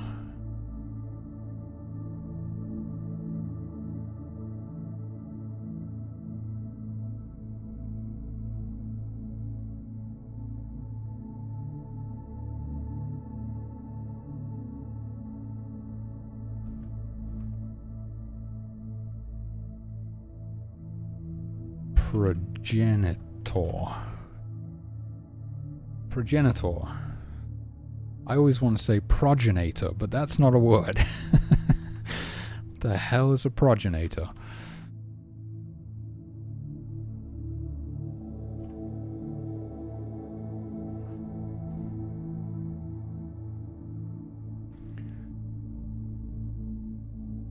Okay, what was I actually? I was looking at the power costs, I think. Smite... Oh no, that's all in the power cost script. Of course it is. Did I actually add a herd cost? Yes, no, of course I wouldn't have worked if I didn't. Smite is... where is that? 100, so it has the same cost as water and fire and DI and divine protection. They're all kind of the same, so you could do them in any order really, so that means it's on me to decide what order they appear in. They appear in the order that you unlock them, and nobody but me will ever run the game in test mode, except maybe the playtesters, but so it really doesn't matter. But of course my brain gets hung up on these things. It's like that has to be a correct order. What is it? I don't know, brain. You tell me. Miracle... Well, Smite was actually the first miracle that was ever added to the game. So if you want to go off of that, we could put it at the very beginning. Smite, Light, Fire, Water. Herd will be coming later. Right here on page 1. And then as far as my levels go,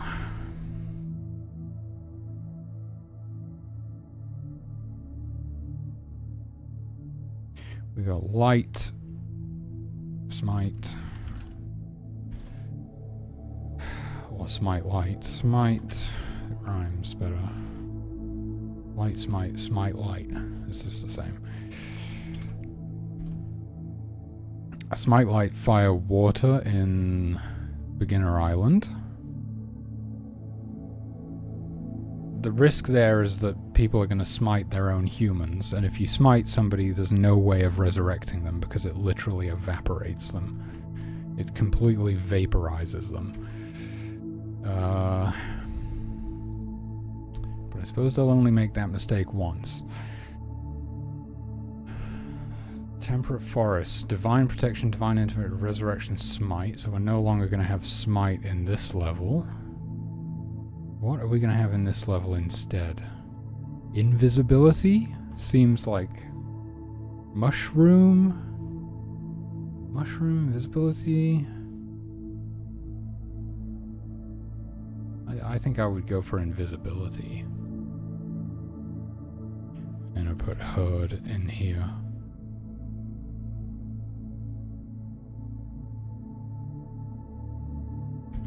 Divine Protection, Divine Intervention, Resurrection, and Invisibility. All in the first level of the game, essentially. Because if you skip the tutorial, you start with these 4 already unlocked. And then in the open plains, Calm, Storm, Forest, Firewood. See, this is a situation where the resource is limited but still available. There are trees and firewood in the open plains, just not very many. So forest and firewood miracles are in that level, rather than needing to give you it before you get to that level. Whereas, for example, we need to give you fountain before you get to the swamp, because there's no drinking water in the swamp. And then, yeah, the miracles after Savannah just start repeating because I need to add the rest of the miracles to the game.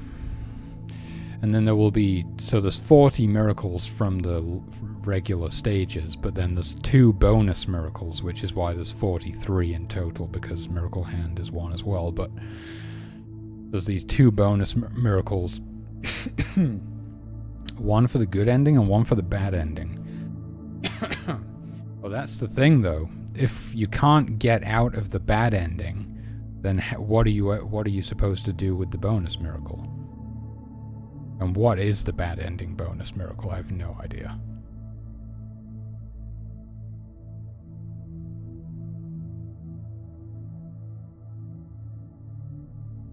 Instead of having, like, I haven't actually... I know what the good ending bonus miracle is, right? If you get the good ending, you get rapture, which means that you can rapture everybody back to heaven at any time that you choose.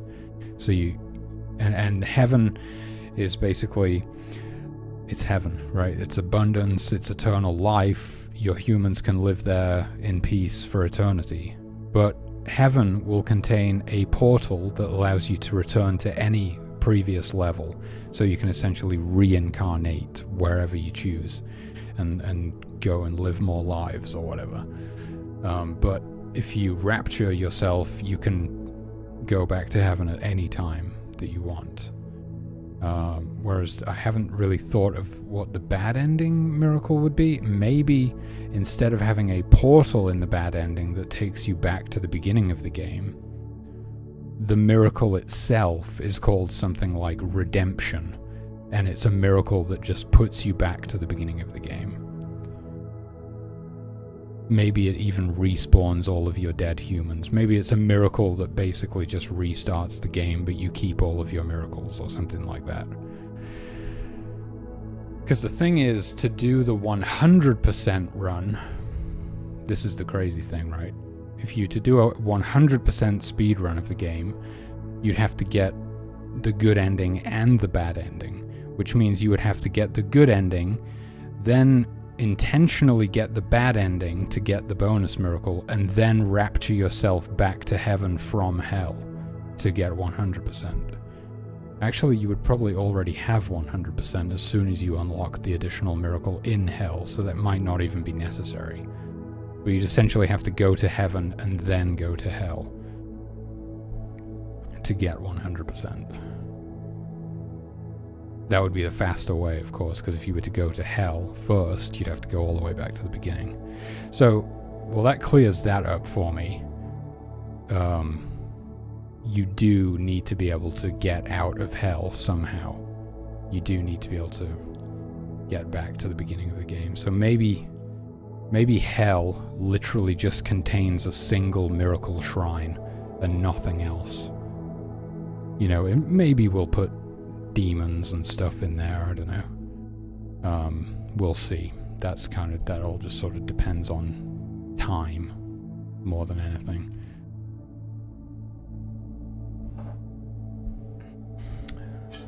One thing I've wanted to get in the game for a long time is volcanoes. I think an active volcano would be really cool.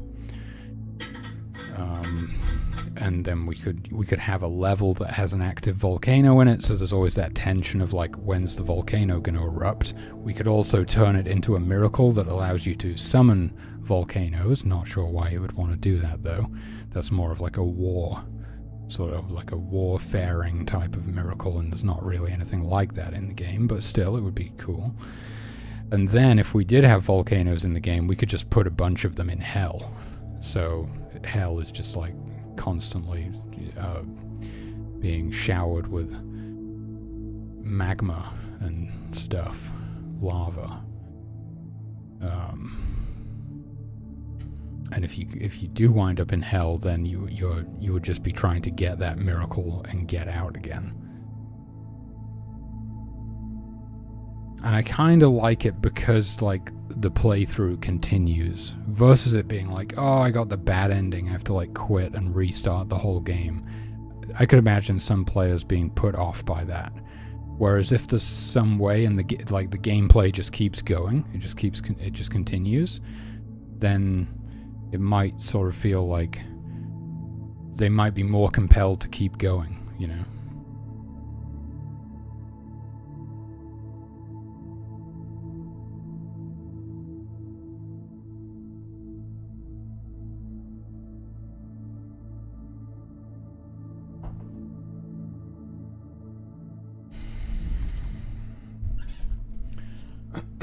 Okay, but that is everything that I set out to do for today. Pretty much. Let me go over my notes and see if there's anything else that I do want to do today. We fixed that.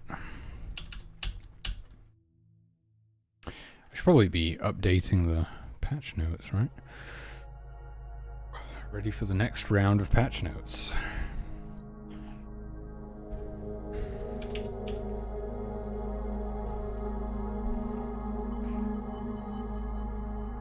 Oh yeah, why did the return portal have the wrong sprite when Brewer loaded his save?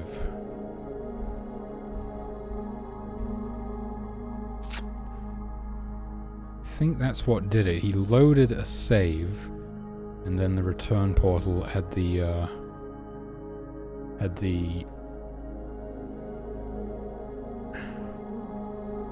open portal sprite instead of the one that it should have had, because you should only have that sprite when you've actually activated it to, you know, send everybody through the portal.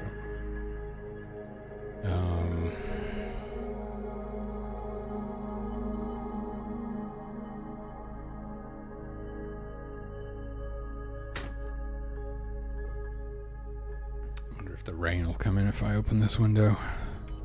It's a bit too hot in here.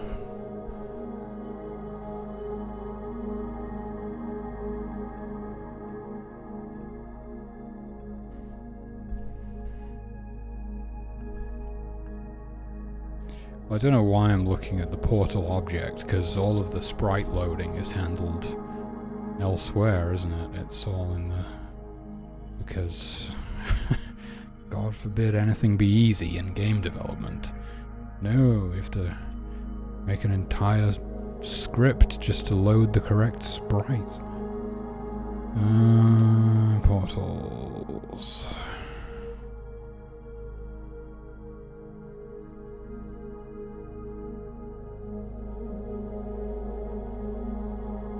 Where the hell are the portals?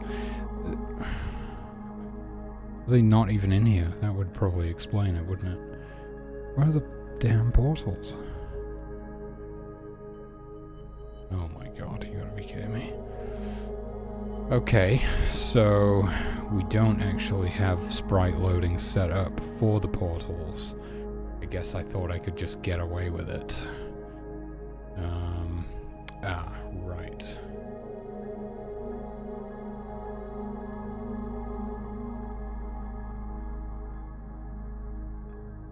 So how does it get...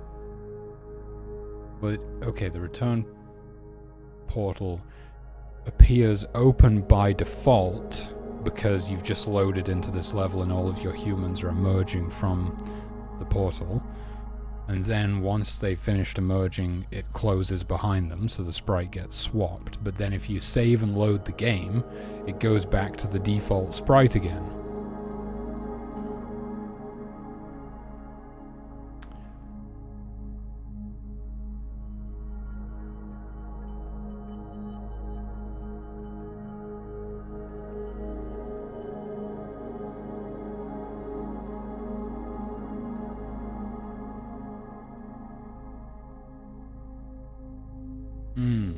Okay.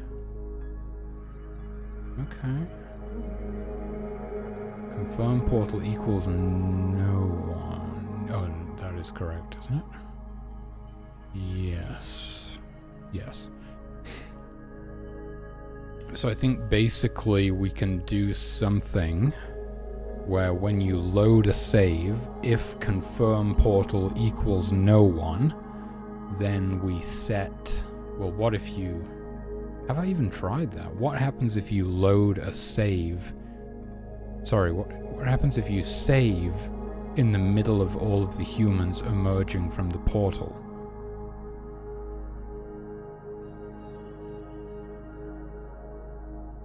And then load again. Does that break everything? I'm assuming I must have tested that. I think I must have handled for that. I remember going over, like, very thoroughly going over every possible eventuality to make sure everything's working, so I'm assuming that is all set up correctly. It's very unlikely anyone will ever do that, but these are the sorts of edge cases that you have to handle for. You know, you can't have the entire game just break if somebody decides to save and load whilst half of their humans are still in the portal. It might be a bit jank, but I think I at least prevented it from breaking the game. Okay, let's deal with one thing at a time. Let's get this sprite working.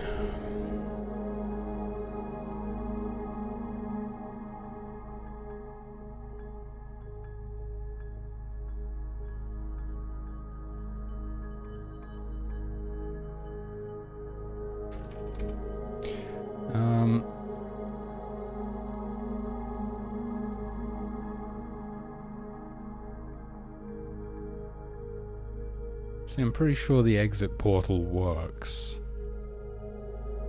If you... Okay, I think I have... Yeah, my save file from the other day is...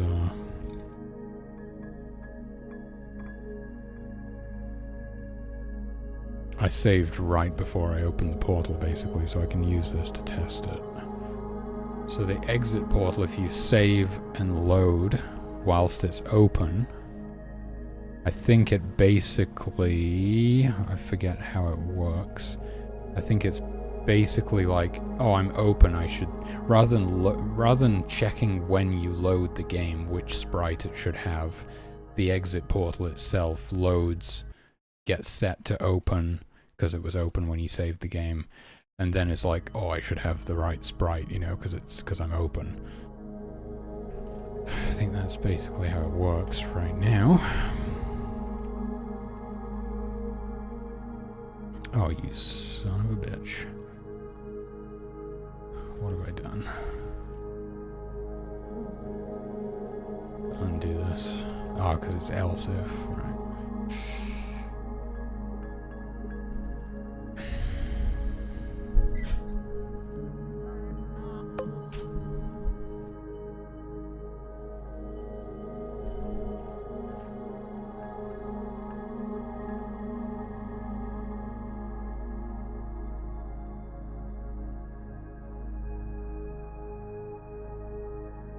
See, the thing is, if there's no food or water in hell, well, the water is less of an issue. Fuck, I don't have any of my miracles in this save anymore, do I? Because I don't have any handling for Miracle Fur anymore. If I just put the handling for Miracle Fur back in the game, then I might be okay. Jesus.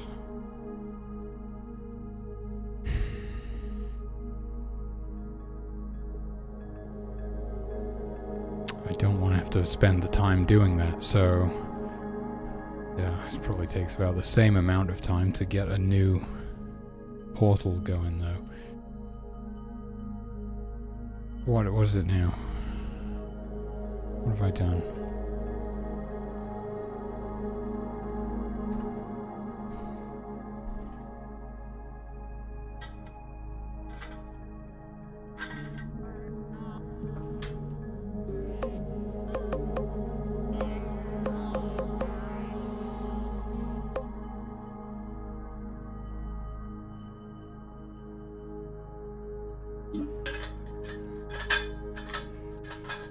Yeah, I shouldn't do too much more today. I should fix this and then just get this build released for the playtesters. There's a little bit more pressure to get more frequent updates out now instead of like sitting on them like I used to.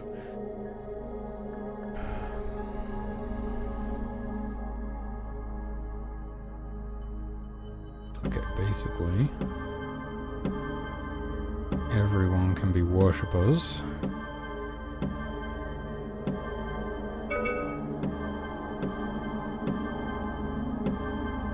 And we just need to get the portal open ASAP.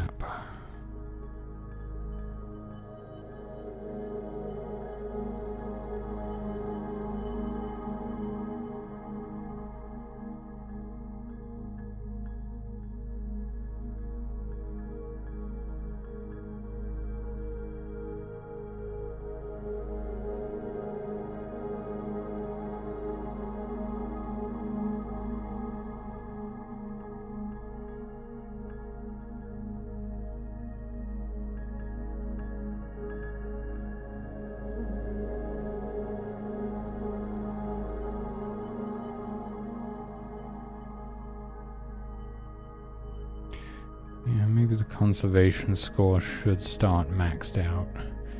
But the thing is, I might have the same problem if it starts at 1,000.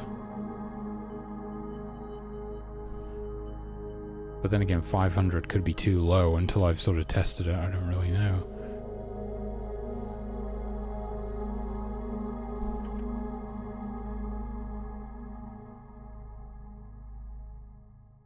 You have to create a lot of forests and herds. I think in that sense it doesn't really make sense, right? If Miracle Forest costs 500 power to increase your conservation level by 10, why does it cost 5,000 power to increase it by between 7 and 14? Sure, it's not just about the conservation score, but I think that power cost is just not, it's not sitting right with me right now. Sure, you get both meat and fur from a herd. You only get lumber from trees. So they are considerably more valuable in that sense.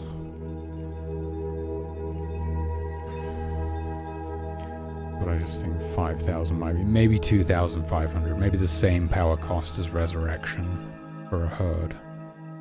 I feel like it still needs to be quite high.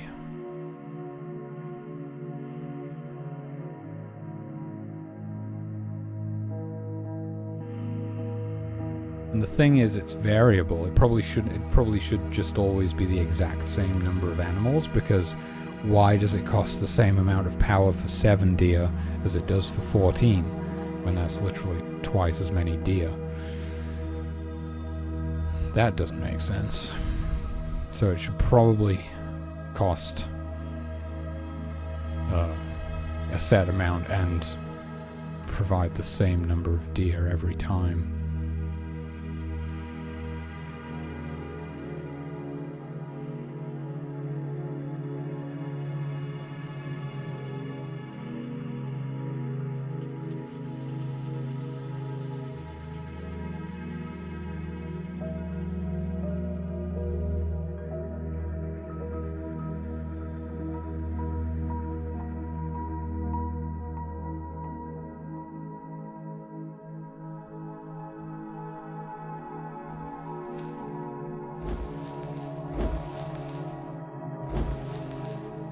Okay, saving, loading.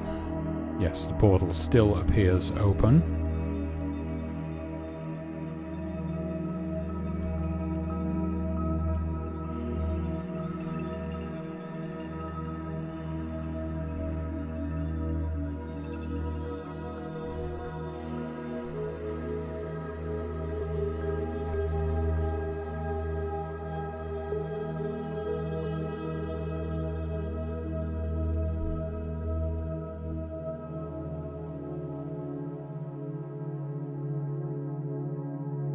Try saving and loading with... Did that even work? Oh, what the fuck? Oh, that's it. I just disabled it. You can't save when somebody's already entered the portal. Yeah, that's... Yeah, you don't have to fix it if you just don't let them do it. Genius. Also, it doesn't load into the next level if you're holding something, because that was an exploit. Like, what if I held a tree? Could I take it to the next level with me? No, because I force you to drop it before it loads the next level. And then probably the same on this side of things. I probably just can't save the game until everybody's emerged from the portal, basically. I try and... yeah, can't save. I could load back, but I can't save now. Beautiful. Okay, good to know, good to know. But the thing is, once everyone's out of the portal, if I save and load now, the portal will open again, because it goes back to the default sprite. Yeah, why is that, like, behind there like that? Something's messed up. Sprites.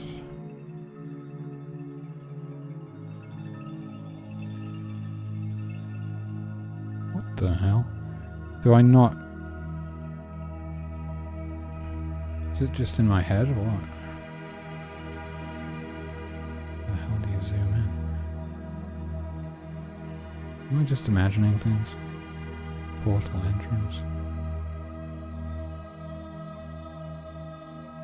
Huh, I don't know. That was weird. Okay,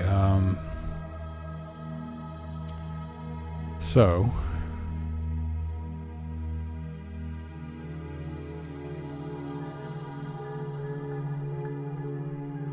yeah, we can't just check that confirm portal does not equal no one or equals no one.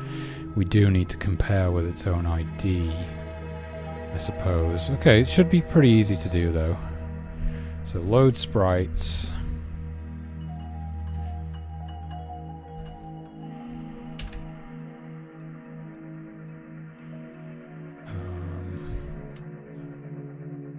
Else if...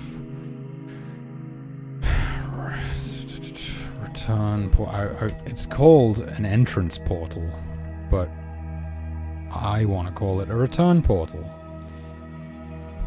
We have an entrance portal and an exit portal, but I just prefer the name return portal.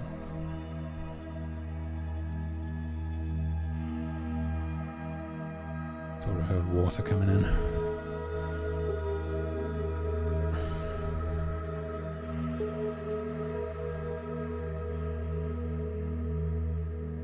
I think it's called portal entrance.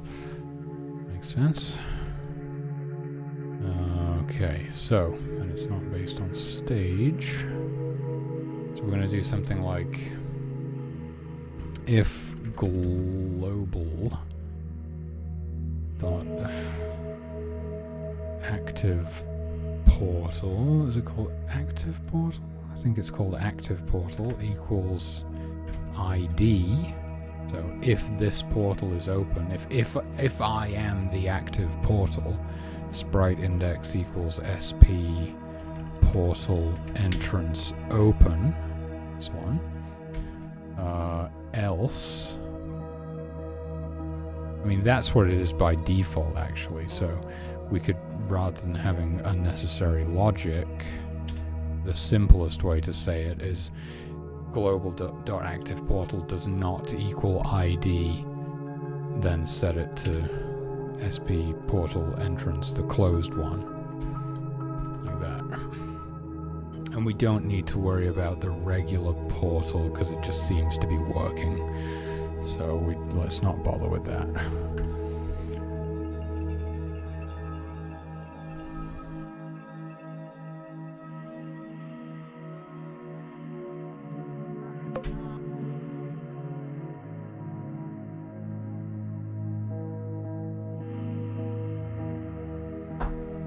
Of course I made a save on the other side.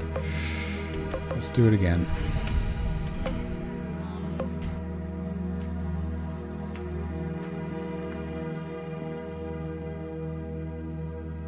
See, I thought about, like, that is kind of funny as well.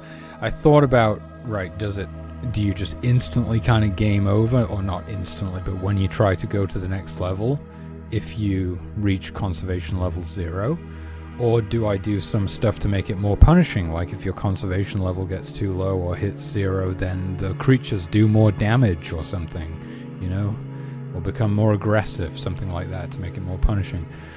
But I don't think I'm going to do any of those things. I think I actually really like this thing is because it's like, if you've been exploiting, then you probably beat the game really quick, and you got the bad ending, and it just puts you back to the beginning. You know, it's funny because, like, you're probably thinking like, whoa, I totally destroyed this game, I beat it so quickly, and then it's like, do it again. Get back in there and do it properly. You know, that's kind of funny.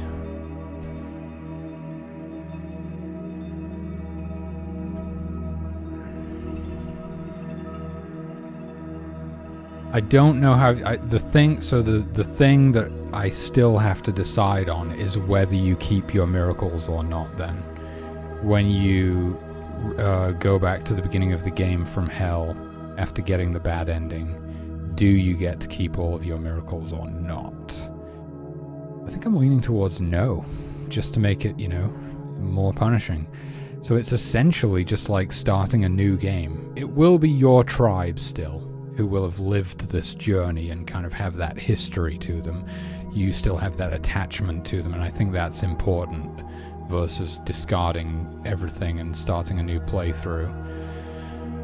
But it is essentially like starting a new game if you lose all of your miracles as well, because there's much less to do. Yeah, that's true. I think you basically have to lose all of your miracles as well, because there's so much less to do if you don't. You're just going to go through all of the levels again and not have to unlock any of the miracles. So basically all you have to do is open the portals. So yeah, I think the bad ending is essentially like you go back to the beginning of the game and lose all of your miracles.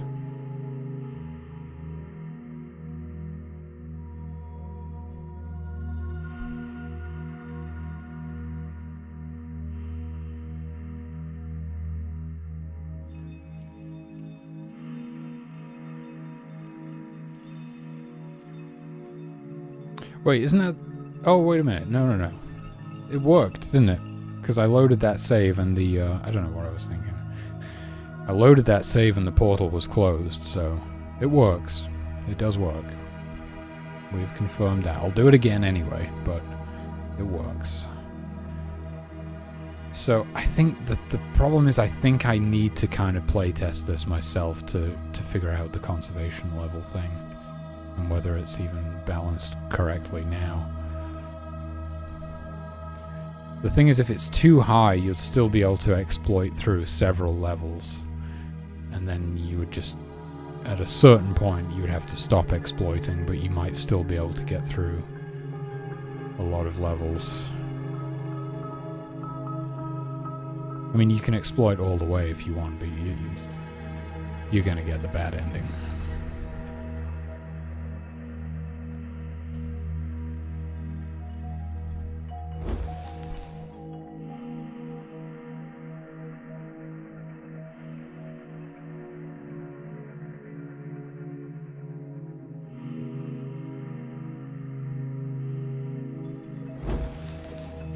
Boom.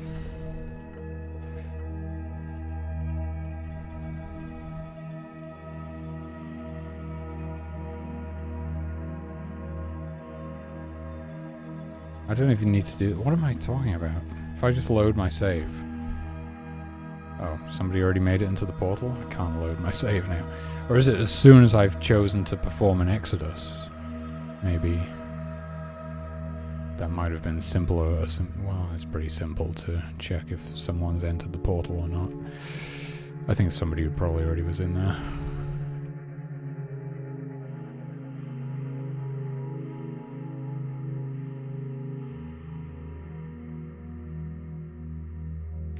Oh man. I'm due for one though. Maybe this weekend. Oh, I'm due for one, there's no doubt about that.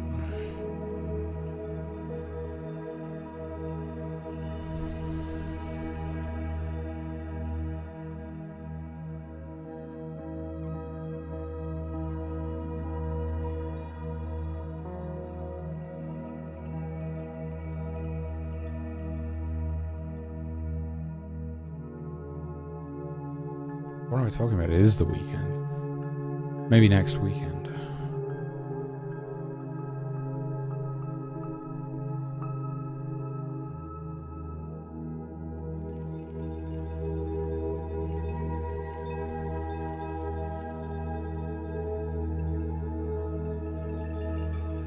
Okay, so if I save and load, the portal will still be closed. Voila. That's it. Okay, let me go through my notes again, see if there's anything else I want to do before I release this build. Super nice to just be able to like put a build out there and it just auto updates everybody's build through Steam, like instead of having to send out sketchy Google Drive links and stuff.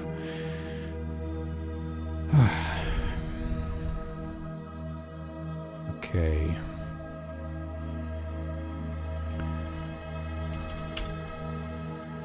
Another bug fixed. I'm going to say return portal has the wrong sprite. Well, it might not necessarily be wrong. It could be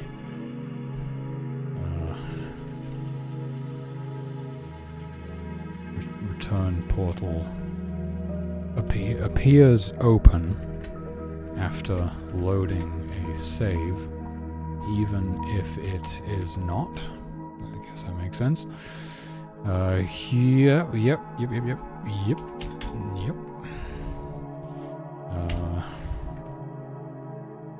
So we had that bug where the humans, cold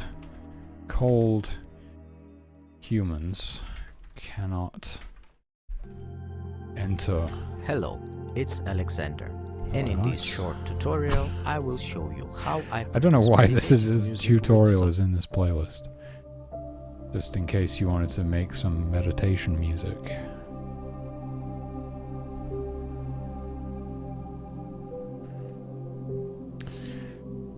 Cold humans cannot enter portals,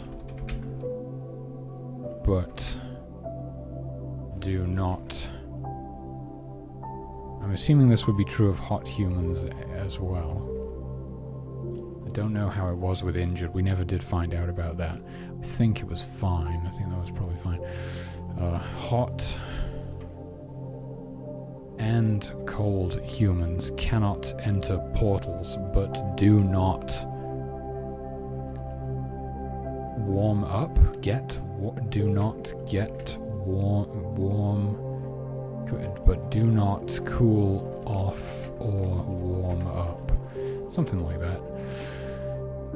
Miracle water not replenishing thirst. What was that all about? Yeah, what was that? And you know what? Let's remove the ability for miracle water to add water to the store. Again, because that just diminishes the need for water bearers. Let's keep its ability to extinguish fires and replenish the thirst of the humans if cast directly on them. But as far as just adding water to the store with it, let's look into this bug and why that might be happening. Why am I looking at this?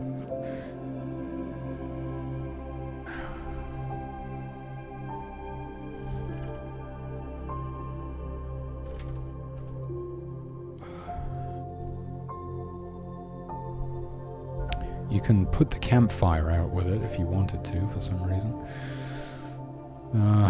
Yeah, some of these things, it's like it has some sort of useless ability that no one would ever want to do, but it makes sense for it to work that way, though, so you still have to implement it.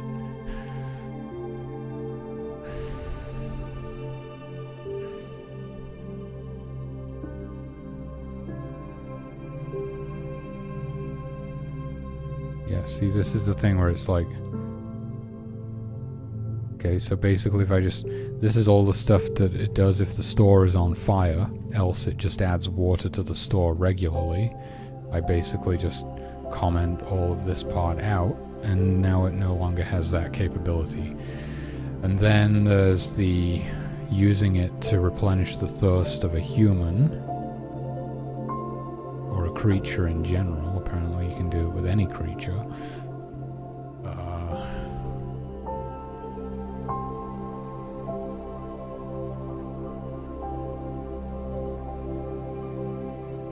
Why did this not work?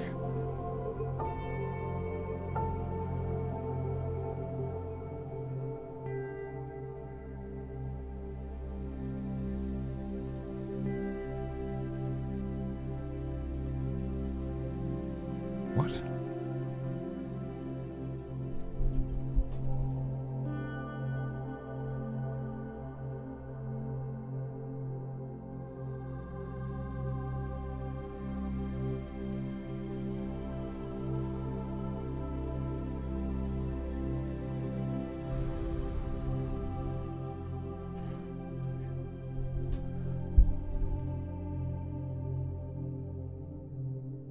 Object, I'm doing a double get parent, which is pretty sketchy. Oh, and then this, what is this one? What the hell even is any of this, dude? Human predator, oh, because it go, right.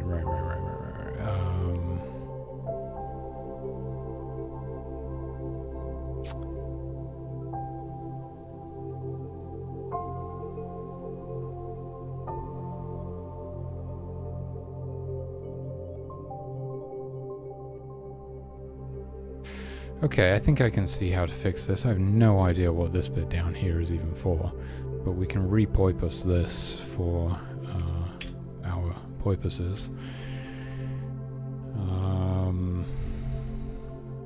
Just by removing the outer get parent, because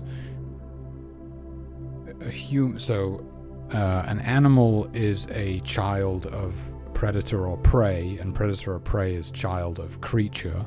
Whereas a human is just child of creature, even though they're kind of predators. I don't know. So we can basically say if the parent of the parent is a creature, or if the parent is a creature.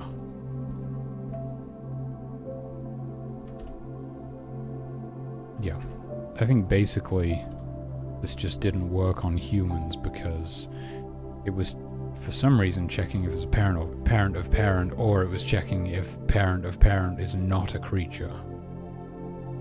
Instead of doing it this way, what you could probably do, and is probably more efficient actually, is you could just say, and we do need some extra brackets in the mix here, because we need... Wait, what? Why do I have two sets of brackets here? Get rid of that. Put a bracket there. What we could actually do here is just global.clicked.object index equals object human. It's a lot more sensible. So now we're saying parent of parent is a creature, or this thing is a human, and blah blah blah blah blah blah. And then we can extinguish it if it's on fire, or replenish its thirst if it's thirsty.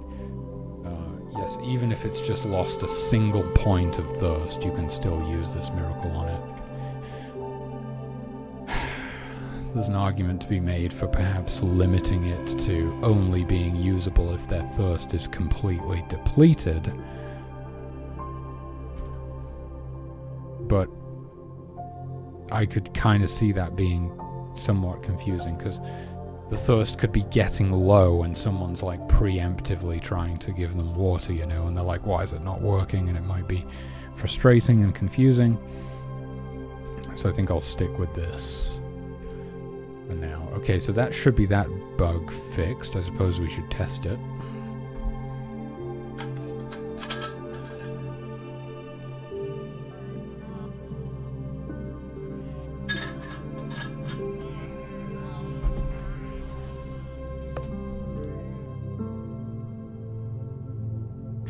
And oh, I do need to run in test mode to get the miracles unlocked.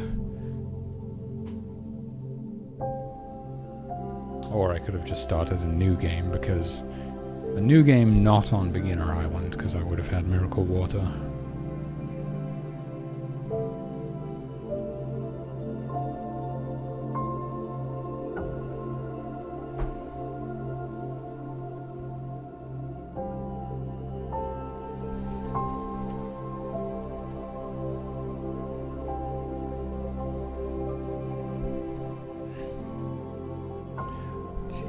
I've never been sick for over a month like this. It's rough, dude. The headaches are the worst thing. Thankfully, for the past couple of days, the headaches haven't been too bad. But my god, did they get pretty intense for a while there.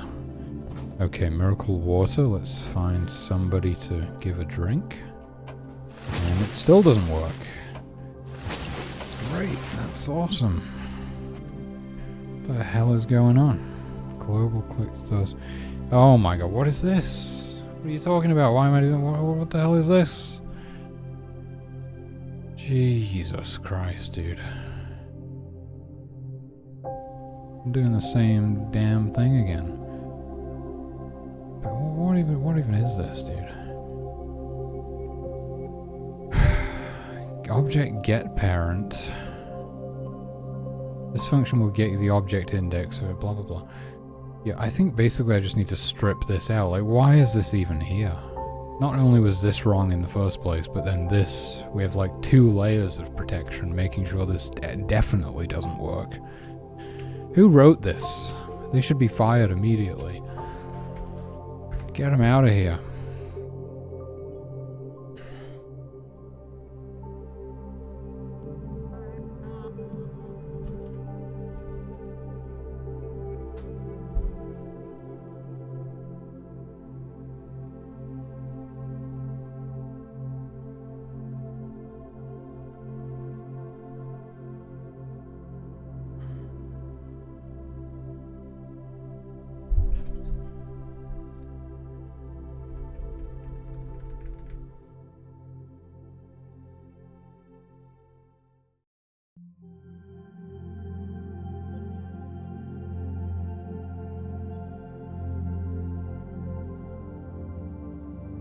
Okay. Miracle Outa? Why do I still have Miracle Herd as my... and yet it reacts like Miracle Light? Okay, I fucked up somewhere. I probably forgot to change the sprites around. Yep, that's exactly what I did. But Miracle Water still works. And now it actually works, so that's freaking awesome. Okay, so that's that. We can move that to the from the known bugs list to the fixed bugs list. Dude, there's nothing like a playtest, let me tell you. It's unbelievable how quickly you guys find these things. And it frees me up to actually like be working on the game and the pitch deck and the sort of stuff peripheral to the game. You know, it was getting really bad there where I was having to do so much playtesting myself that it was just preventing me from actually developing the game, so it really is a tremendous boon to have playtesters. Miracle water not replenishing thirst. There we go, fixed. Okay. Oh yeah, I gotta fix those icons now.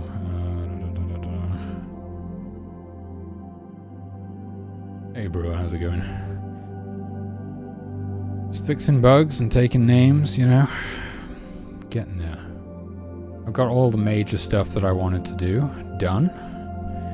I'm just fixing up any other easy bugs that I can before releasing this build. So I'm gonna make sure that the most important thing is the shrine, of course, and then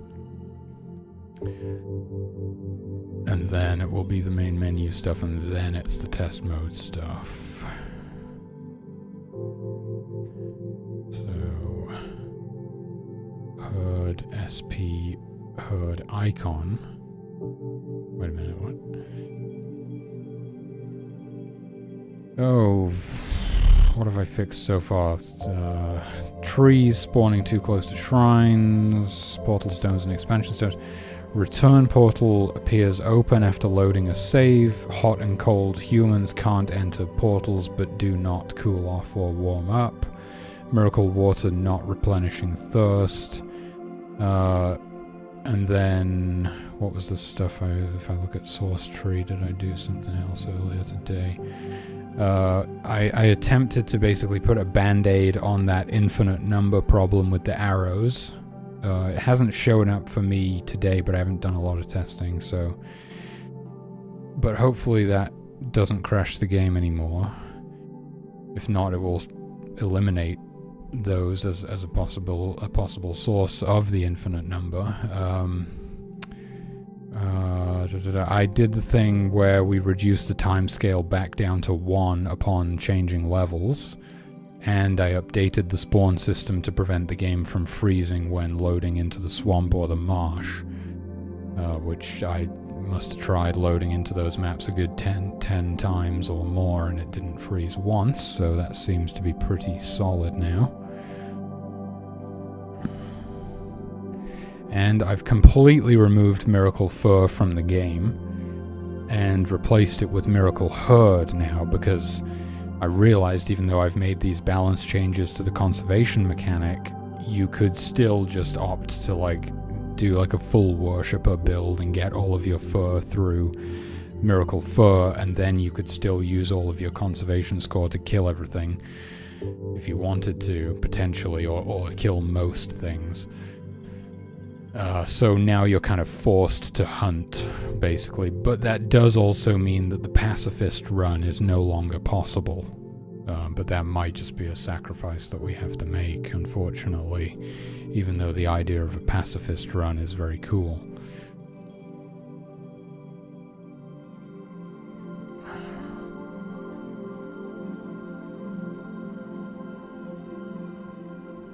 Smite.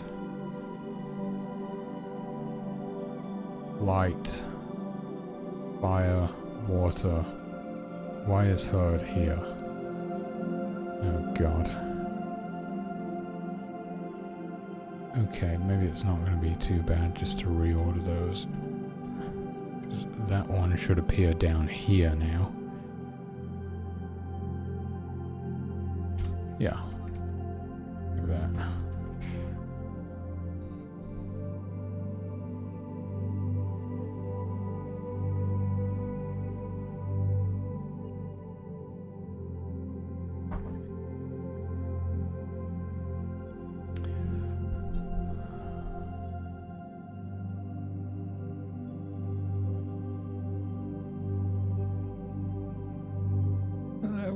don't think this is even necessary, is it, actually?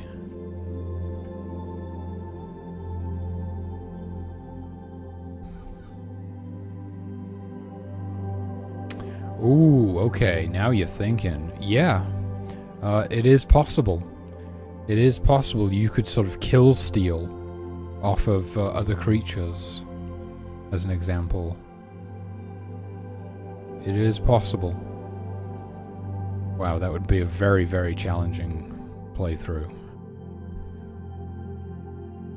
You'd have to basically use expansion stones and hope things die within your sphere of influence, and then if you can grab them and drop them near hunters. I made it so essentially animal carcasses dropped near hunters will be added to the harvest list because they can see it and they're like, oh, we should harvest that. Even if it wasn't them that killed it.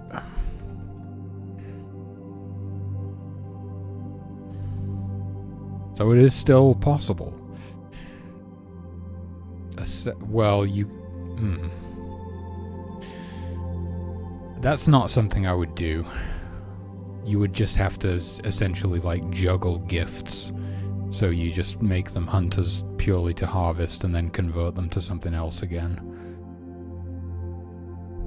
Because that whole thing of like giving them commands directly is not really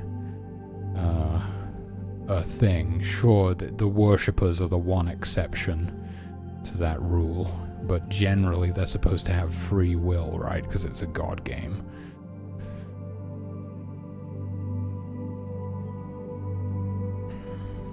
So I don't think I actually need to worry about these, because this is just, as long as the icon is correct in here, it's fine, isn't it? Which it is fine, so it's literally just...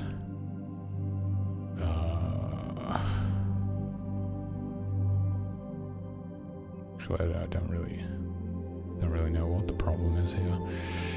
Let's go look at this object. This might like... Ah, okay, I forgot to swap the icons around here. That's what it is. So the second one should be light. First one should be smite. And then herd is now all the way down here. After invis, but before life. And then smite goes to the beginning of this list. And 1, 2, 3, 4, 5, 6, 7, 8. 1, 2, 3, 4, 5, 6, 7, 8. Okay. I think that's all correct now, and I'm guessing the menu stuff is already correct as well.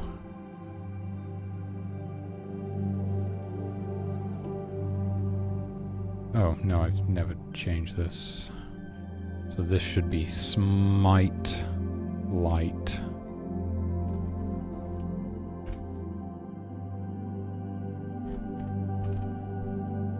And then...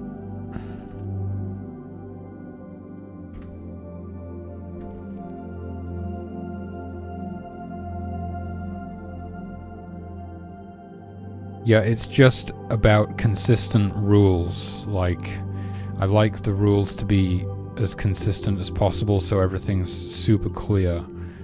So, because they ignore their hunger whilst unlocking a shrine, that means they will ignore their hunger if they were hungry when you activated it as well. So there's no, like, blurred lines or confusion there. It's like, if they're going to unlock a shrine... Alexander, and in this video I'd Alexander like to needs show to fuck off right now. I don't know where he keeps coming from. Trying to teach us how to make meditation music. But yeah, there's a lot of things like that where it's like, if a certain thing would interrupt them performing a certain action, then that same thing should also prevent them from starting to perform that action, for example. Like, or maybe the other way around is better. If being hungry prevents me from doing this thing, then if I get hungry whilst doing it, I should stop doing it.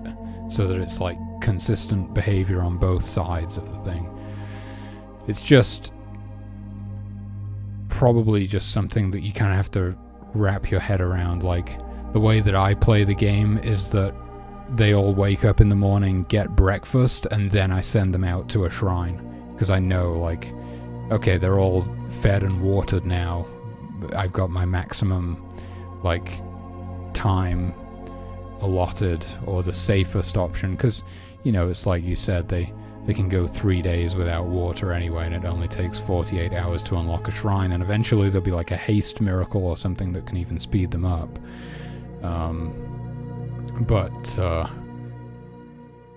Yeah, I think rather than like changing the game rules, that's more of a thing that like the player kind of has to learn and conform to, and sort of learn the rhythms of the tribe and stuff. Otherwise, because I don't like that inconsistency of like, you could imagine the frustration of like, why aren't they going to this shrine? I just activated it. Like, why aren't they doing what I want them to do? Oh, it's because they're hungry? But how come they unlock the shrines when they're hungry normally? Like, it starts getting unclear. Yeah, and I always prefer clarity, like the clearest game rules possible with the most consistent behavior. I think it's really important in a game with lots of automation or autonomy, because so much stuff is out of your control, so it needs to be totally predictable, right? Otherwise, there can be a lot of frustration.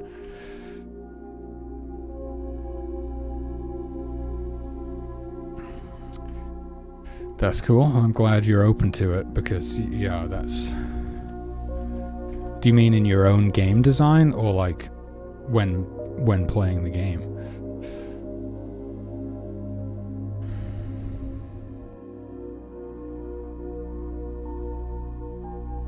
Yeah.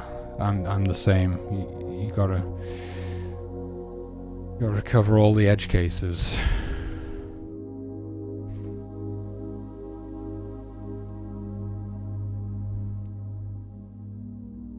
Okay, so where are we at now? SP, that should be SP smite icon. So smite light fire, smite light blah blah blah. That's good. And then is there one more place?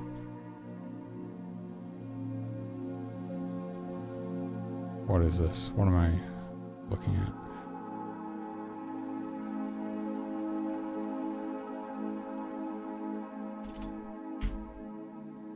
Smite.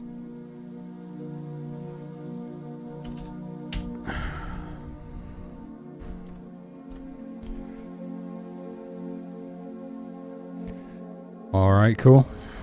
Catch you in a bit. Okay, we should be good now. I should really... Let me just go over the shrine code one more time. That's the really important one. Yeah, I don't think it matters what order they're in here, because it's literally just saying, well, if it's herd, use the herd icon. If it's... Where is smite? If it's smite, use the smite icon. It's pretty straightforward. Okay, that should be good then. And if I start the game in test mode now, we shouldn't have any more of those issues with the wrong icon appearing.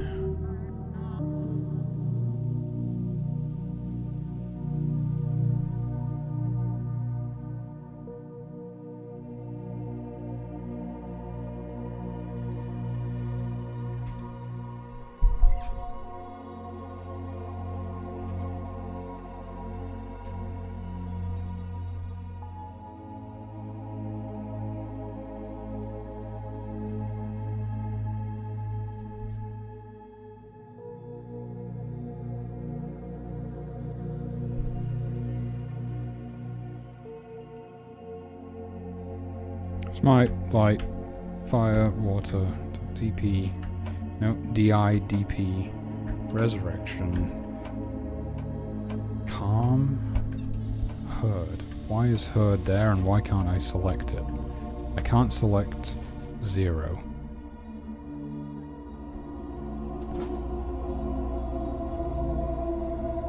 Okay, so I guess I haven't updated... They're in the wrong order, and I haven't updated Miracle Selection to even allow you to select Herd on the hotbar or something? I don't know, because I was selecting it before. Anyway, I gotta take a leak. I'll be right back.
Did I take this shit before? Alright, then 1, 2, yes.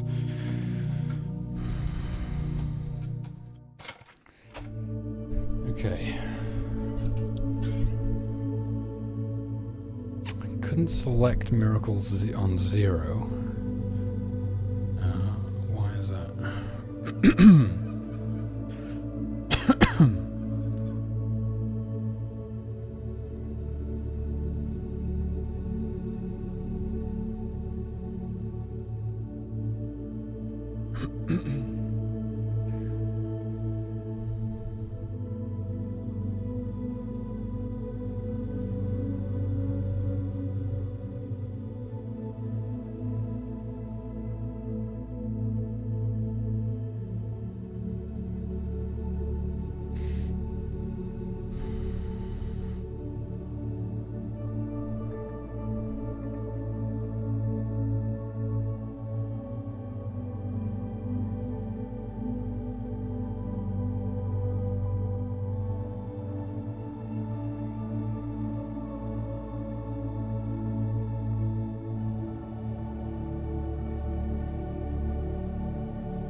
Yeah, I thought that's why I was counting them before.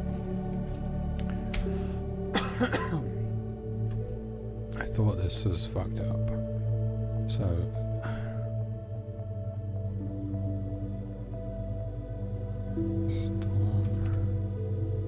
right, because we got hand on 0. Well, it's just a list. We're adding hand. It's around 1, 2, 3, 4, 5, 6, 7, 8, 9, 0. Oh, where's 0? Wait, what?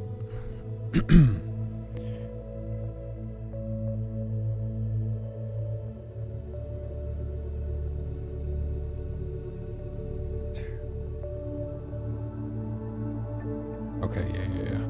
And then this time it is actually 1, 2, 3, 4, 5, 6, 7. 1, 2, 3, 6, 7, 8. Where the hell am I getting 8 from now?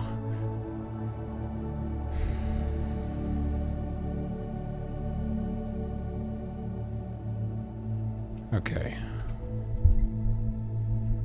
There's gotta be a better way than whatever the hell I'm doing here. I need something where it just like automatically updates this somehow when I add new miracles to the game. Not quite sure how I would do that.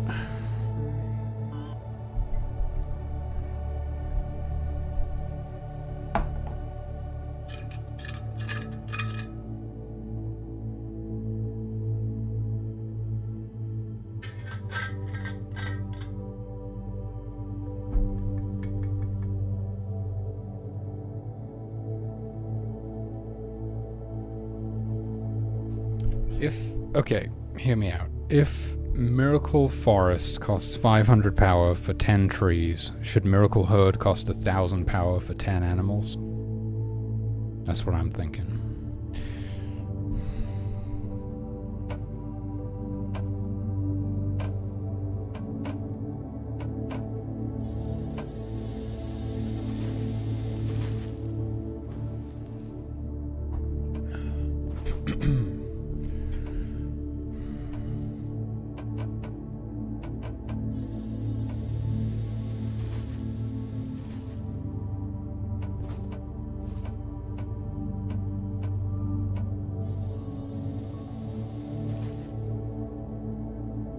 Yeah, and then it can go in level 2. So you get these 3 miracles plus Miracle Herd in level 2. And these are like 100 power spell miracles, and then you have 1,000 power, and then you have 2,500 for resurrection. That kind of feels right. Gotcha, okay. And I still can't select 0. What the fuck? Why can I not select that?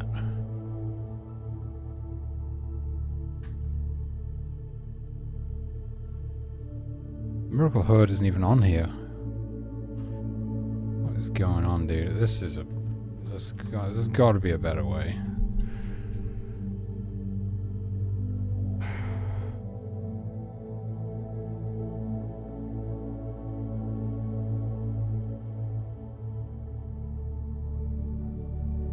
Why is it not giving me the fucking preview? Oh, it's page 0. You got to be shitting me.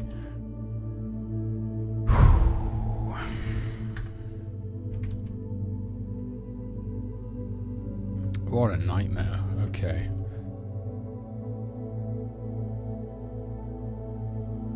Alright, maybe that just fixes it now, because that was, yeah, on the wrong page. The sprite was on the right page. Okay, that's probably it, isn't it? Alright.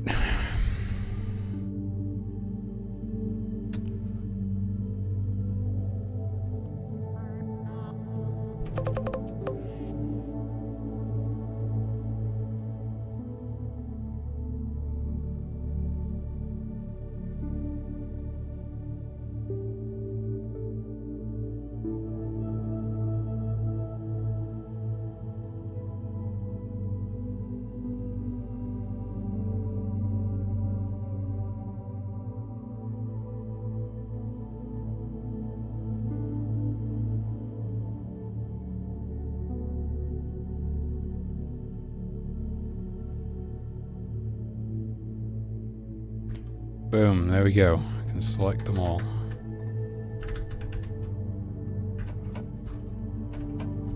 And there's HUD. And it works. Fuck yeah.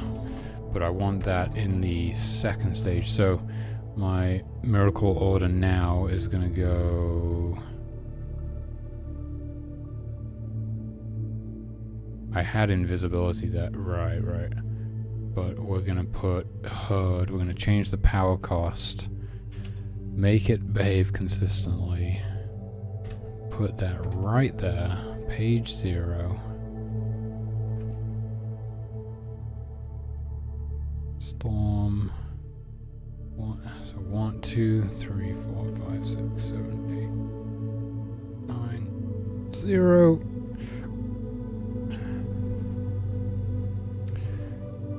Storm is going back to page 1. HUD right after Divine Protection.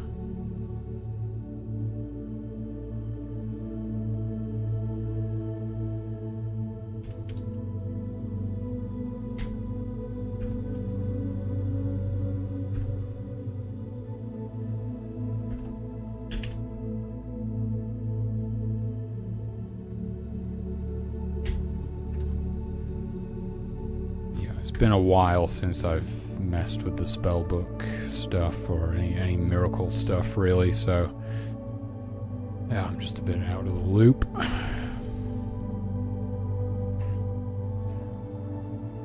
So that's going to be the order. So we got to change the room definitions, which is thankfully super easy.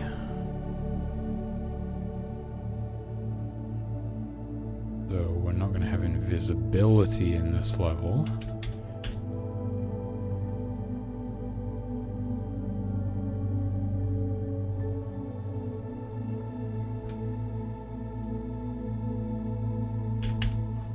Can't remember what the power cost on invisibility is.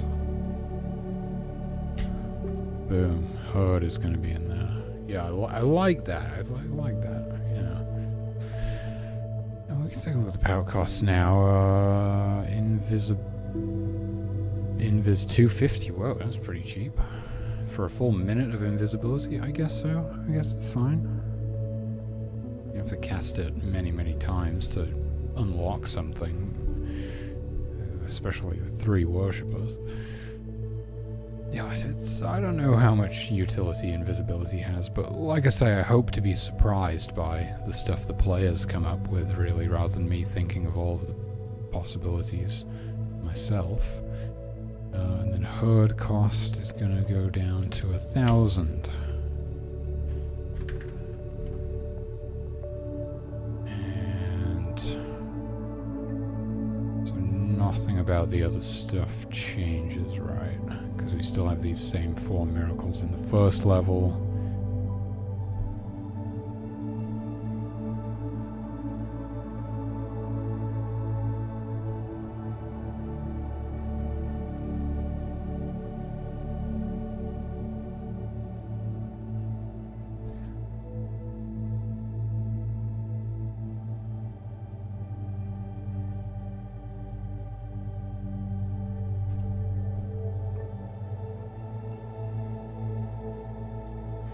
And this is just gonna... Oh, that's the... Well, we can override it. So we'll do... just 10. 10 and... spawn deal, blah, blah, blah, blah, blah. And...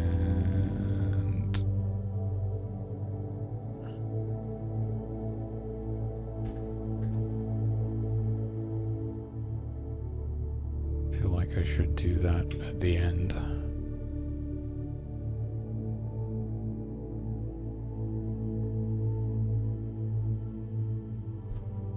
Spawned dear HUD dot HUD size 10. We just set it to 10 every time.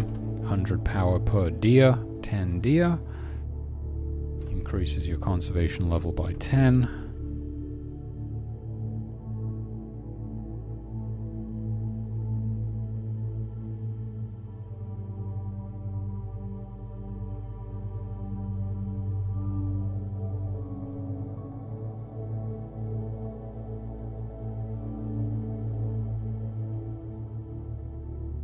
I think we're good.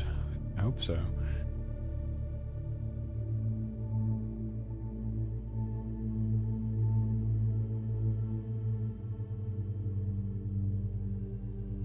Alright, let me check my notes.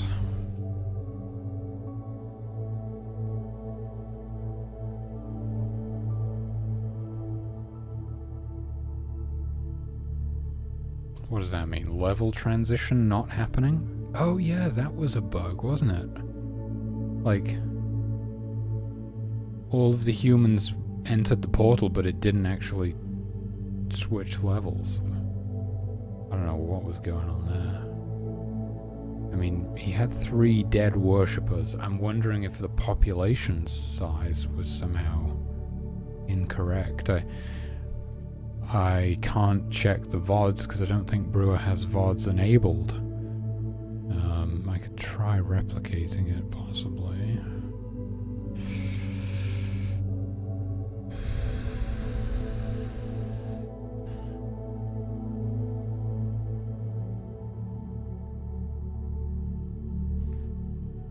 Yeah, that was a really mysterious one. That was like the first bug that he encountered.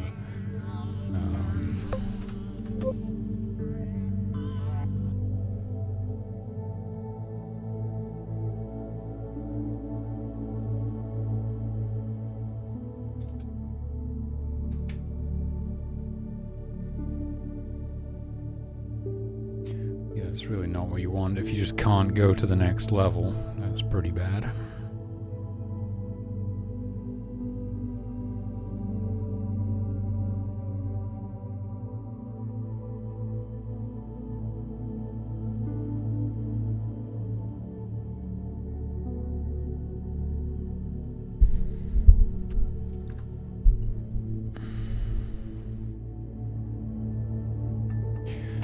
So he had like 3... I'm gonna have to get the frickin' portal open.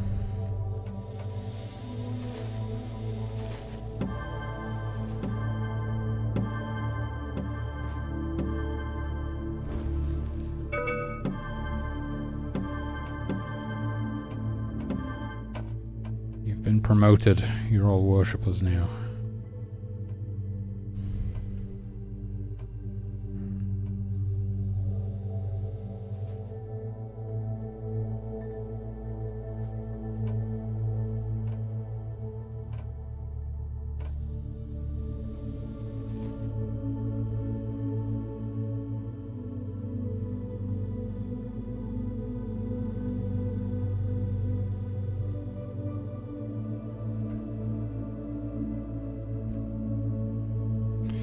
Yeah. I mean, it is funny how many comments I get about the UI and stuff as well, like stuff that is obviously completely unfinished and just a placeholder. And people wonder why it's so bad. I mean, it's...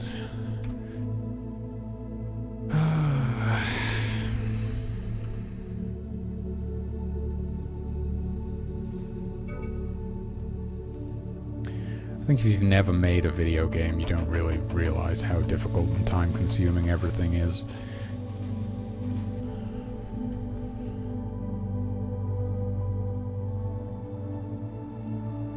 I actually quite like that HUD icon on the hotbar there. But yeah, oh, I thought the game froze.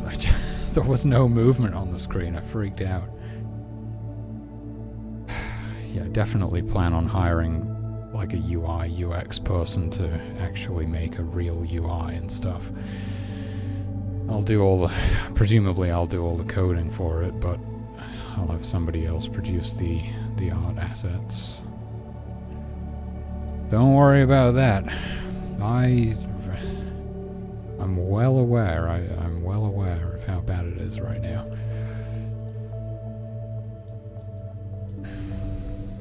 So... we're gonna, oh, I actually have DI at my disposal. That's pretty handy. Where's the other group? Okay, so We need like 3 dead worshippers, but I can't smite them because that will totally eradicate them from existence. So I'm gonna have to burn them down. We're gonna have to burn this motherfucker down.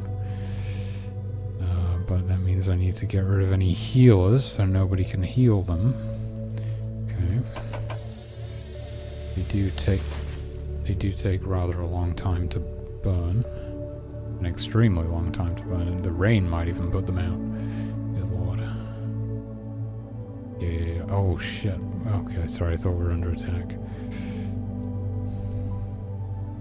Okay, maybe it's not too long, but I did make them burn. I've made everything burns at the same rate actually, which is kind of unrealistic, but again, consistent game rules. It is a video game at the end of the day.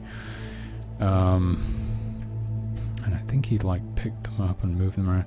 See, my population has dropped to 27, obviously because 3 of them just died, but I'm wondering what happens if I save and load. Does it go back up to 30? No, I mean it shouldn't. I've wrestled with that code enough times to hopefully have it subdued by this point, but if we open the Portelium now and send everybody to the next level, what's going to happen? Are they going to go through? This is the thing, like, they all went in the portal and it just didn't load the next level. I imagine it's going to be very difficult to replicate that. I have no idea why that would be happening. Oh, just windy out there. There was a seagull just like suspended in one spot, desperately trying to fly.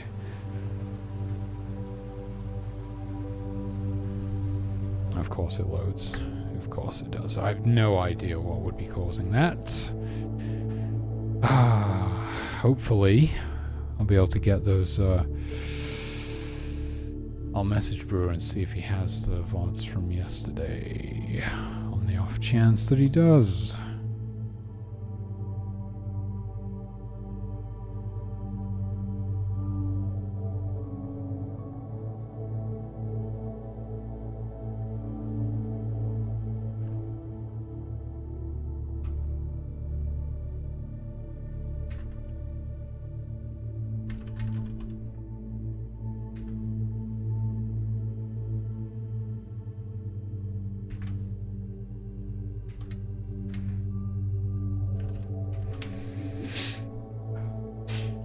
Excuse me.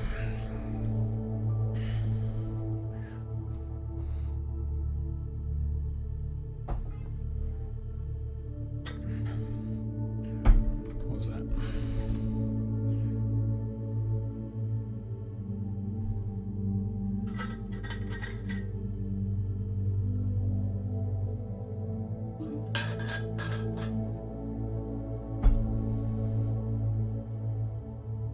Ooh. Okay.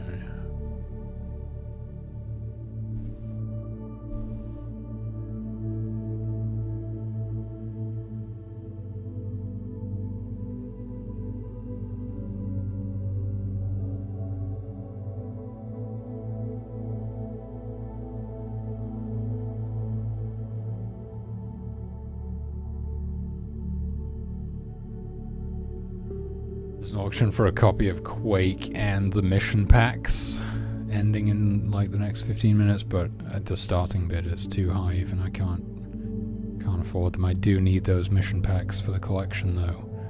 I had to sell mine off at one point, and I just haven't been able to get them back.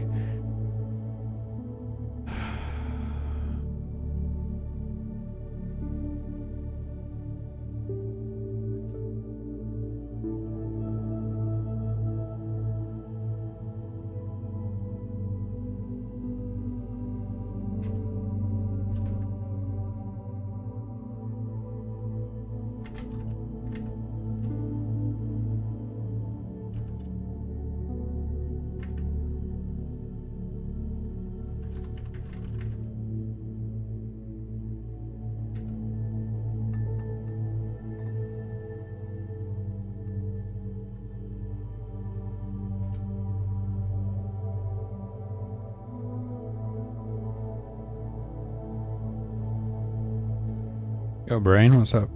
Oh, that sounds good.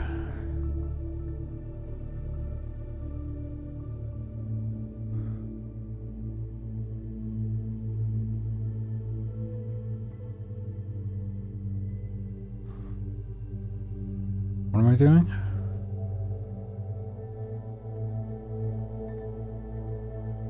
We were trying to replicate that bug, but I can't. I don't know. That one's just gonna stay on the known bugs list for now. I don't know what that was all about. Oh yeah, so if I could fix this, I would have fixed like everything except for that one, of course.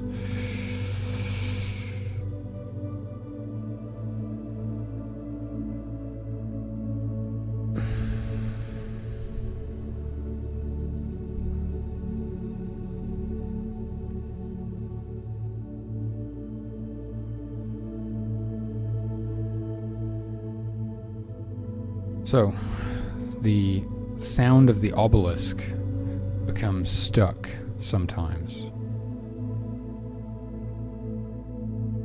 Just the sound, everything else works fine, that's the weird thing.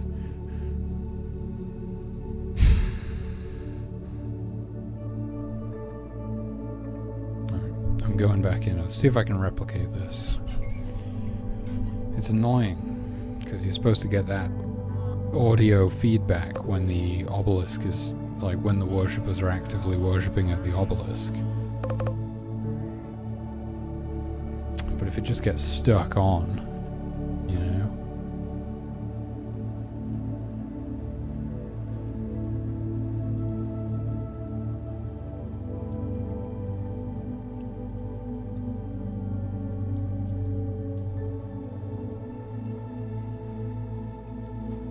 It's amazing how effective these maps are. You know, they're very small.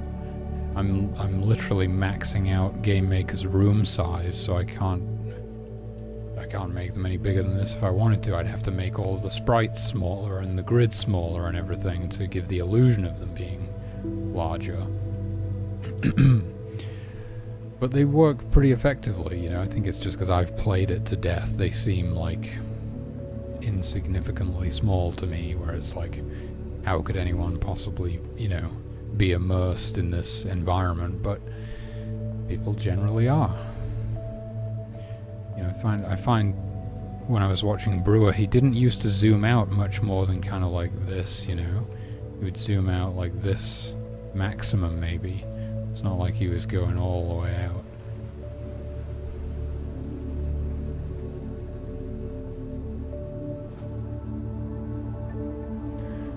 Well, we basically need to get these tents built, don't we? So more hunters would help, seeing as miracle fur is no longer a thing.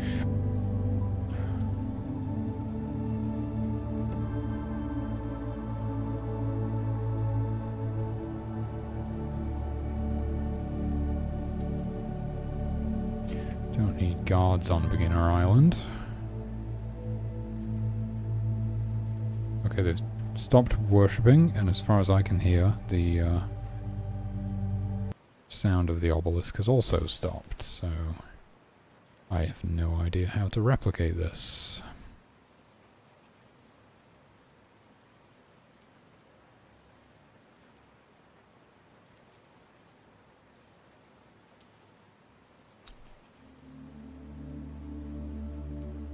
And now it returns.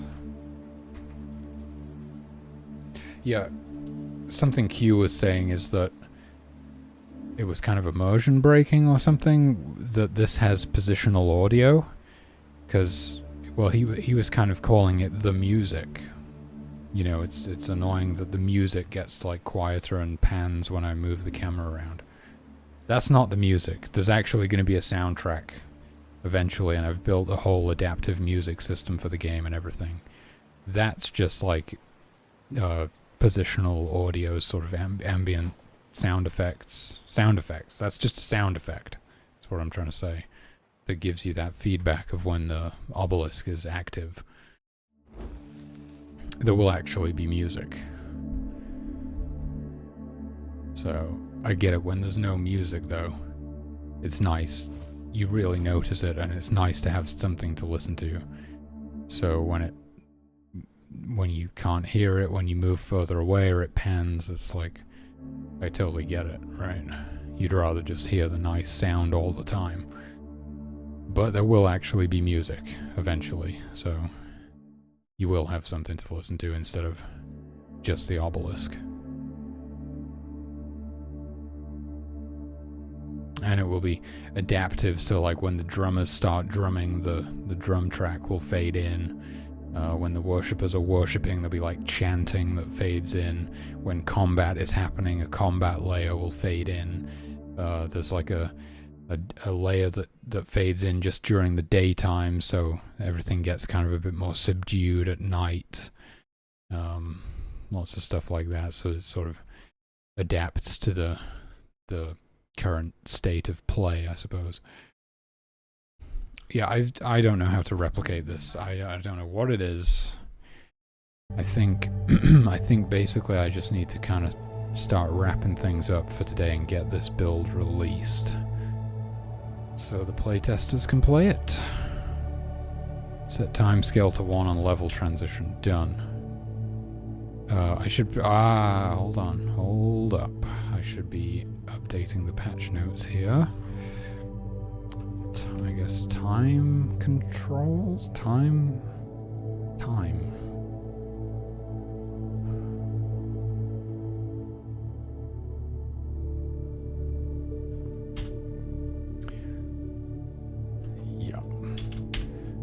I was just going to start deleting things, but then I would forget everything that I've done, or at least I would have to go back through source tree and remember everything, or read all my notes.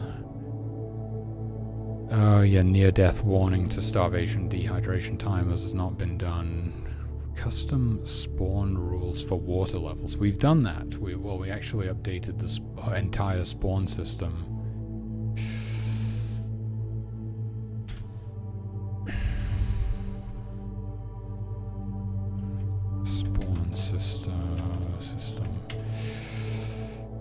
Okay, updated construct spawn code.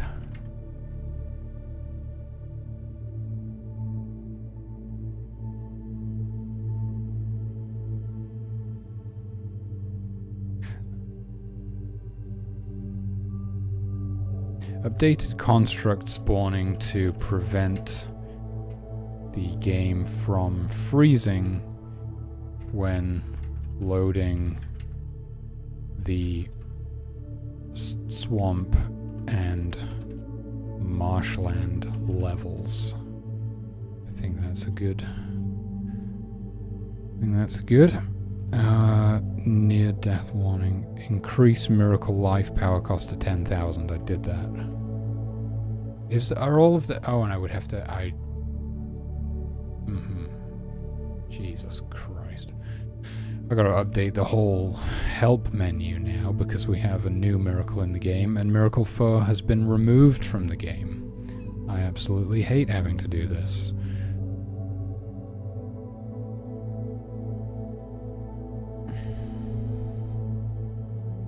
Because, I mean, look at it. It's a nightmare. Oh boy. Okay, so... well, Fur is already in a weird place, I think. Actually, I have no idea where it is. It would have probably helped if I commented this stuff, wouldn't it? So this is your first column, and then... horizontal position, so this is your second column. It's whatever. I'm just gonna we just gotta get it in there, right? Rename this to... actually grab this. Herd. Global herd cost. Okay, that was relatively painless. I didn't have to, like, reconfigure anything, shuffle them around. That's where it gets really bad. Version number, I might as well, just so I don't forget, crank the version number. It's version 0.6.0.2. And I feel like the version number fairly accurately represents the progress. I think the game is about 60% done. I don't know if that really includes all of the art, sound, and music or not, or if I'm just kind of thinking about the stuff that I have to do. Because that stuff is a lot, really. But then again, in the grand scheme of things, like, all of the art, sound, and music probably doesn't make up more than 10% of a game, or like everything that goes into a game at the end of the day anyway, even though it is still a massive amount of stuff.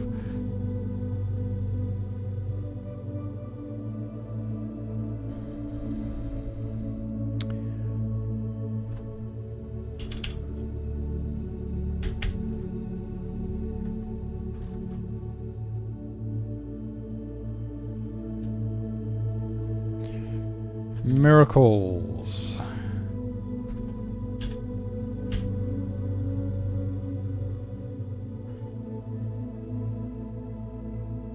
I think I would do like a subheading and that says life, and then power cost increased to 10,000.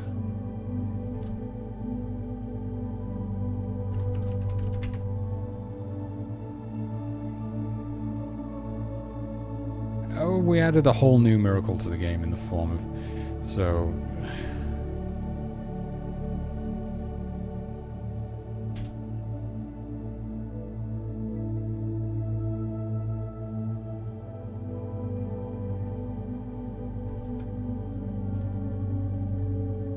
removed. So Miracle Fur has been removed.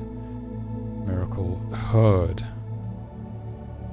summons a herd of 10 deer specifically right now. I was going to say creatures, but it's definitely deer. Those are the only ones in the game at the moment. Eventually it will be a specific type of creature depending on which level you're in, I suppose. But then again, like I was saying before, there might be some levels that don't even have herds of creatures in them. And then you'd be like summoning herds from... I don't know, they'd be almost like an invasive species. Summon a herd of 10 deer. Power cost 1,000. Do I mention about how it increases the conservation score? Increases conservation level by 10. Okay, and I suppose... No, that was already like that, so... Not that I don't think I actually mentioned it anywhere in the patch notes at any point that Miracle Forest increases your conservation score.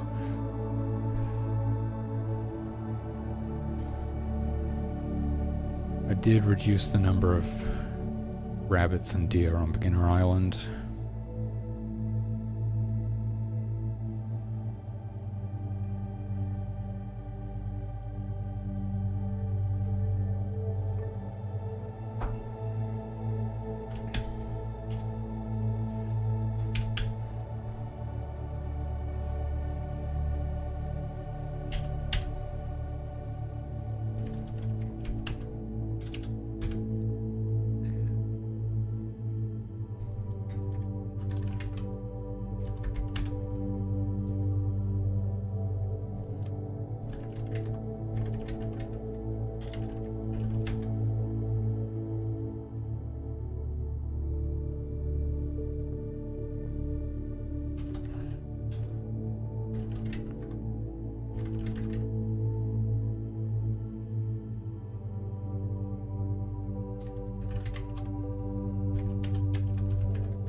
Okay.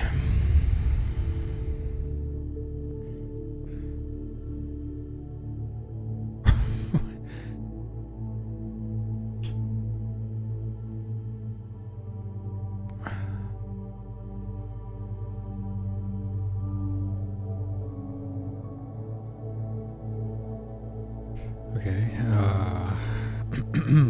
Conservation did that. Don't need to put that in the patch notes. Conservation mechanic. Conservation mechanic.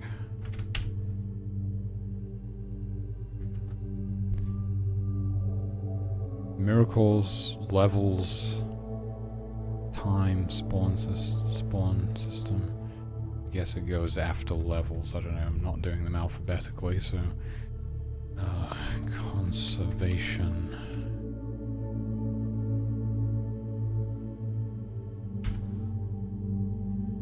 So I kind of need to test this before I release this build. Like, how does it feel? How is the conservation working? You know, I think I might just need to do a quick playtest myself here, which means I should compile it with YYC at this stage, since I'm going to be going in for an actual playthrough, and I will like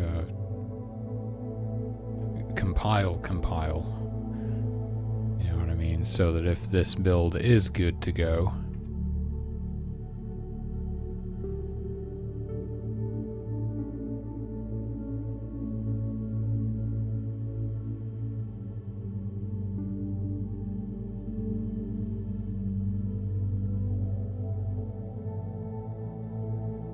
so from the rough math that we did before, it was around 700. Your conservation score will drop by about 700 just from the natural hunting and forestry. What's the word that I'm looking for? That you have to do to build camp in each level. So you're guaranteed to hit 0 unless you do something to offset that. But it doesn't give you much wiggle room. If we start your conservation score out at 1,000 instead of 500, right? Then you could drop it by 700 or whatever by killing stuff and chopping down trees, hunting stuff I should say, and chopping down trees. But then you also have a bit of wiggle room to kill some animals, like in the process of defending yourself from them.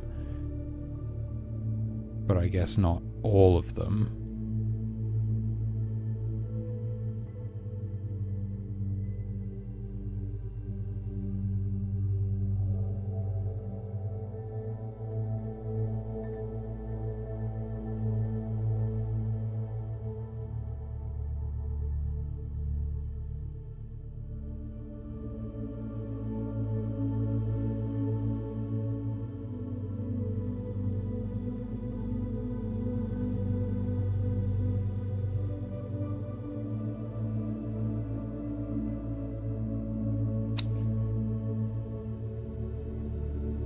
I mean, the main reason that it needs to be 1,000 is just so that I can draw the bar to the UI properly, because I can divide it by 10 and make it just a health bar between 0 and 100. Which is why it needs to be a power of 10, is that what's called? That's called the power of 10, 100, 1,000, 10,000. Has to be some value like that for me to be able to do the health bar thing. Eventually I could set it to any value if I did more of like a custom UI for it, but I'm trying to save time and just get the build out, really. I'm okay. I'm thinking we okay then. You see, it's just hard to, we're dealing with quite large numbers and quite a large span of time. It's hard to extrapolate, is that the word, or predict how exactly it's gonna play. My gut is telling me to just set it to 1,000 by default, so it starts maxed out, and I think that will be much clearer to the player as well, because it starts in the green, it starts maxed out. As it gets lower, it starts getting more and more red. You're going to be able to kind of connect the dots a little bit more easily.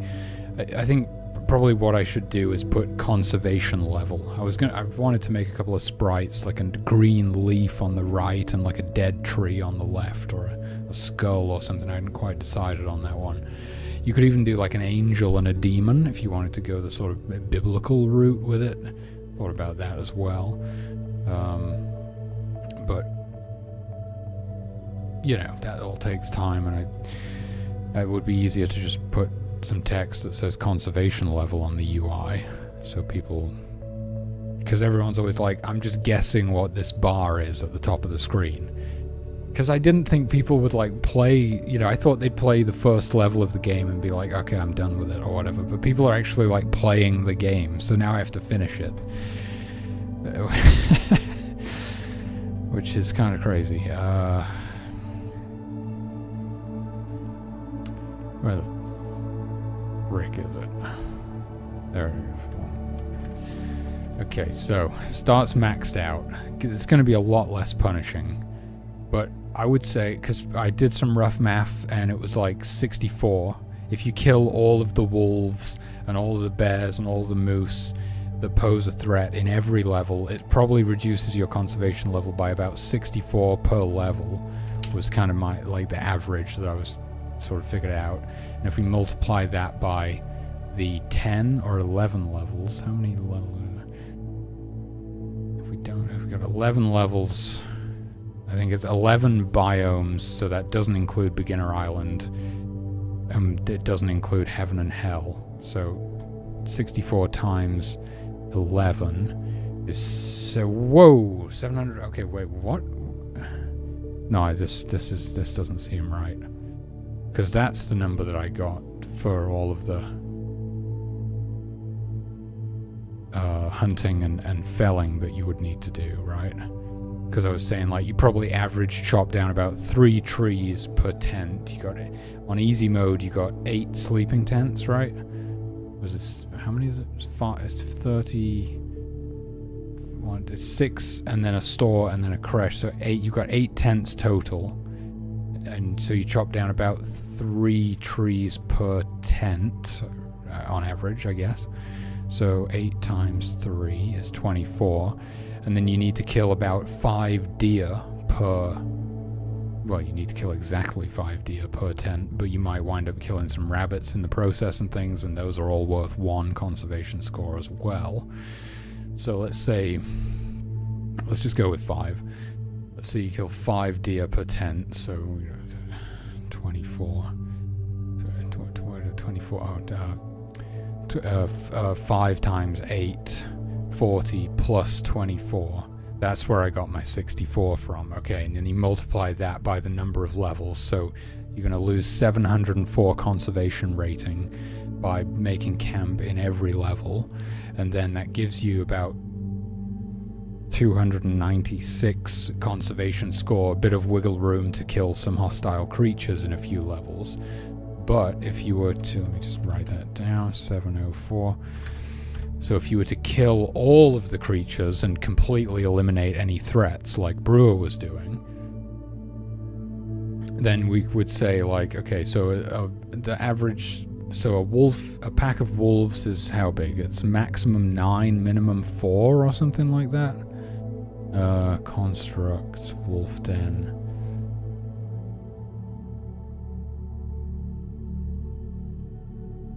Between 4 and 9, so what's the average there, like 7? Should we call it 7? 6, 7? Six. Let's do 6. So, and there's 3, so 6 times 3, 12, 18. And then let's say there's like, how many, I forget how many bear and moose are even in a level. Hold on. Scripts.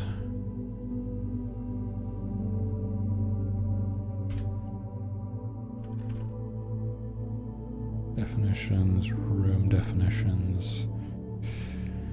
So there's like 4 bears per level. 2 of them are female.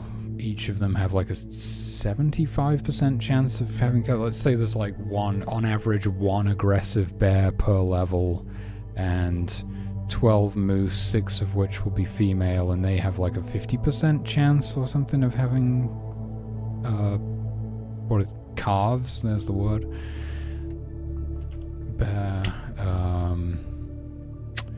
So, sorry, what was I saying? 6, 3, so about 3, we're looking at about 3 moose on average per level, so we got 18, 22, we're looking at 22 times 11 for our 11 levels, 242, so you could still do it, actually. You could kill every creature in the game every hostile creature and still not deplete your conservation score entirely. So we've got to get more punishing. It's not going to work at 1,000. 500 was the spot, I would say. Hey, Mr. T-Boy, how's it going? Good to see you. Welcome on in, guys. I'm just doing some balancing. I'm just banging my head against the desk here, trying to balance this conservation mechanic. What's up, dude? How are you? Okay, so we figured if we have a default conservation score of 1,000, you can still kill everything in the game. Basically, not everything, but like the dangerous creatures without it being a problem. I know, because Brewer was playtesting yesterday and he just like completely broke the game by exploiting, and there was like nothing to stop him from doing that. I kind of knew it would be an issue, which is why I introduced this mechanic in the first place, but it just needs balancing now to actually. So I think I was pretty much right in the. I'm just gonna do that. I'm just gonna set it to 500, and that's it. I think I was pretty much on the money, to be honest with you. So we set this back to 500 by default, and we know that over your lifetime you will deplete your conservation level by about 700 by making camp in each map. And you're going to want to kill off a few creatures here and there that might attack your followers, right? So you're going to have to do something. You're going to have to plant some trees or summon some herds of animals to get your conservation level back up a little bit to avoid getting the bad ending, basically. Or, okay, hear me out. We could set it to 1,000, but make fishing deplete your conservation level as well, which it doesn't right now. It's like fishing is completely free right now.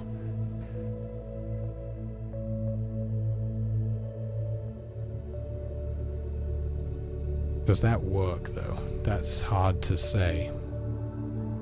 Hard to say. I don't think it would make much difference.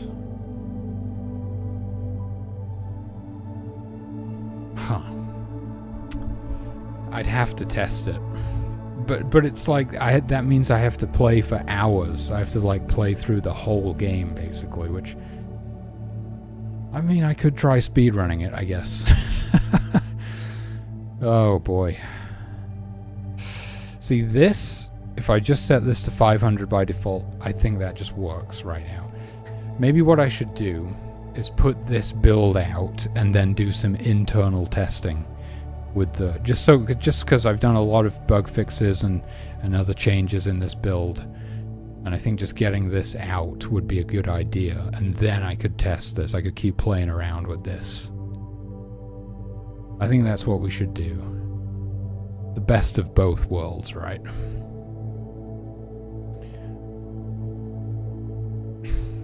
Man, but I do want that bar to start green and like full.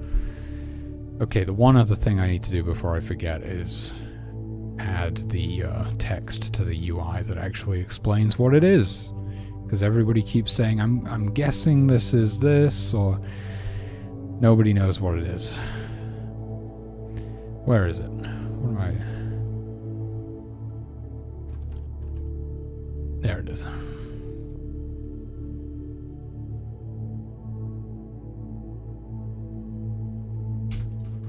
So draw.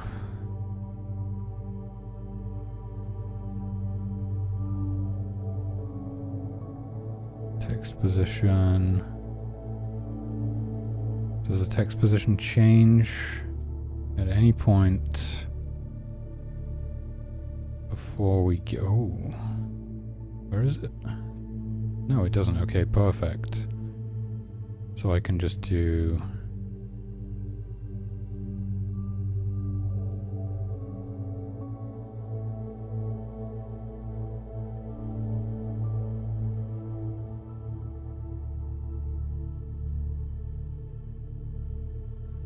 Oh, maybe I'll just punch the numbers in, whatever.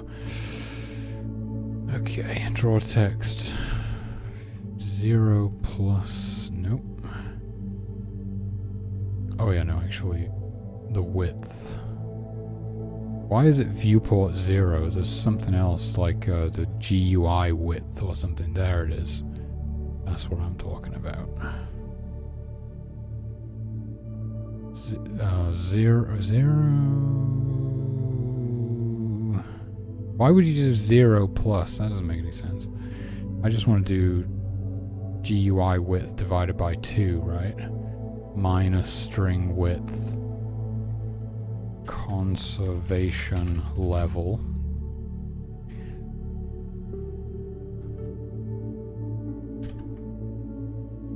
And then text position. I'm resetting it to 0 there. That's the thing. I want to reset it to 0 after I do this bit. And then do here I would do, hold on,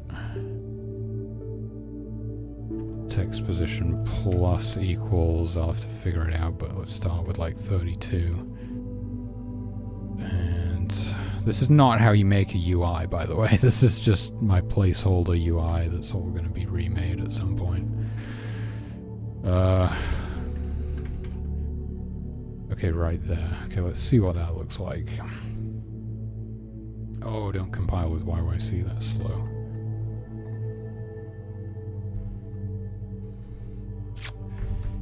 Yeah, because I'm not sure that you would do enough fishing to really make it, you know, problematic.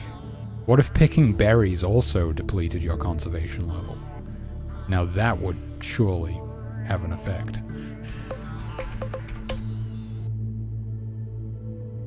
Oh, okay, I almost got it in like the right place. That's super close. I mean, it's pretty much where it's supposed to be. I just kind of want like 8 pixels or something in between there. Bring the bar down by 4 pixels maybe. Okay. Okay.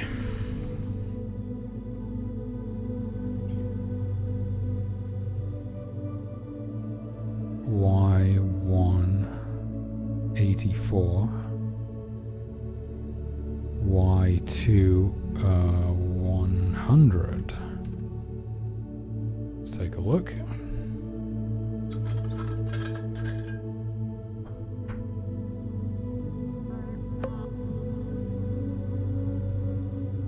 Yeah, something like that.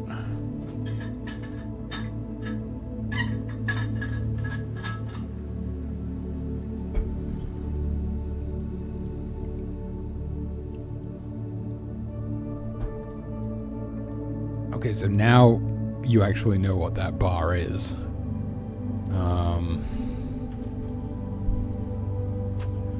As far as balancing it goes, right. See, the thing is, the berries are like a renewable resource. Right? I don't think you can pick too many berries, right? That's not really a thing, is it? So it doesn't make sense. Fishing, I guess you can overfish. We're known for that as a species. That's all we do is overfish. So yeah, I guess catching fish could deplete your conservation score as well. But would it be enough? Right, so I can't say for sure, so I'm going to put this build out and then I'm going to do some internal testing here. We'll start at 500. Good God. Or should I just try it? Should I just try it? It's going to take hours, but I kind of want to know. You know what I mean?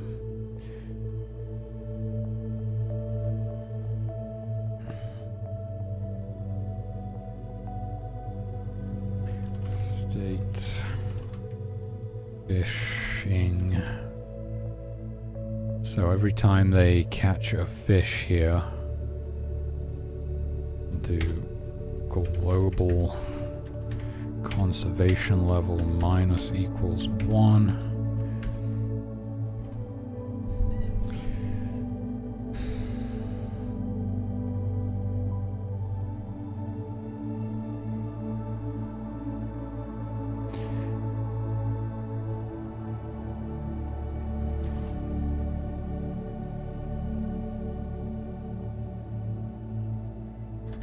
Set this to 1,000. Yeah, the thing is, like, I have to play through the whole game, basically, to fully test this. I really am gonna have to speedrun.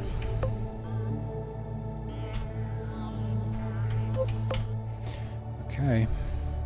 I kind of feel like that should just loop. If I press right, it should also select no instead of having to press left. I don't know. Maybe that would be weird. Oh, I was going to change those other... Should I just do that real quick before I get into this? And also I need to compile with YYC before I start playing. Otherwise, we have performance... I wouldn't say performance issues, but performance is not as good. Just in menu, right? Menu. Oh boy. It's only the... no, that's not true. There is stuff in here as well. This event. Anything that says exit, whole word, should be replaced with back at Community's request. Replace all. Oh fuck. I changed some stuff there that was like comments. At least it won't affect anything. Okay, we're probably fine. And then the draw event. Anything that says exit. Oh my god, why have you got to be like this? Draw exit button. Oh, but it is that one. Okay, that's fine. We do want that to say back. There we go. So now everything on the menu should say back instead of exit. And then it says quit on the main menu to actually close the game fully.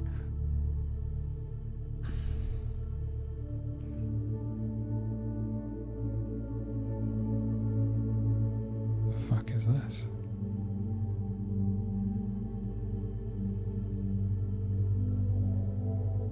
What is this in my downloads folder?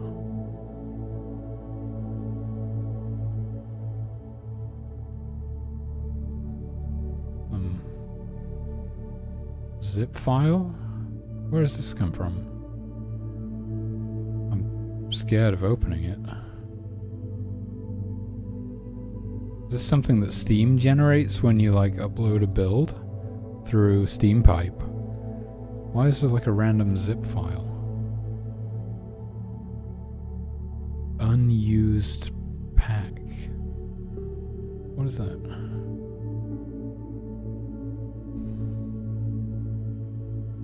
No idea what that is.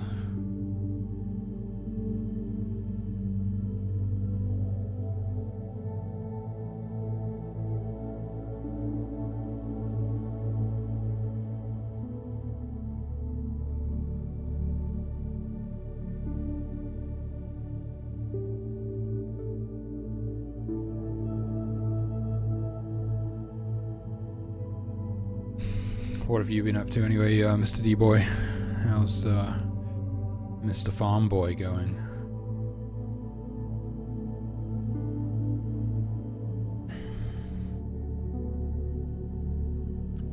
POE2, nice. Gotcha.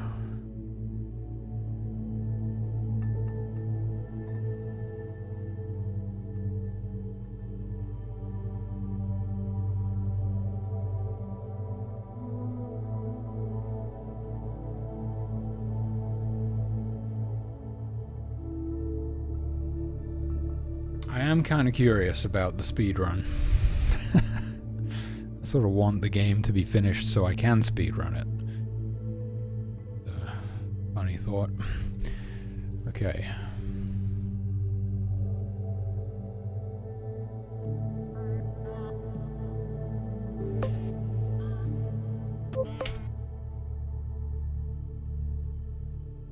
You should still be able to see that, yeah. Oh my god, I'm so hungry. I'm gonna have to eat before I frickin' do this playthrough.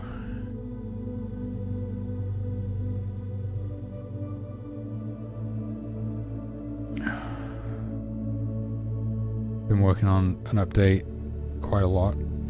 Okay. Okay. That post-launch Post-release support. I like it. Okay, I'm not doing a very good job of speedrunning, am I? I'm just looking around the map. Let's go. I'm literally gonna starve to death. I'm gonna have to get something to eat.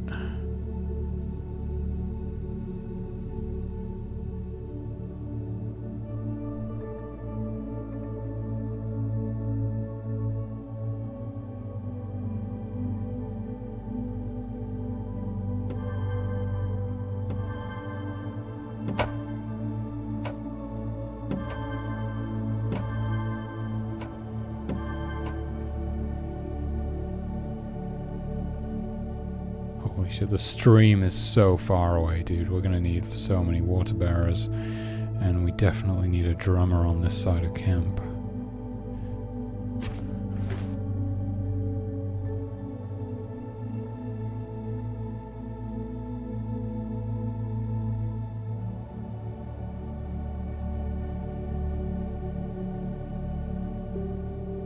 What the fuck is this?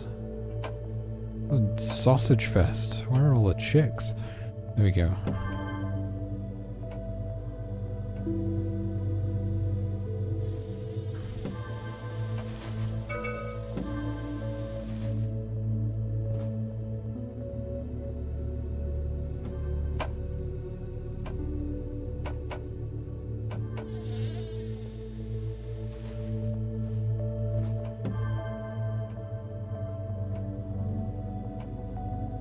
Can actually gender swap them, and I think we're probably going to need to.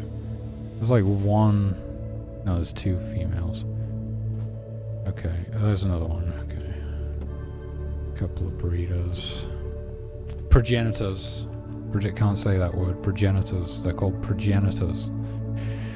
Okay. Oh, shit. Bear attack. We're gonna be okay. Oh, I think this guy's dead. Fuck! That is brutal. How many guards do I have? I only had 2.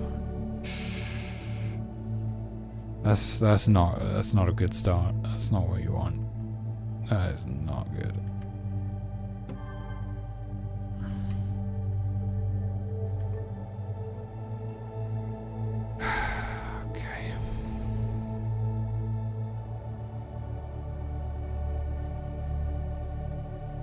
What do I still need? Water bearers for sure. I need like 3 of them. I'm gonna... Well, I just prefer female water bearers, okay? So I'm gonna convert them into progenitors and then convert them into water bearers.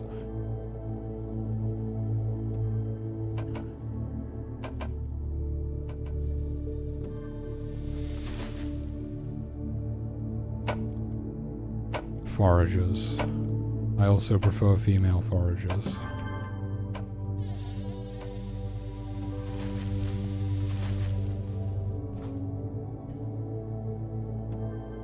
Oh my god, it's happening again. You gotta be kidding me. Okay, this bear is like super jacked up now. There's no problem. Oh my god, we got wolves on this side. See, when you don't just exploit and kill all the animals, it's actually pretty hard. You gotta stay on your toes. That is a large pack of wolves over there, my god. Okay, we got portal stone down there.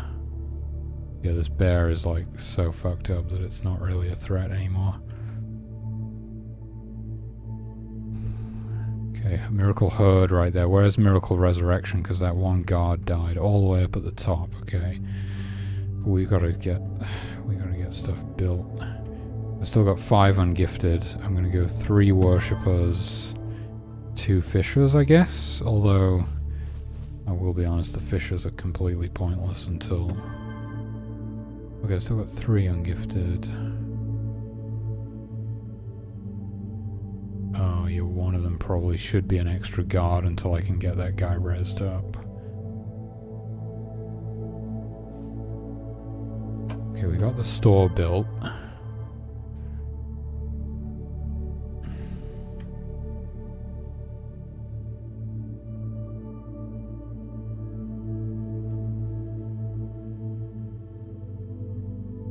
See, my conservation level is still way up there. It's only a problem if it reaches 0. I get some miracles later which can help me put it back up again.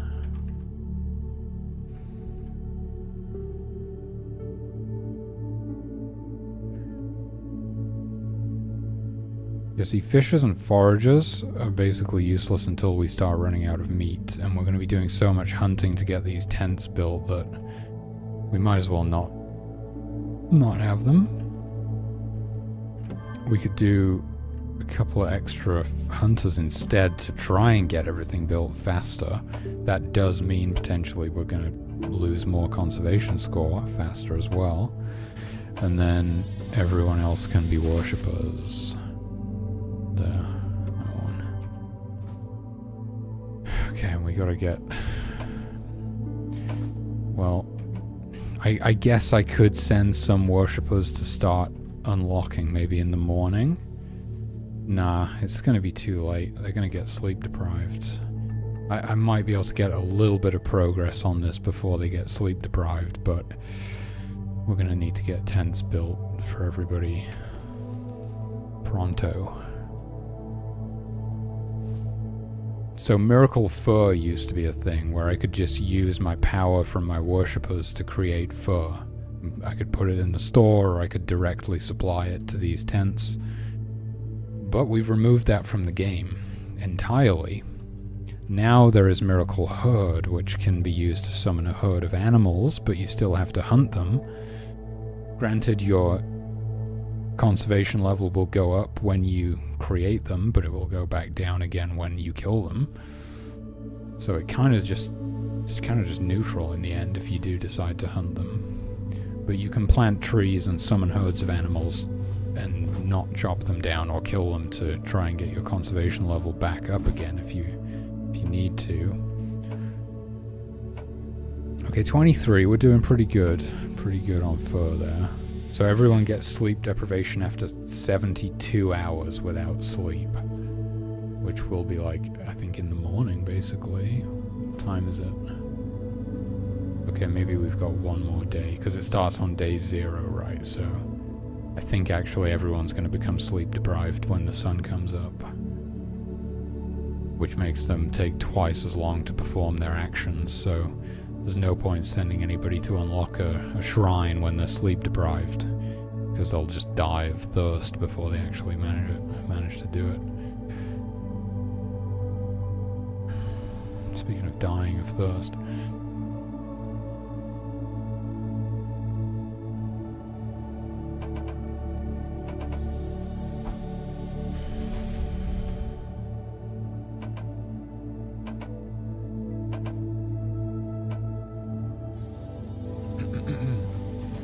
So I might be able to extrapolate out if I see like how much my conservation level has gone down by when we've got the camp built. I might sort of be able to guess like, okay, if it's that much per level, you know, how much is it going to go down by the end of the game? But really, I don't think there's much way of knowing without playing all the way through. And like I say, you know, we get so much meat by hunting for the fur that we need at the start of the game that there's no point in fishing or foraging. See, that is something though, like when I do the inventory system update, I guess I do kind of need to balance for this version, because I can't really balance for features that don't exist yet, but eventually the inventory system update will make it so that perishable goods decay over time.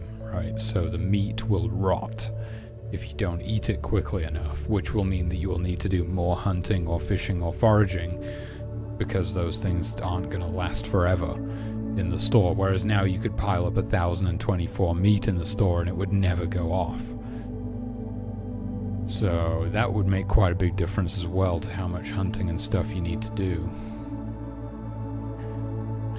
Because right now, like, we need all this fur, so we just wind up with like 500 meat in the store by the end.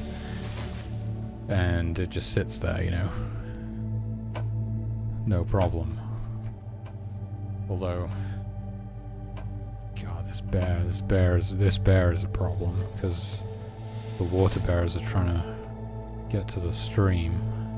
Can help them out.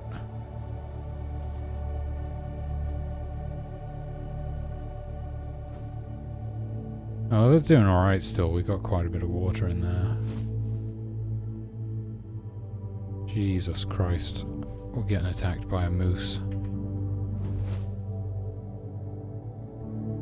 Okay, luckily we've got 2 shaman.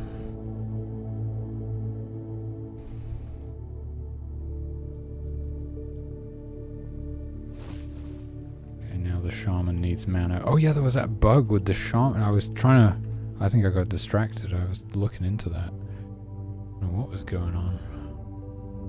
Let me just write that down, or I'll never remember it. It's a good job I did remember it. Put that on the known bugs list. Shaman wandering around in a circle whilst looking for mushrooms. Yeah, they just were kind of like going around. I don't know how they were expecting to find any mushrooms like that.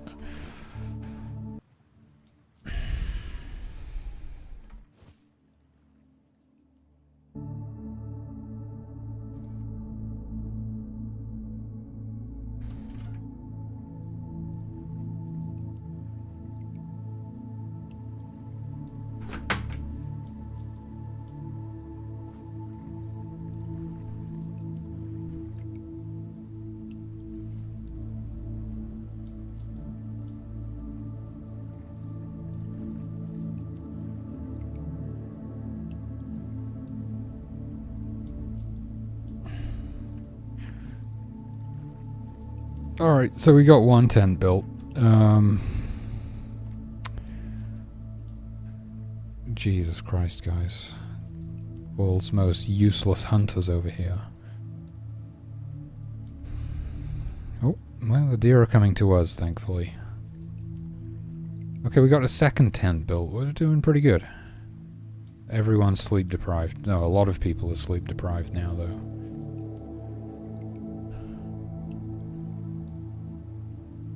I've got 1,000 power saved up. That's pretty good. Not that I can do anything with it at this stage. I need to get some miracles unlocked. That is enough power to summon a herd, though.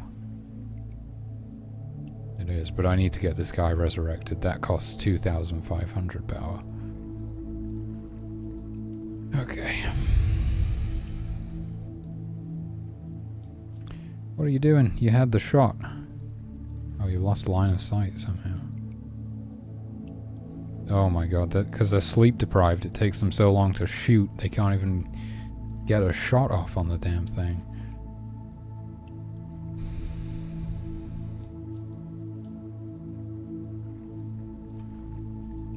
Yeah, so this is pretty fucked up, I will admit. Okay. The wolves were never supposed to be able to spawn this close to the ocean, but I recently changed that because the game was like, the spawn system was freezing whilst trying to spawn the stuff into the swamp and the marshland, which have a lot more water in those maps, so there was essentially like no free space to spawn everything. But I might have gone a little bit too far with this, letting them spawn this close to the edge.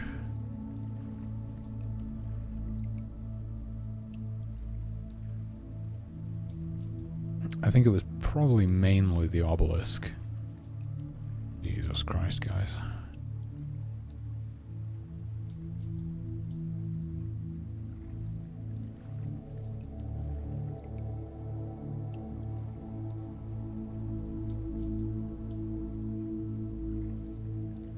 I thought I had 5 hunters. Where are the other 2? Oh, they must be asleep. Yeah, they were sleep deprived. See, the thing is, sleep deprivation doesn't change their threat level, so basically these guys are more confident than they should be right now, because they only shoot at half speed, so they'll actually be like way less effective their threat level goes down with their health. Also, their movement speed goes down with their health as well. So injured creatures move slower. But also they pose less of a threat. But sleep deprivation is not factored into that at all. Maybe it should be. I don't know.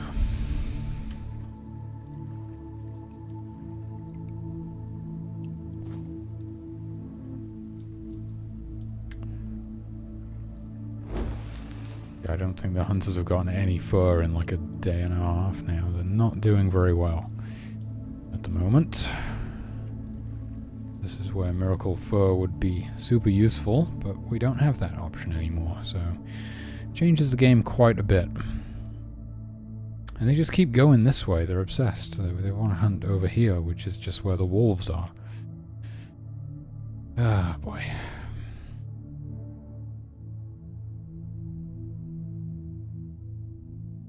I don't know what you think's going to happen.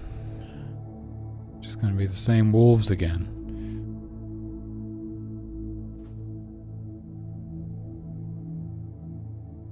Oh god, it did wait. Fuck.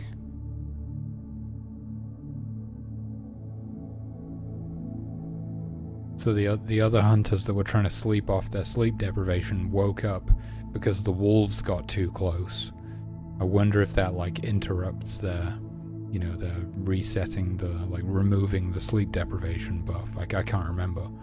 Does the timer just continue, like, when they go back to sleep? I think so. I could be wrong. I think it probably does, but I could be wrong.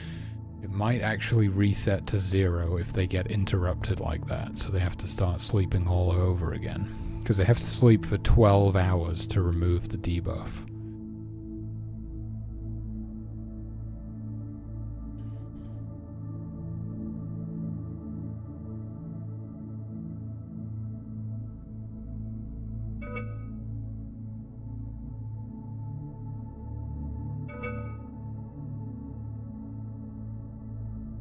Oh my god, it's coming right for us.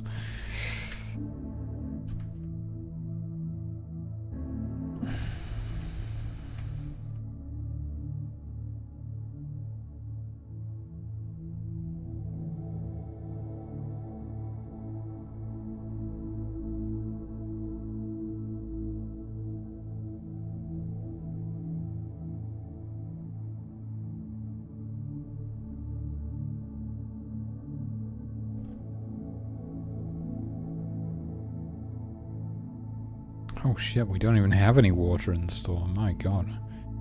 Yeah, we really are struggling.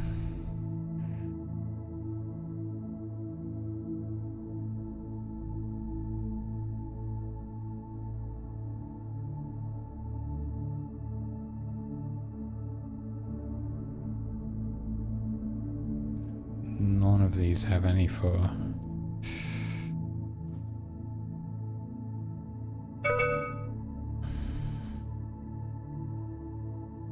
Yeah, invisibility would be really useful. If I could make my water bearers invisible, then they'd be able to fetch the water without aggroing the bear. There's a use for it. That would actually be really handy.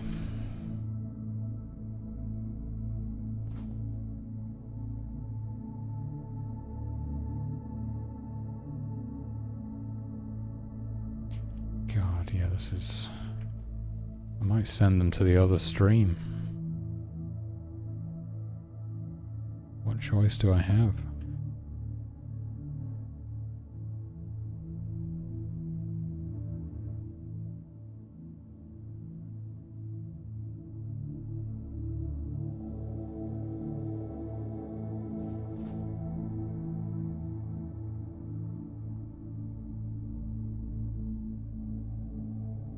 So I think these wolves are out hunting now, but they just keep wandering into camp.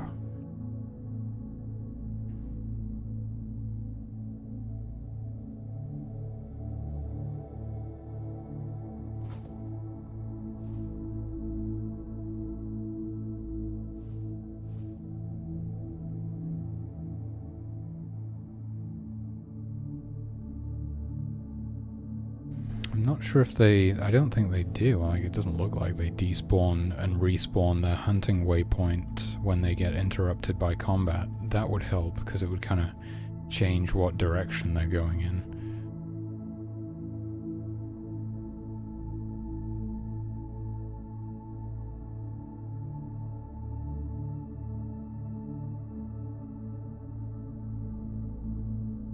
Well, I think they got something. Or are they fighting each other? I don't know what's going on. Oh yeah, they got something, okay.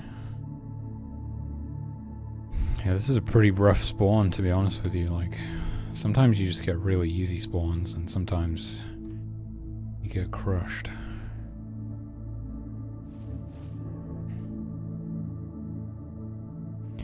Okay, we actually managed to get a little bit of fur in the store. Not much.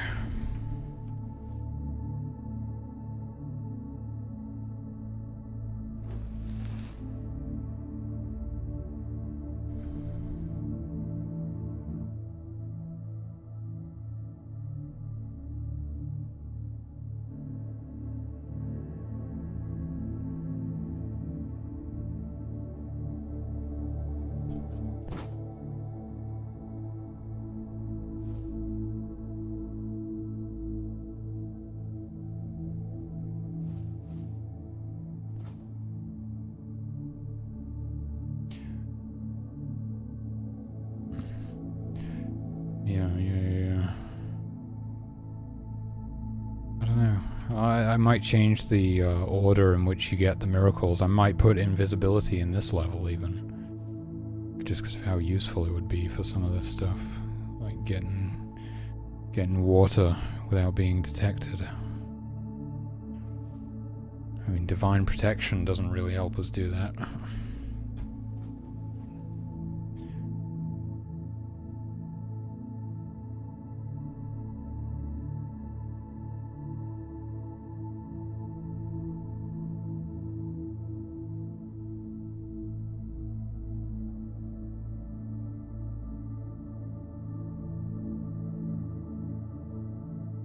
Okay, I'm actually not mad about that.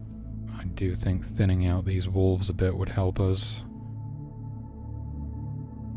Jesus Christ, this hunter's going crazy. They're out for blood.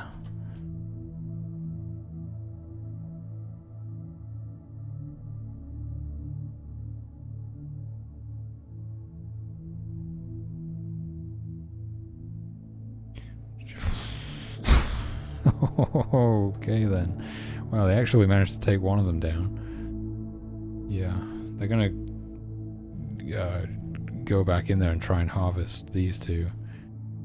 So they will be clashing with the wolves again. Okay, we got another tent built. That's actually good. Right, maybe we can go unlock that miracle soon. Yeah, this is a rough start. It's not usually this bad. This is a pretty rough start. But yeah, we've thinned out this wolf pack a little bit, so that's going to help us. But it does impact our conservation level, of course.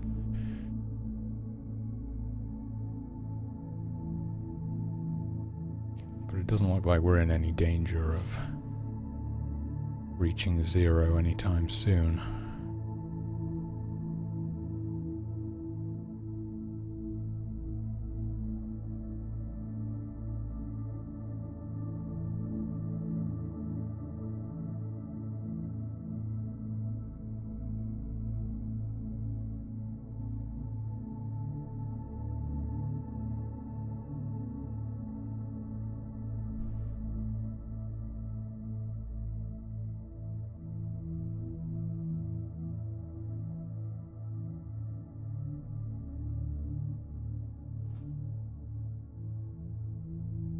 Whoa, what? Did that wolf just disappear? What the hell was that?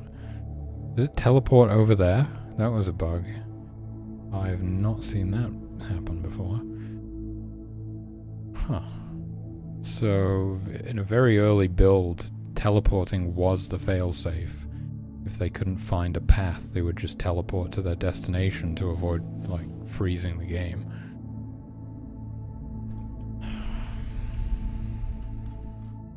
I didn't think they really did that anymore though, because I've got like I don't know if that code is even in there anymore.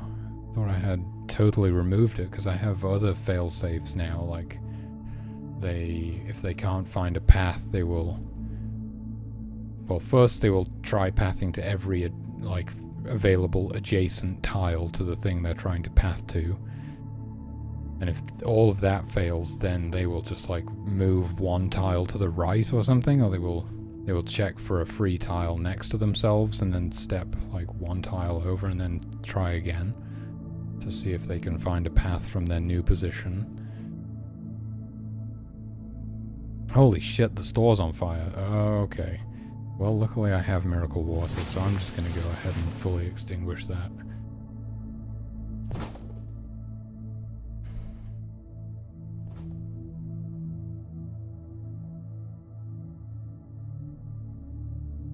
Don't get left behind, dude.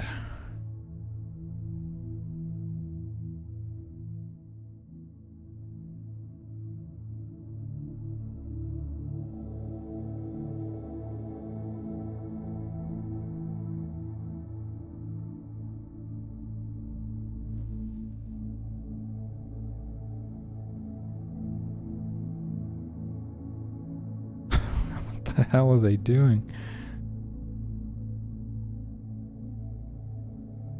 What? I've never seen this. What are they doing?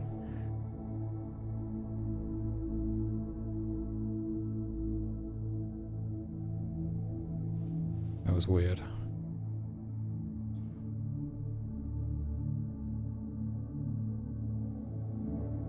Yeah, there's definitely still some bugs.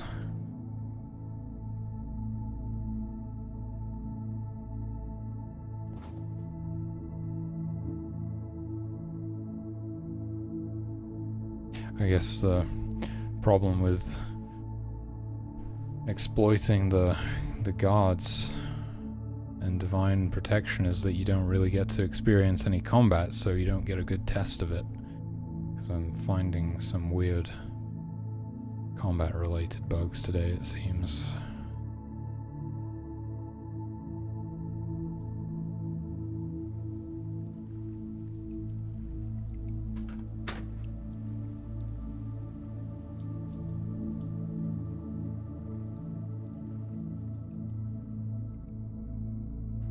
Okay, I'd say we can go and get Miracle Resurrection in the morning.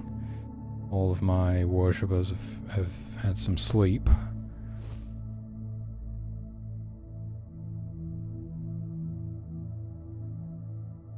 Holy shit, we're gonna wipe these wolves off the face of the earth. I think we are gonna kill this whole pack. Crazy. I do have 5 hunters, so yeah, kind of makes sense.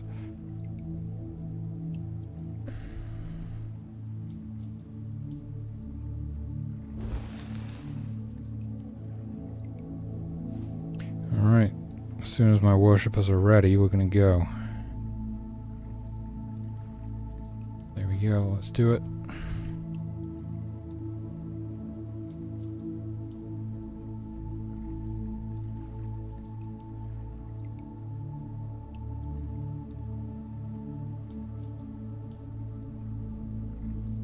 Unlock that shrine.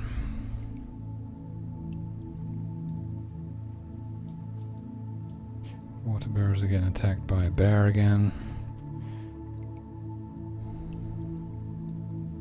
I'll send them to the other star. There's a moose on the other stream.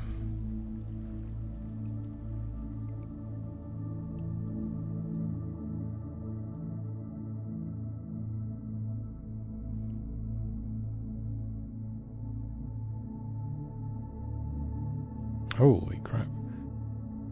Okay.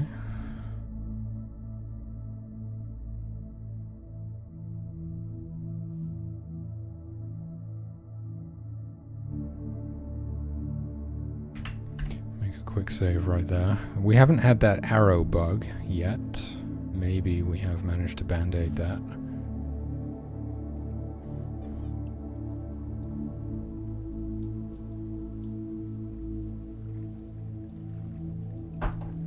Oh fuck.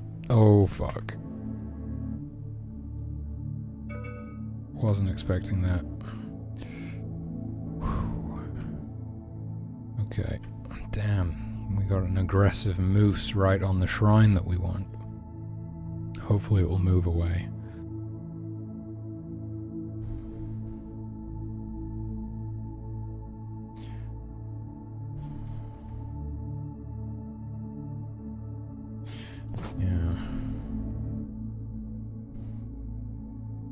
Yeah, let's try again.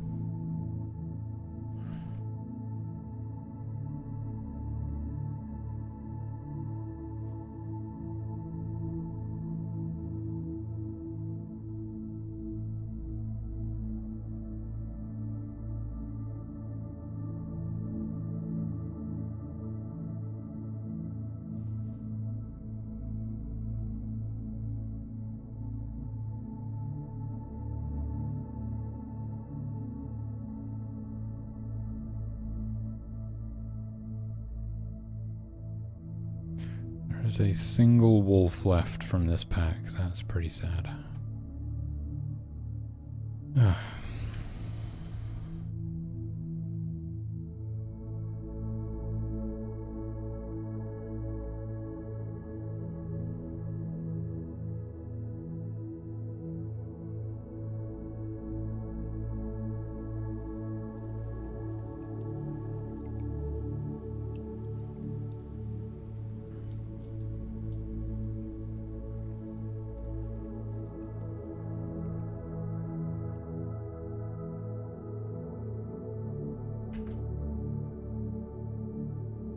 Another tent built. You know, one thing about the wolves is they do give a lot of fur. I think there's 8 fur per wolf, so 2 more than a deer. I don't know if that's entirely accurate. That is based on my research, that you actually get more fur from wolves than you do deer. I'm not sure if that's true or not, though. It sounds a bit suspicious.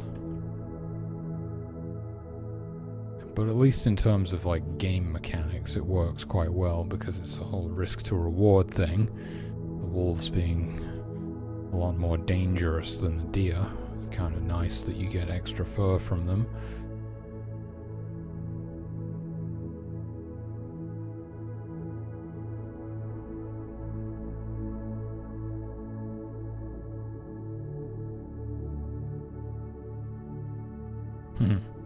The bear is chasing the moose off.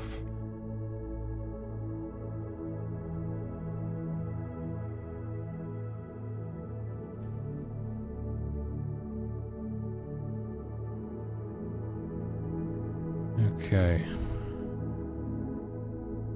Yeah, well, we've almost got... How are we doing here?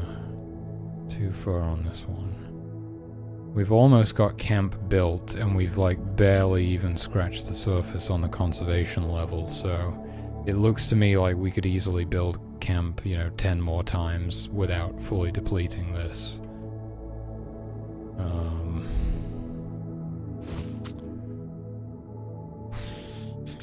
So I don't think this is gonna work.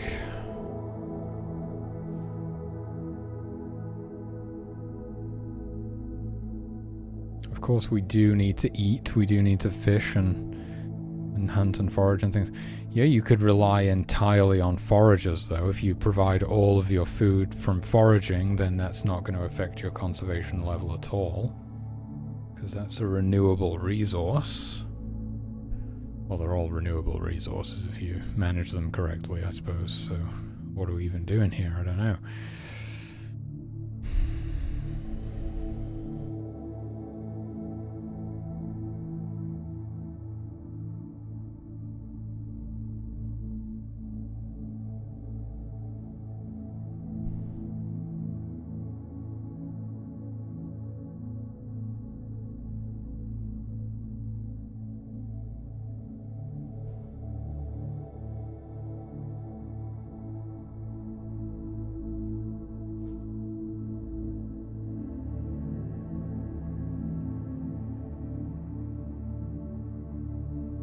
It was like 200 and something, wasn't it? Like 700 to build camp in all 11 levels, and like 240 something if you kill off all of the hostile creatures as well. So it's still not even hitting 1,000. But then again, you probably will do at least a little bit of fishing or foraging. Sorry, not for fishing or hunting for food.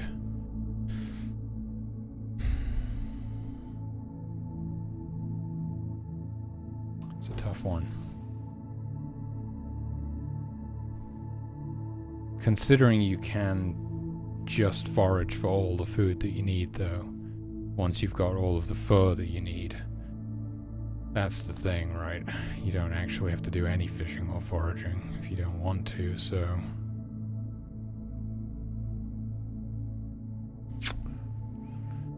I think we basically just need to do, like, set it like I had it originally, where the conservation level starts out at 50%, which is 500.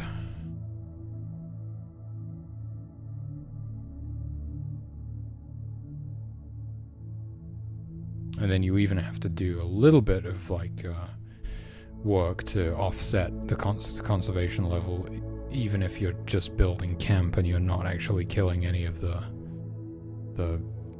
deadly creatures out there. I do think I need to tweak this a little bit. It's not quite right that the wolves are spawning so close to the water. But I've got to be careful, otherwise I'll break it again and it won't be able to spawn them on the swamp or the marsh. Same with this, actually. The portal being that close to the water doesn't really make sense. Oh, it's happening again.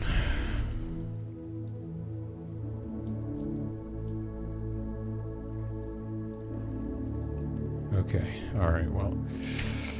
Okay, I think this was a fairly conclusive test, even though I didn't play through very far. It's been a pretty rough start to this playthrough, to be honest with you, but I'm gonna have to take a break, grab something to eat. I'll be back in just a little bit, and I'll finish up these changes and release this build. So, thanks for watching. I'll see you after the break.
I think I figured it out, dudes. We do a per level or a level-based conservation score instead of having one conservation score for the entire playthrough.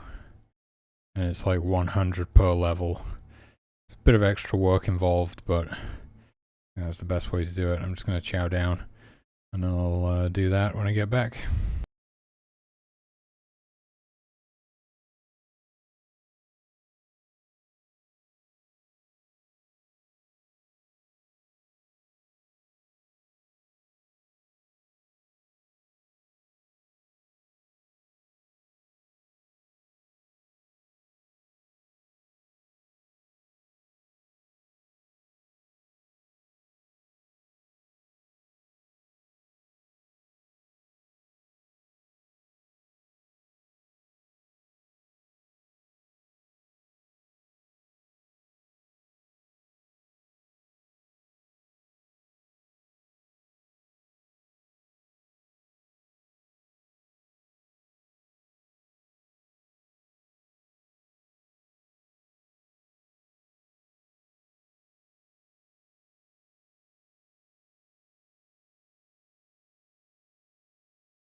Okay.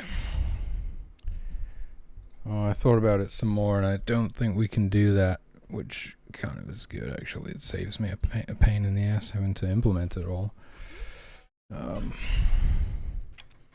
So we're back to the original thing, which was actually correct all along.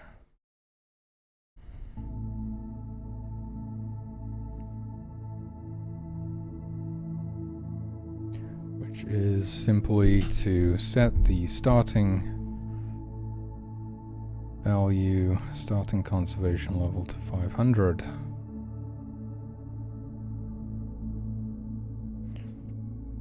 Done. That's a lot easier.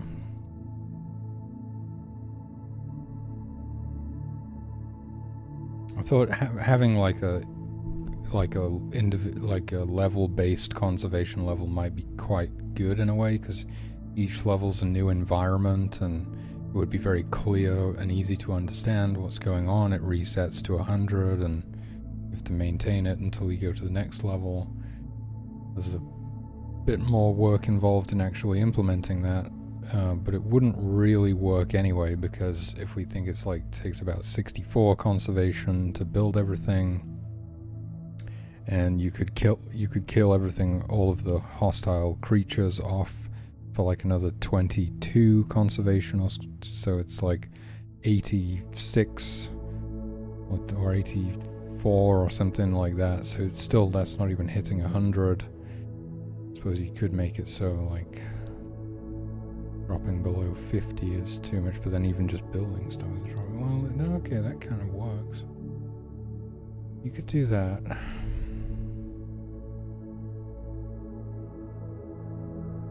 And some levels you have no way of even increasing it again, though. I think this is the best that I can do for now. I think it's basically time that I release this build.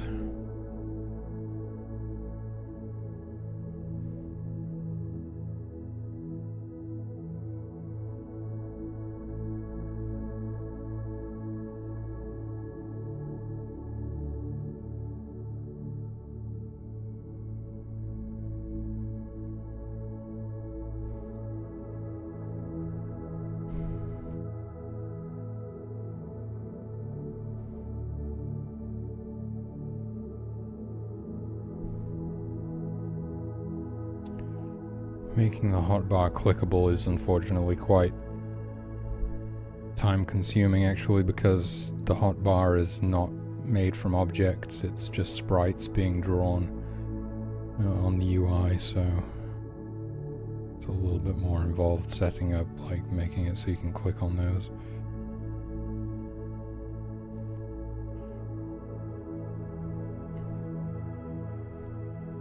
I'm just going to put tent nameplates in so you can actually tell what those are, and then I'm going to release this build.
Pretty sure the bar is drawn below the text, right? I forget.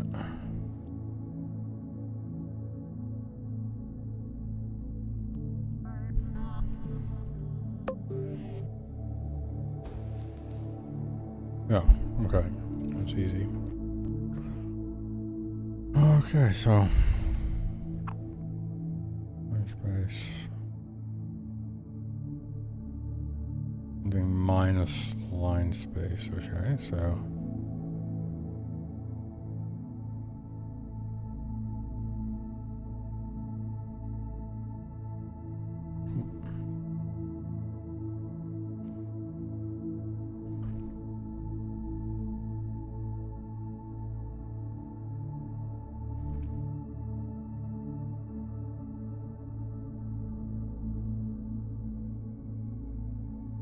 Plus 80. What?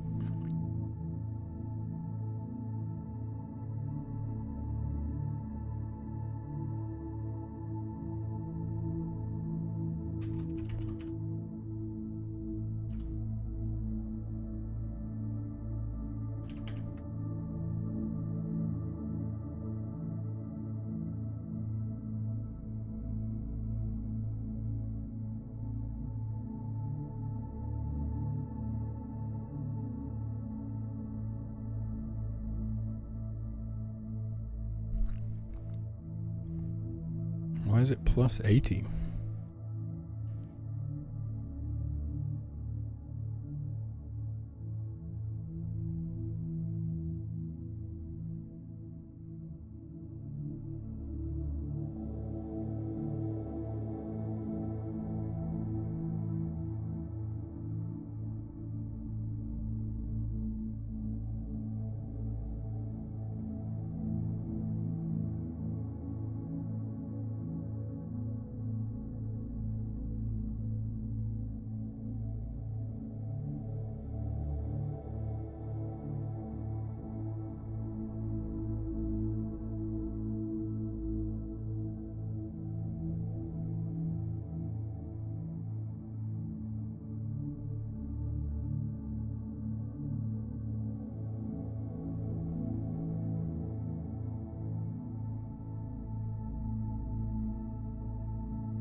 Oh, okay.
Huh, okay, we gotta do like...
minus, what was it?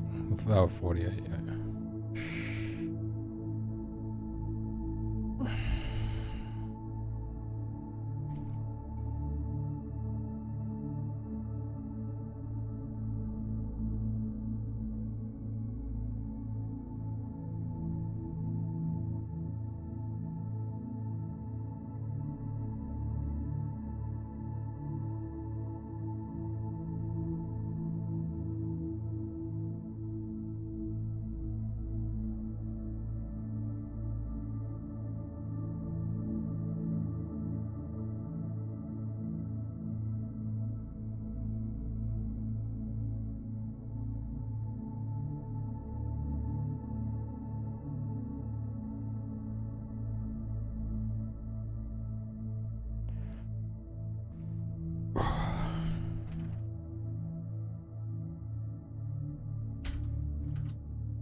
Oh, this one does use line space.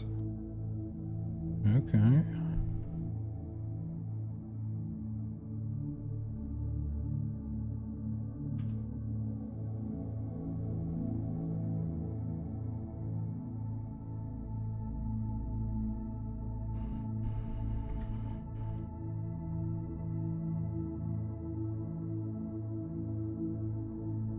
What was that? In front? Yeah. And then...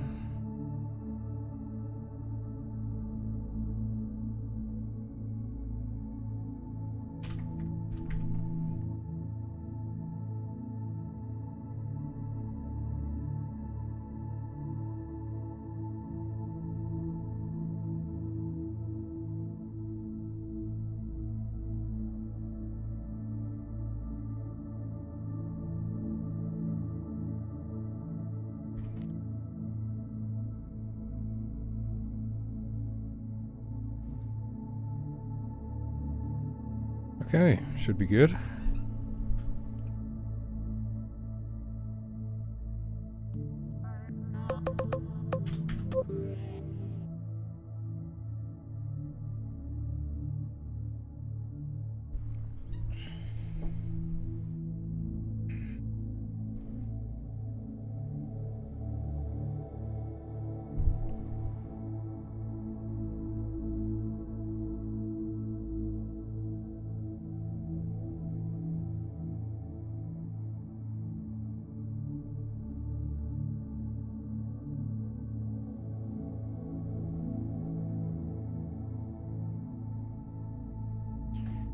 Oh shit. Okay.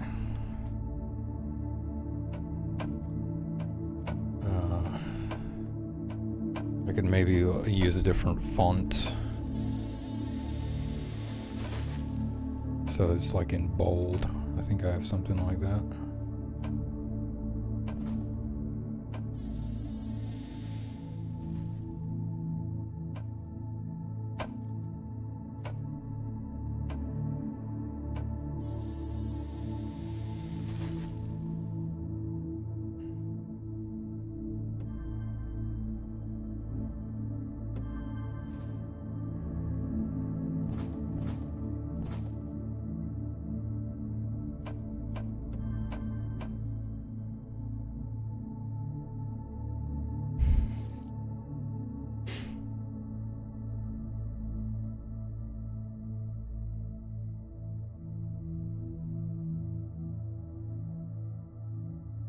Oh shit, no, it's still doing it, so... Oh, we're still getting these infinite numbers.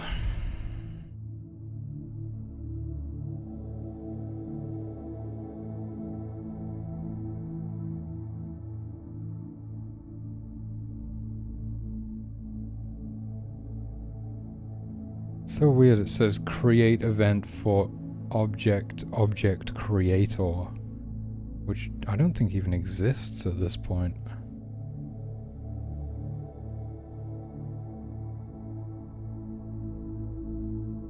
Attempting to set instance ID. 1052.43 with object index 0, object arrow. So it's trying to set an instance of object arrow with invalid bound top infinite, bottom infinite, left negative infinite, right negative infinite. So it's still happening.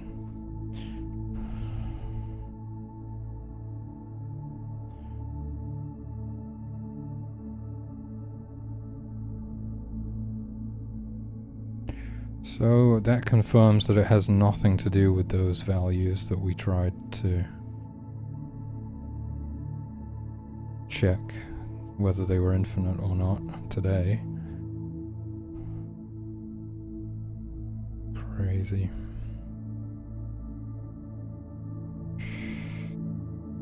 I don't know what's going on.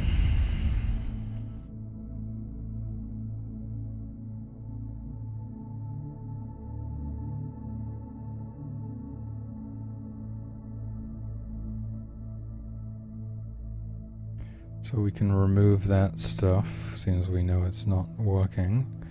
And we know that it's neither of these things now. Which is kind of crazy, because I don't know what else it could possibly be.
crazy thing is it says create event for object creator, which doesn't even exist. That object doesn't even exist anymore. What?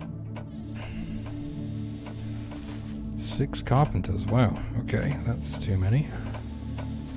4 hunters. Well, we do want to get stuff built, I suppose. There we go, so now we have like a bold font for the name.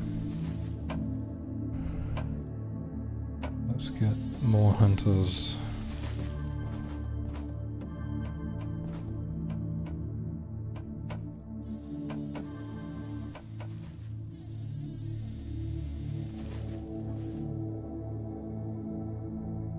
Spread out our drummers a bit. Holy shit. We got so many hunters, we ain't scared of nothing.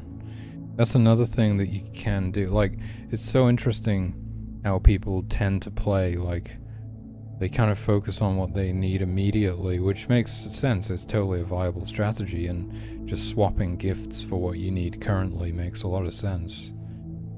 I'm getting the feeling that deer needs longer legs or something. It looks looking like a dog right now. Do deer have long legs? I'm talking about the icon on the thing.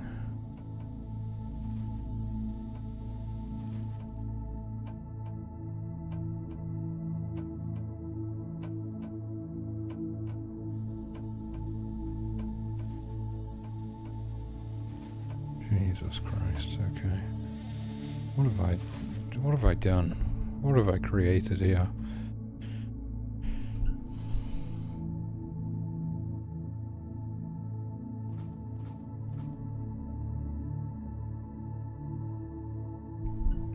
I think I should remove the conservation penalty from fishing again. There's no way these guys are gonna fish the ocean into extinction.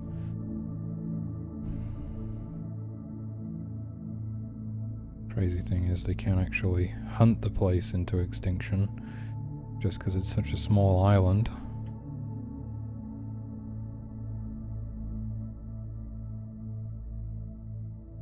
Oh yeah, I'm supposed to be looking at this.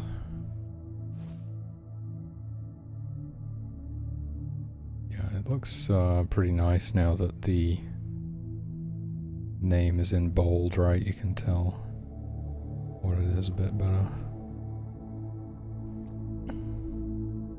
Maybe the gift for these should be, you know, for children it says ungifted.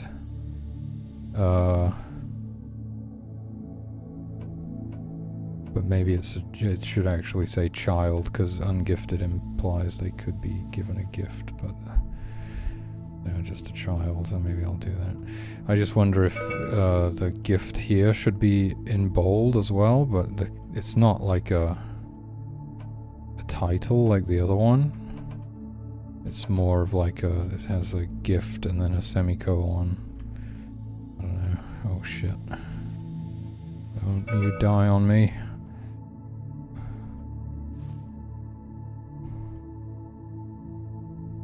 Hey, okay, we got it fully supplied. So let's see how it looks when they get it built. Hopefully that's alright.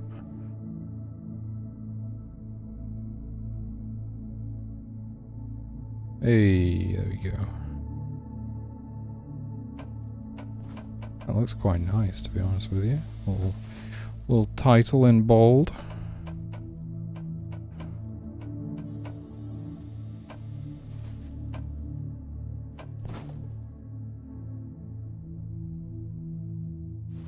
Yeah, I think instead of ungifted for the children, it should say child. Right. And maybe we could put that line in bold, why not? It's pretty easy to do, isn't it? It's like one change. And then maybe, but, oh god, am I really gonna go through and bold all of the animal names?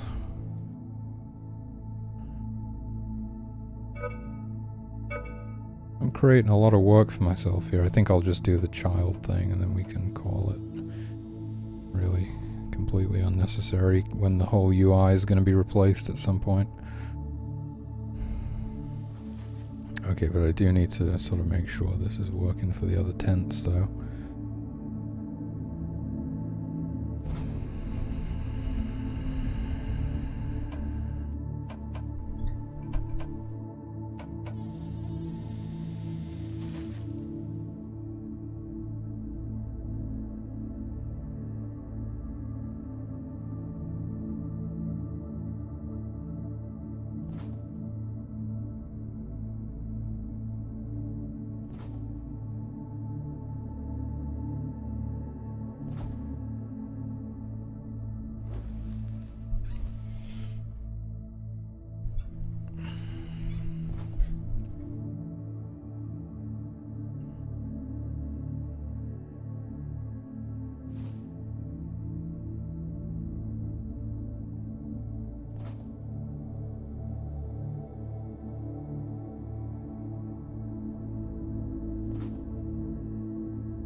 Holy shit. Oh my god, it's both guards dead.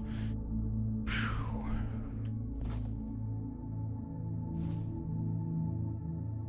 Good job I'm running in.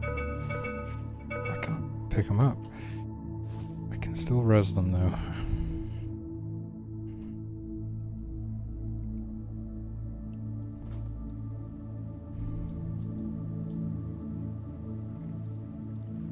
Go. Oh, what? It disappeared. Fuck. Hold on, let me save. Oh no, there it is. It's like down there. What the hell?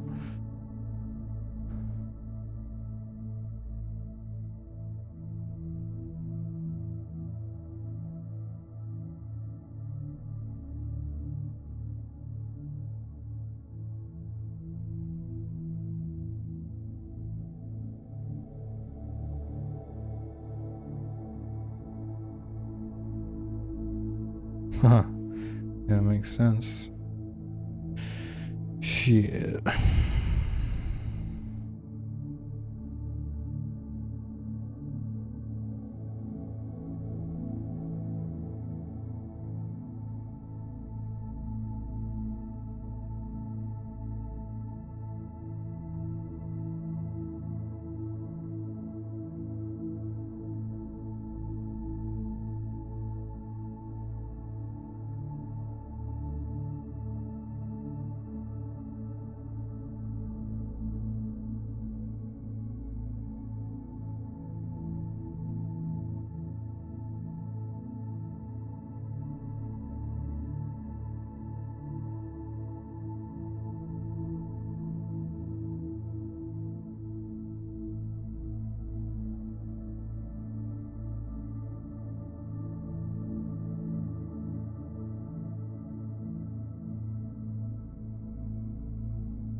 we go. Gonna take them forever to get around to building the crash, but it's the same code, so it should be alright.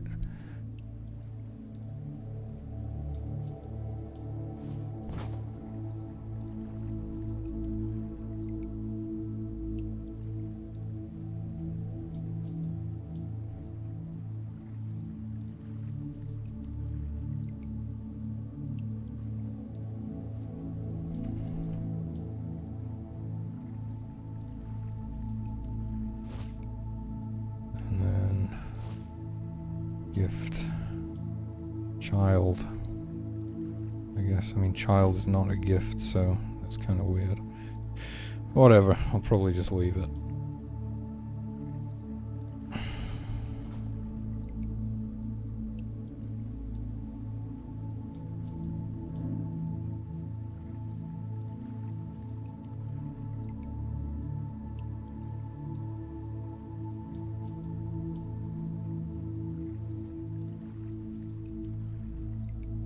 But yeah, like I was saying, like, people don't really... Well, I suppose it depends on the player, but the playtesters that I've seen playing so far, Q and Brewer, they tend to be like, oh, what do I need? I need fur right now, so let me make a bunch of hunters, or I want worshippers right now, so... And then they wind up with, like... I don't know, I've seen people with, like, 10 plus worshippers, or... tons of hunters, 6 hunters or something. Because rather than thinking like, okay, what's like a nice balanced build for the whole tribe that I can make, they're like, what do I need right now? Let me just make, you know, oh, I need to build stuff, I'm going to make like 10 carpenters, right? Which totally makes sense, and it works, and is actually more efficient if you think about it. If you just focus on what you need right now, then you get that done faster, and then you can switch them to be something else later once that's done.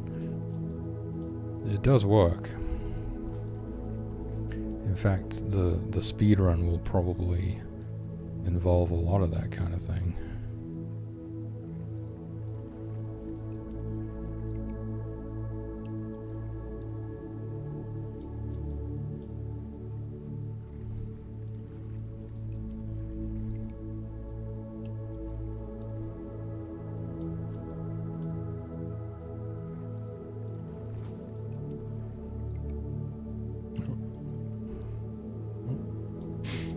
What's this guy doing? Drinking.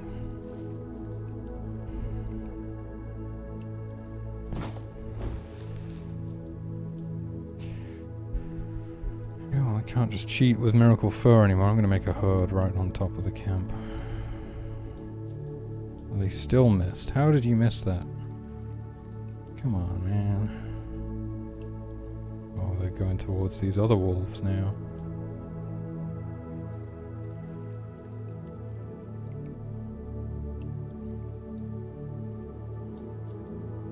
Oh, they're so dead. Whew. Yeah, because they're sleep deprived. They couldn't get a shot off in time. I'll make a note about whether maybe sleep deprivation should affect threat level.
Oh, that was cool.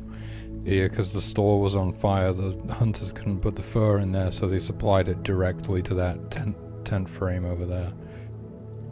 Nice.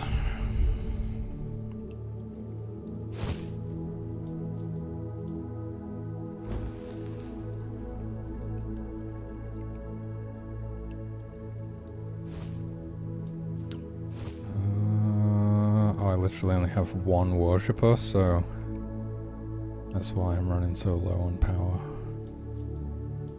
I don't think I need 3 shaman. We definitely need more water bearers. And worshippers, and we don't need this many carpenters. Or we probably don't need this many hunters either. We're going crazy overboard on hunters.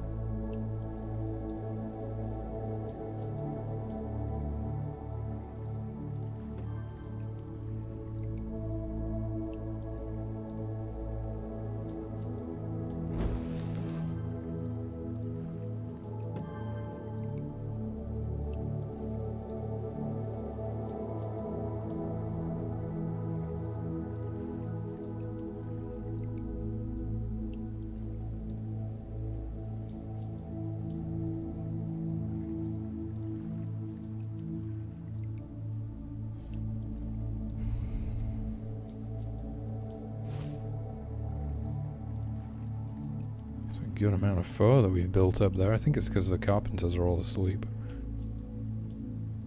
272.96 power. How do I have 0.96 power?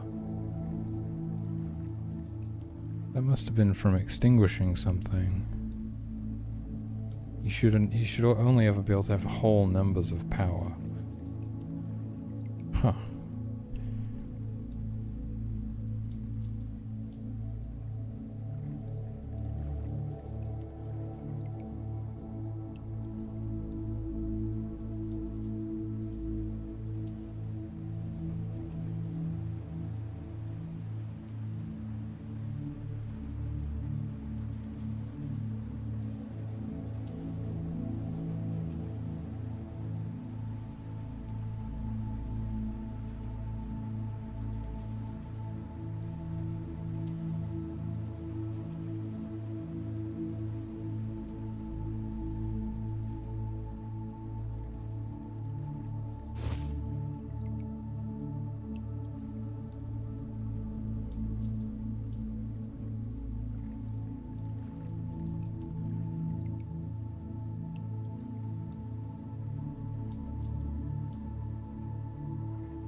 That's enough fur for another whole tent.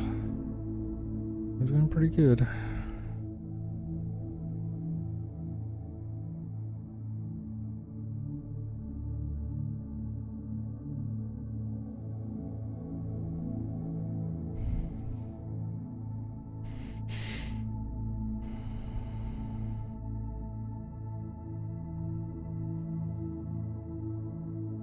Yeah, so a lot of the threat is just eliminated. So Yeah, just by having a really large hunting party, you kind of remove most of the threat as well. Interesting. I mean, it's true that, like, this is just... These are, like, the creatures from the first level of the game, and they're just being reused in every level. So the creatures will get stronger in later levels, of course. So there is that. So we can kind of expect the game to be a little bit easy right now.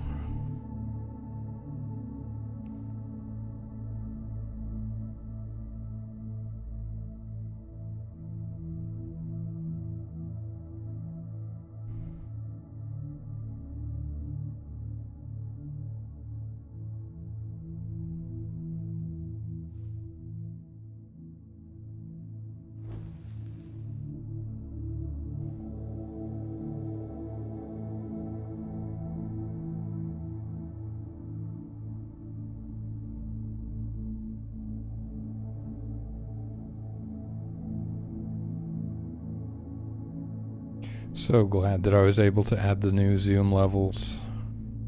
I love being able to zoom all the way in and zoom all the way out. Whoop. Yeah, it's pretty sweet.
There's something nice about it as well. It's like, you know, they built the camp themselves. It feels more like they have ownership over it or something, versus you just sort of magically conjuring up all of the fur that they need. It's like they've actually worked for this, you know. They've worked together to build this camp. Kind of it feels good. Something about that makes it feel more substantial. I think I don't have enough. Oh, I do just have enough power to conjure another herd. And they still spooked him.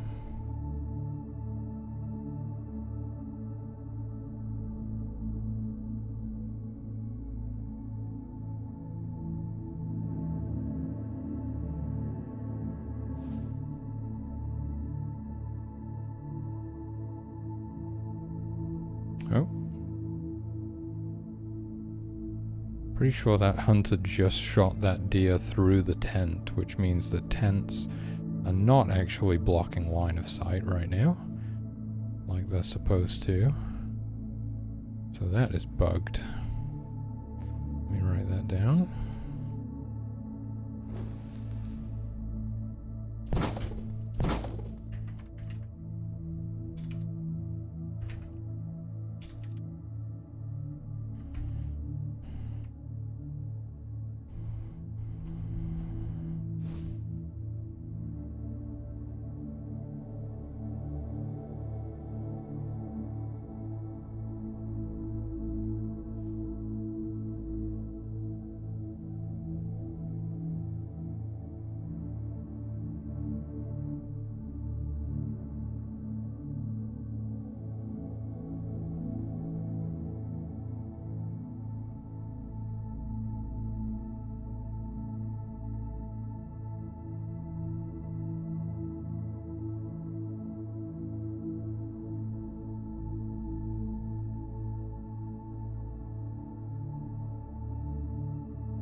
Moment of truth.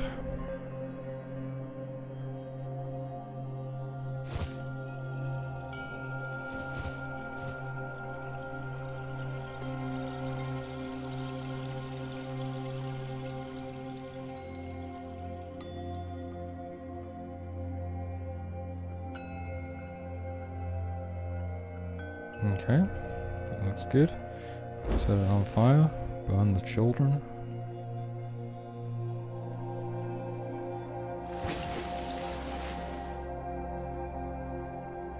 Yeah, that works. Cool.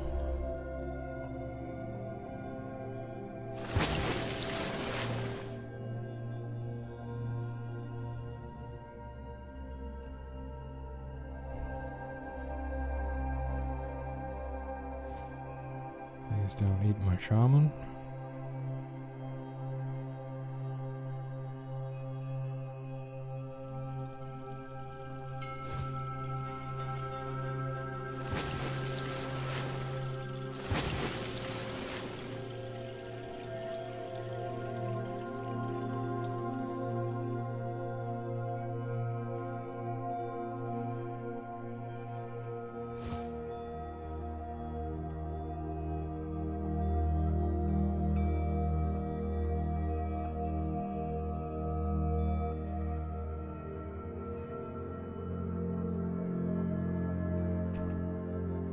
And we're good. Okay. I feel like there's something I'm forgetting now, but... it's a shame we weren't able to band-aid the crash with the infinite numbers. I don't know what's causing that still. I think it might just be a GameMaker thing. The fact that it seems very bugged, the fact that it's talking about the creator object. The exact error says create event for object creator.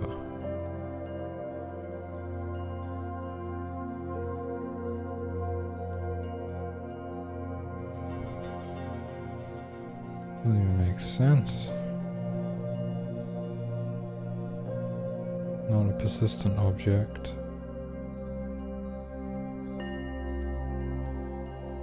Doesn't do anything with the arrows. Crazy.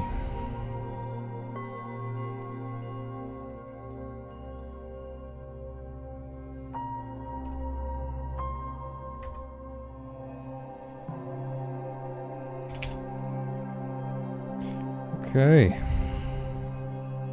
Oh yeah, there was that one thing I wanted to do.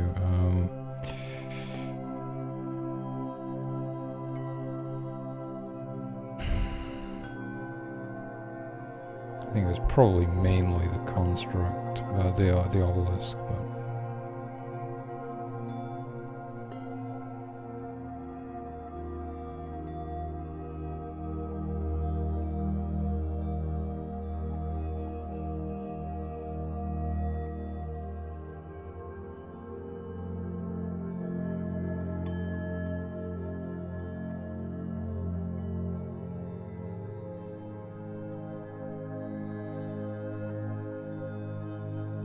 should be 15. I forget what it was previously now, but... Oops.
Alright, let's see if it freezes.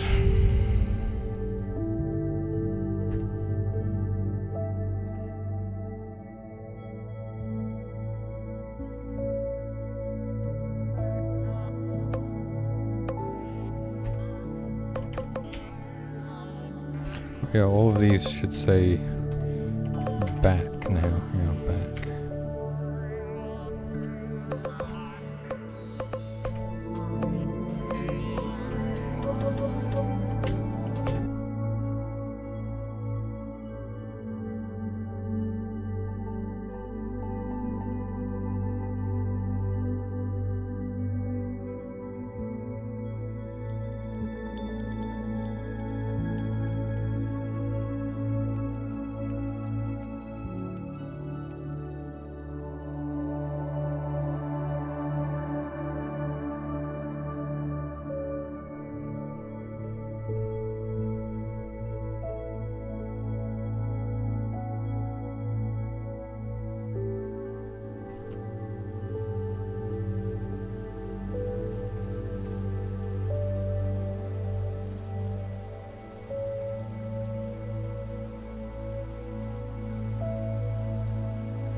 Okay, well that loaded.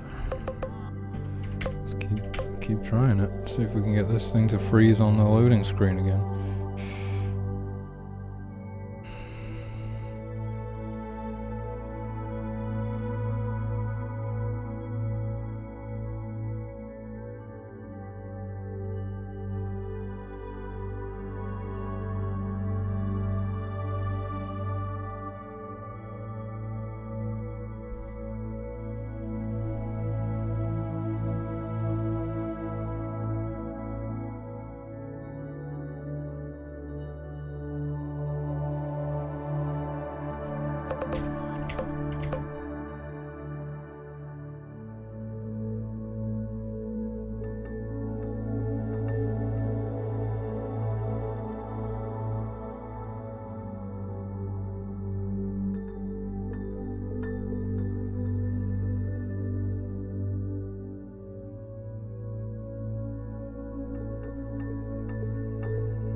Alright, don't seem to be able to get it to freeze. That's a good sign.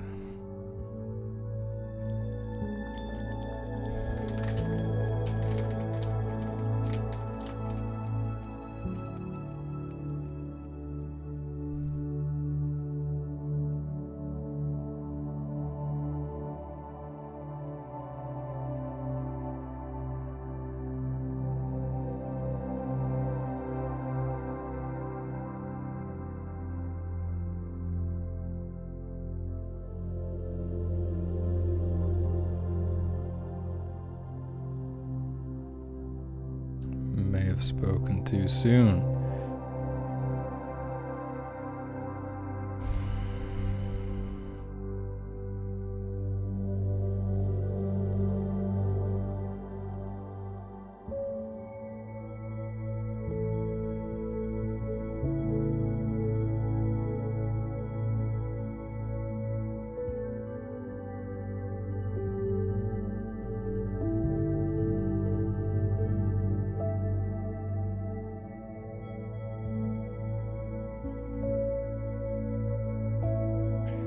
Seems to be frozen to me.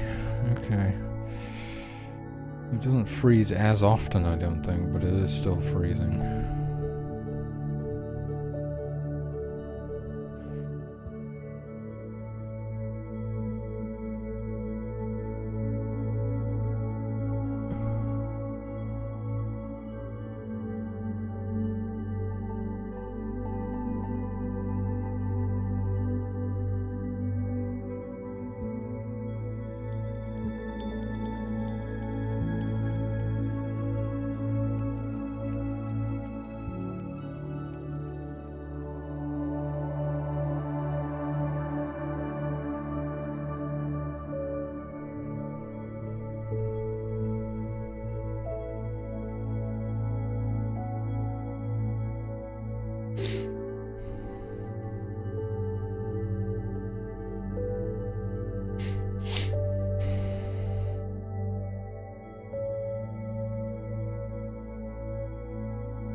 Okay, let's try that.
That's what it was. Shit. Good job I remembered.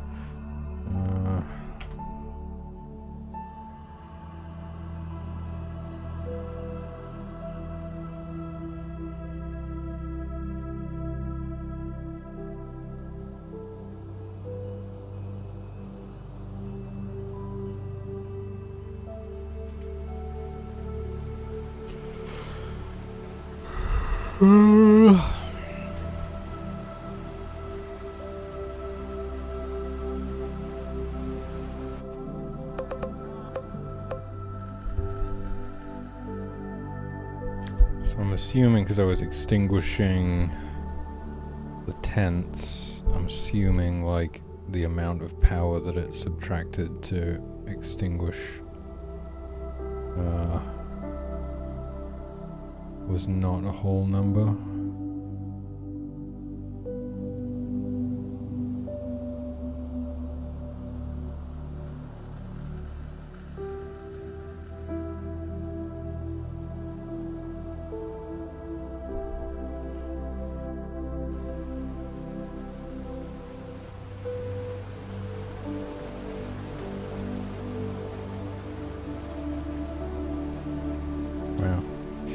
Okay, these shrines can cluster up a lot like this, though.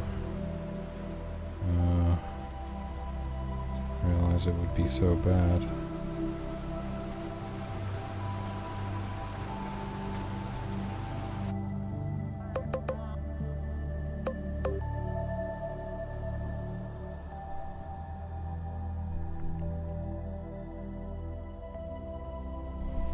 Might need to try changing some of that back. We can get away with it.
Most of the time they're pretty well spread out, but we don't want them clustering up like that. See how close these two are together? Well, it's not bad, I guess. It's kind of cool. I mean, if it prevents the game from crashing, I guess it's okay, right? Gives you the possibility of, well, I don't think the worshippers would ever be able to chain them back to back anyway, unless we add miracles later that allow. Oh, you could do that actually. Yeah, because you could just, oh,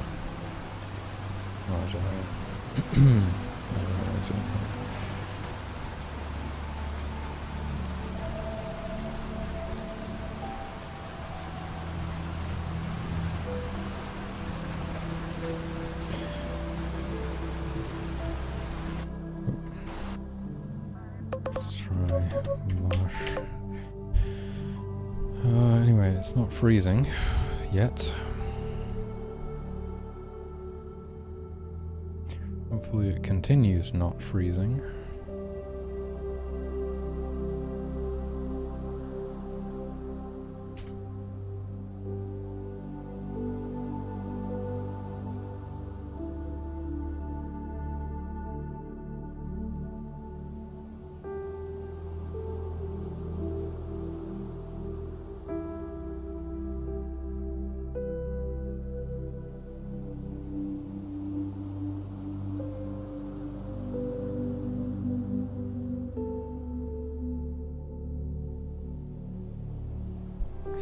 Oh, this one, it loaded in and then froze. That's not good.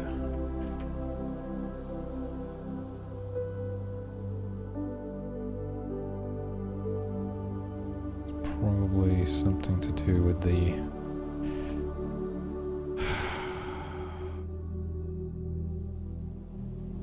What was it that was doing that? It was like...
Yo, off-grid, what's up, dude?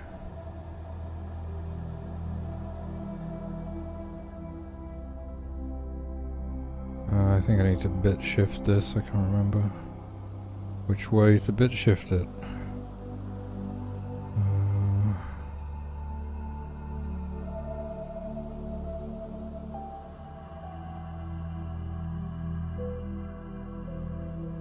What? Oh, BS? Was it BS?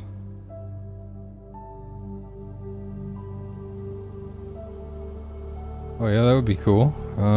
It's pretty late here, so I won't be able to watch, but yeah, definitely want you to play it.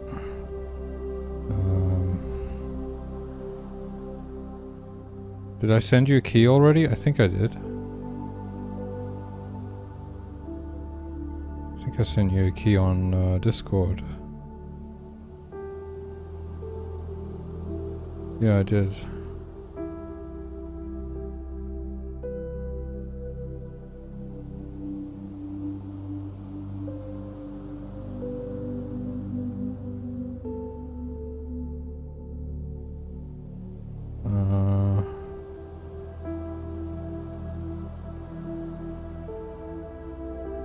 Gonna send you the Discord server. Awesome. Okay, yeah, probably tomorrow then. I'm just trying to wrap up for tonight, really, because I've been doing this for like 11 hours. It's getting a bit ridiculous.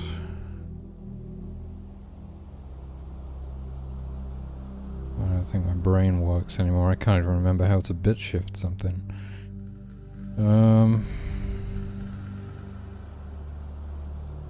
Give me a goddamn example of that. Well, maybe if I look in this function. No, there's some bit shift. BS width, BS height. Okay, and that is what is this? Spawn X. Random range, cell.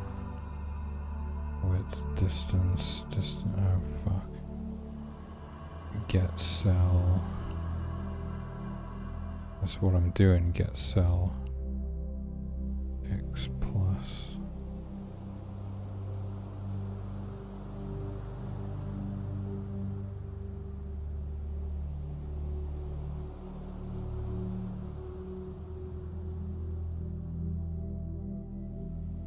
So I'm supposed to, because this is a room coordinate, I want to convert it to, so I gotta bit shift it right, I think.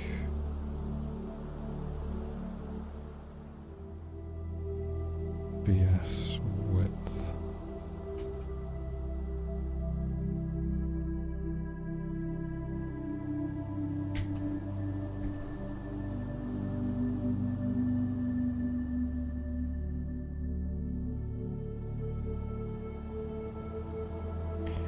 I don't have a Steam page yet.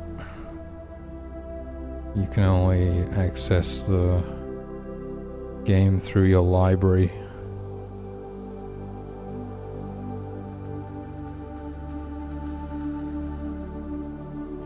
Still gotta get more of the in-game assets finished so I can make a trailer and screenshots for the Steam page to go live. And for that I need funding. I started working on a pitch deck. It's going quite well. I'm just responding to a lot of the feedback that I got yesterday by trying to fix everything up today.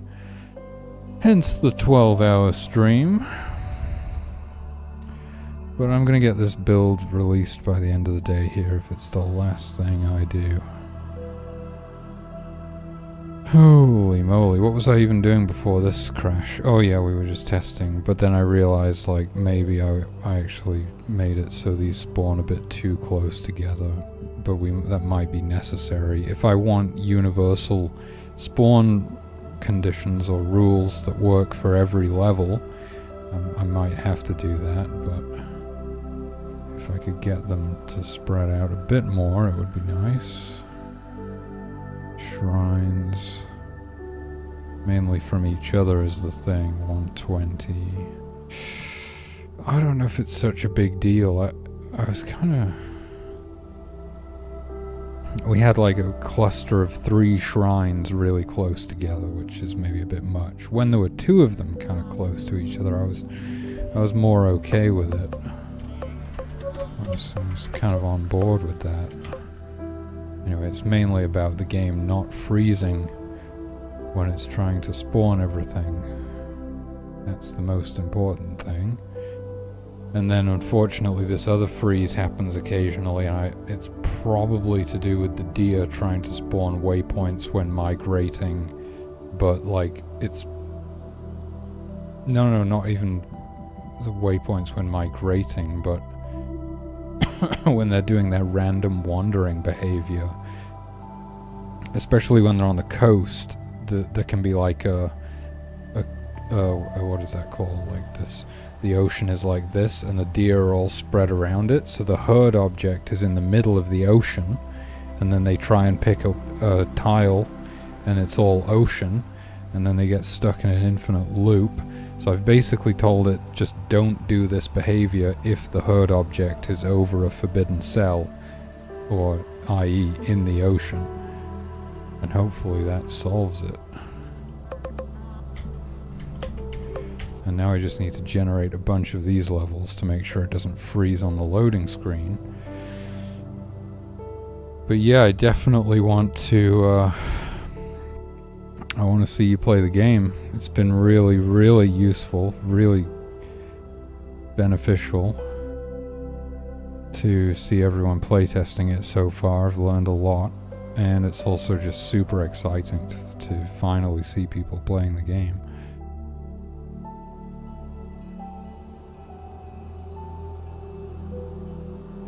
Brewer was seriously exploiting the guards yesterday.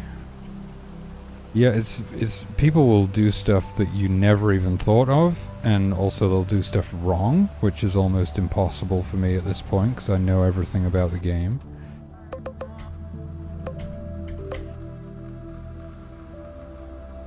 And man, it's just been so great. Like, I thought I'd been really thorough, you know, and yet I overlooked some really obvious stuff that was found like instantly just by people like rolling their face on the keyboard, which is brilliant. I would have never have thought to roll my face on the keyboard.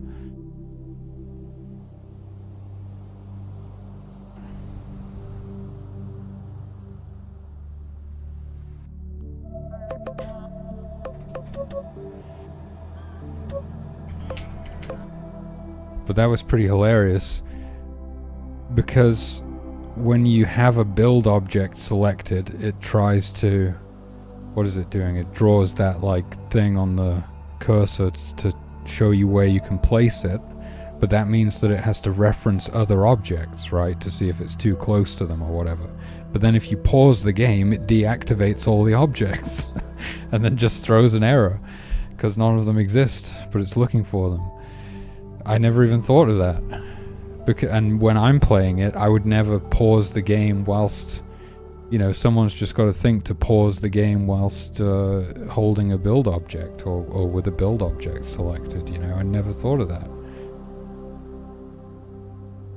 Come to think of it, like, how did I even solve it? I can't remember. But I did. But now I'm wondering, what if I pick the campfire up and try and move it, and then pause the game while I'm doing that? I think that's fine. I think I have actually maybe done that. Oh, is it frozen again? Are you kidding me? It's still freezing? Holy shit.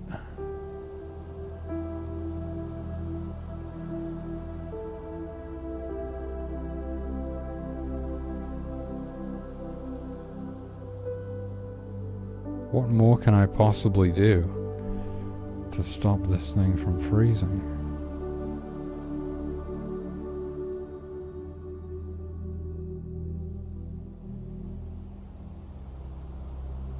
Oh my god.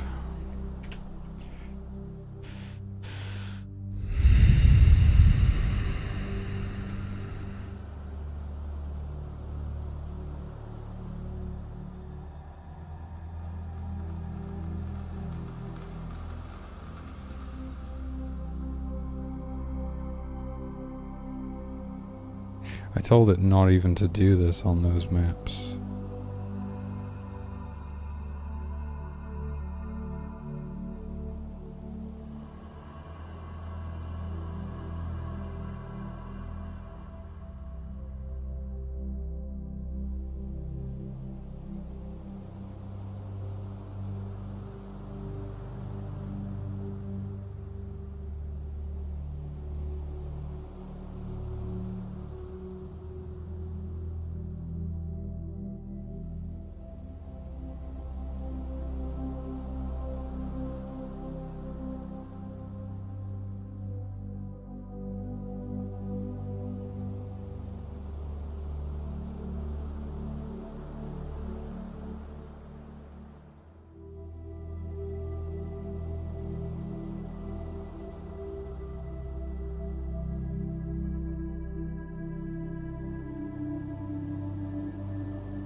God damn. It looks like I might have to have custom rules specifically for these levels.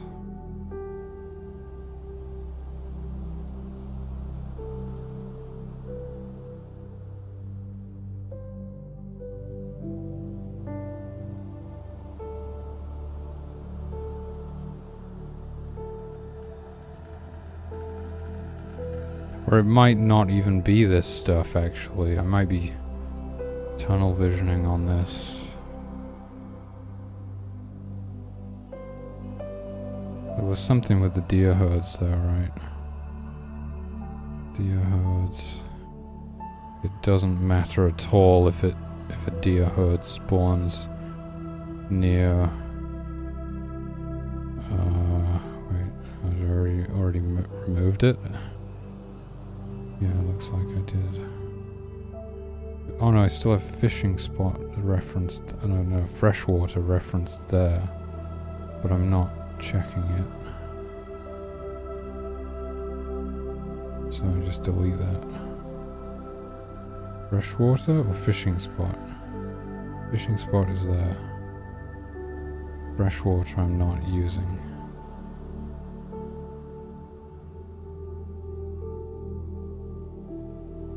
And the deer herds, this is probably not a good idea. But I can't see it being too much of an issue.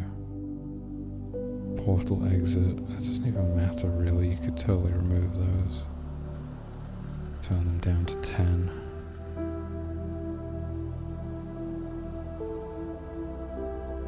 And then drop that down to 30.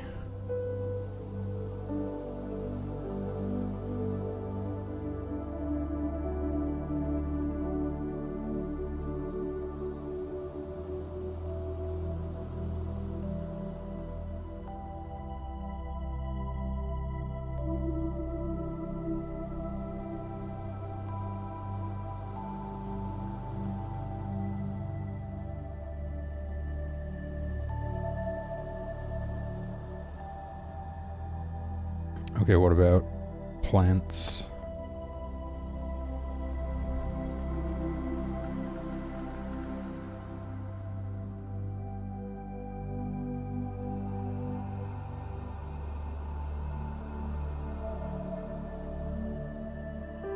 I can't really see it being the plants.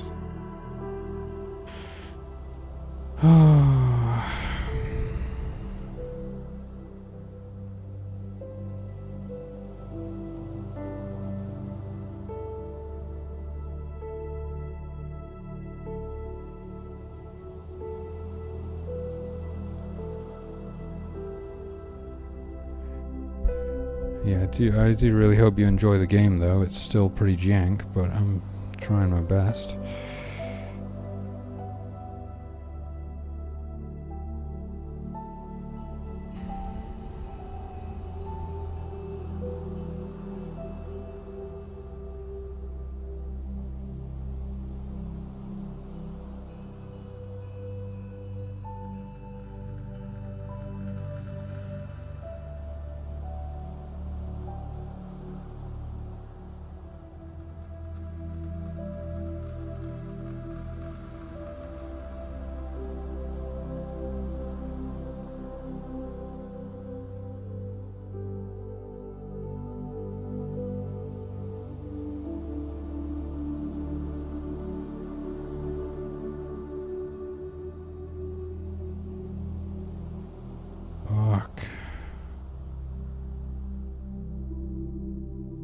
Yeah, it's probably the constructs.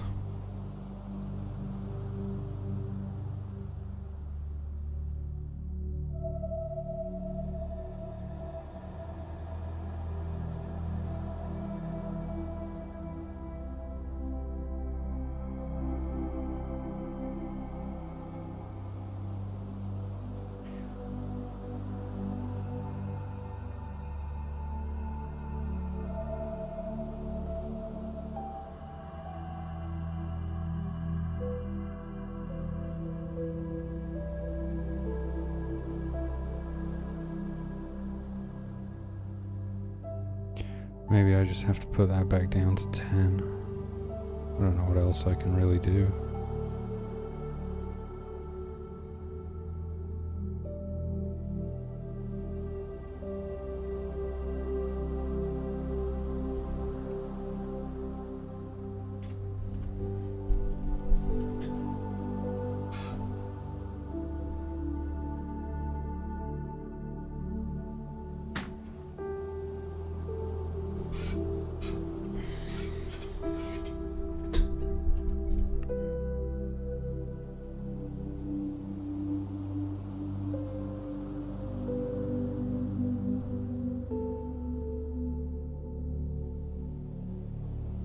It's just that they can spawn like right on the edge of the map.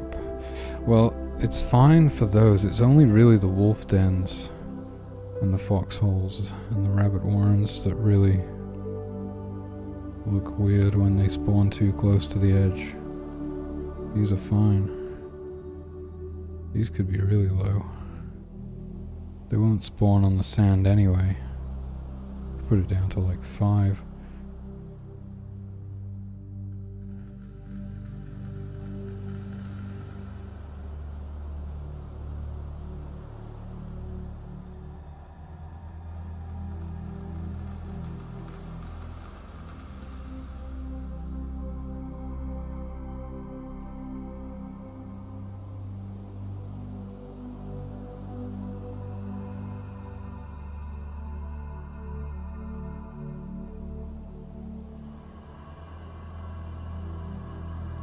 Oh, that one did look pretty weird when it was too close to the edge. So it's basically these ones.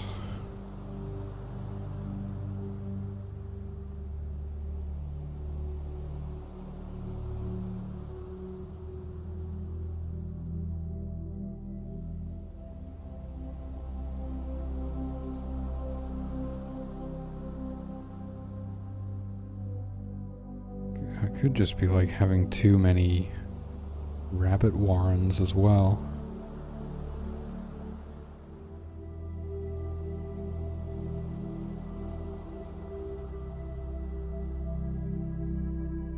Makes sense.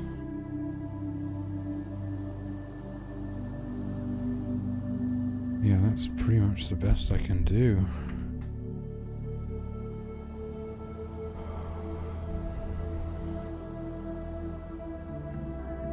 Oh yeah, I'll give you the playtest a roll.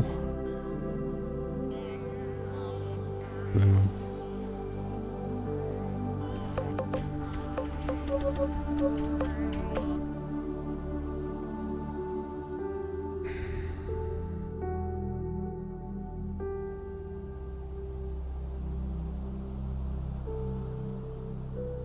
Nothing worse than a freeze.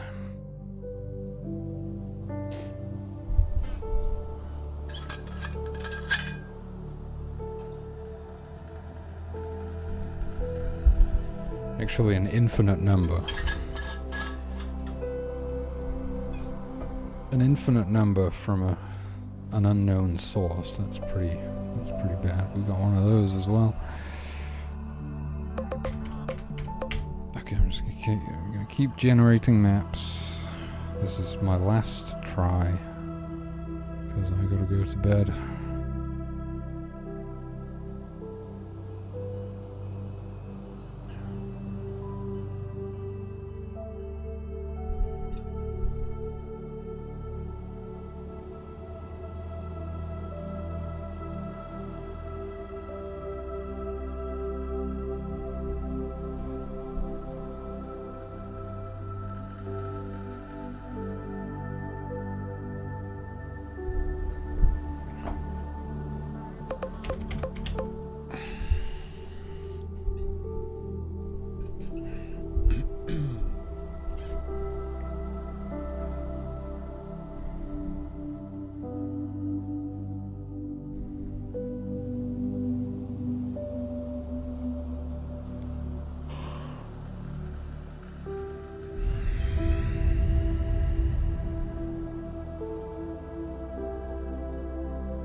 Yeah, there might be some kind of weird looking placement of stuff, but the game doesn't freeze. I'll take it.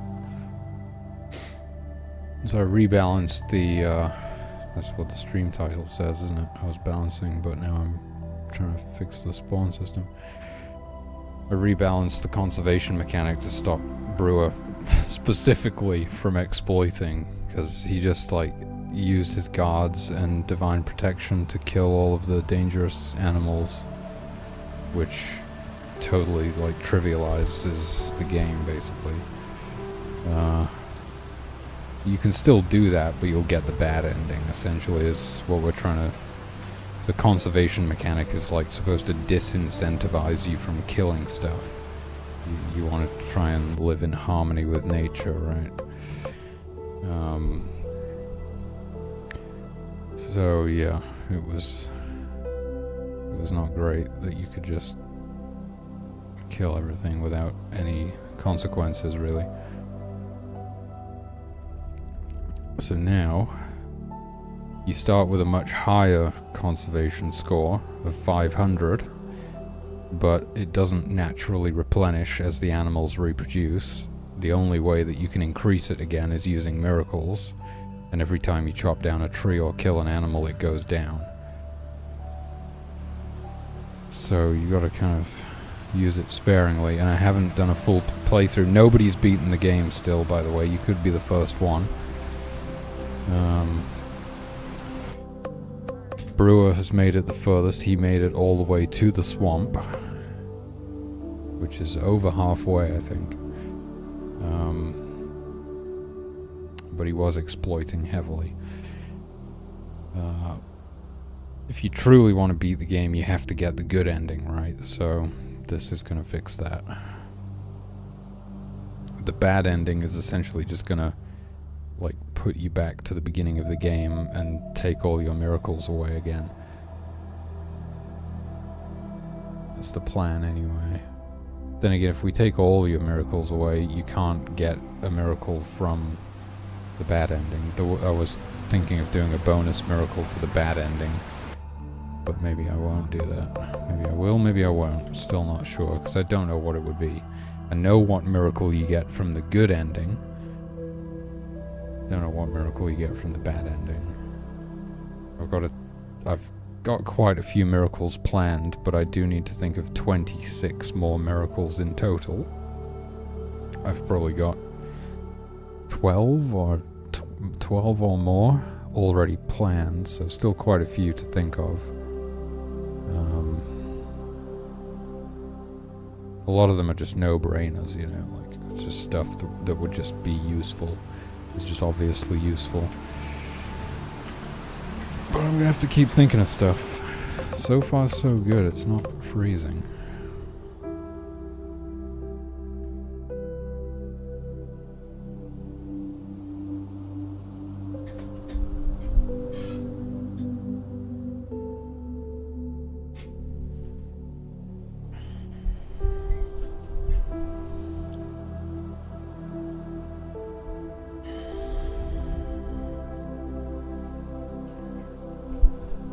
Okay, I'm gonna release it in like 2 minutes, so you won't be waiting long.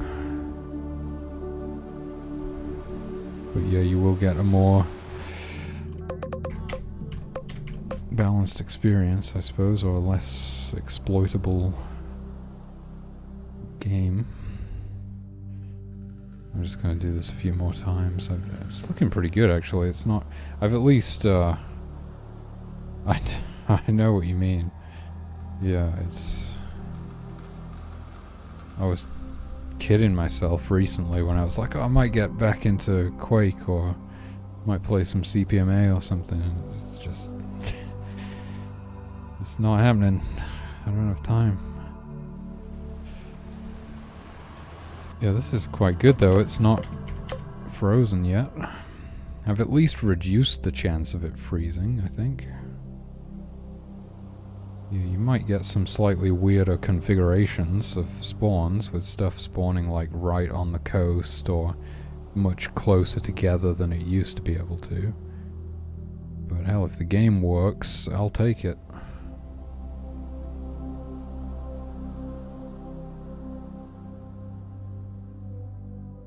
Could be kind of bad in a way if, like, you have a group of shrines all clustered together, then one bear could be sitting on top of 3 of them or something. There was a bit less risk of that when they were spread out.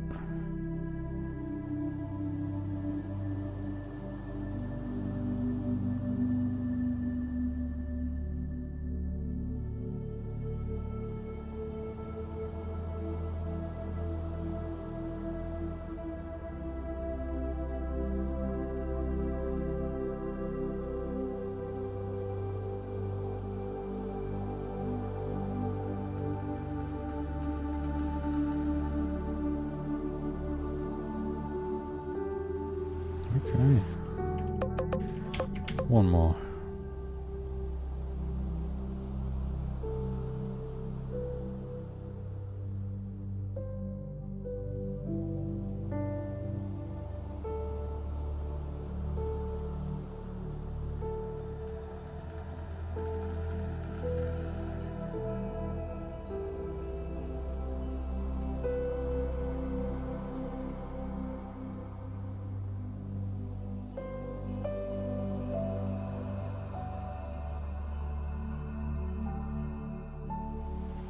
Alright, well, one more. I've not been able to get it to freeze, which is really nice.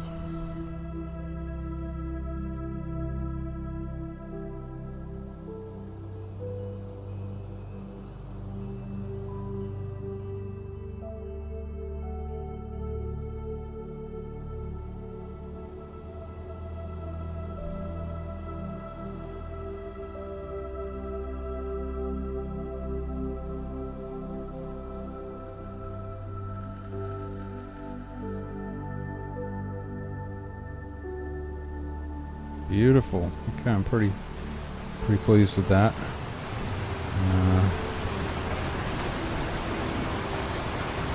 I like it. The rain is so fucking loud. Okay, it's just that one sound effect is super loud. That one bit of ambience. Okay. It's time to release this build. Boom.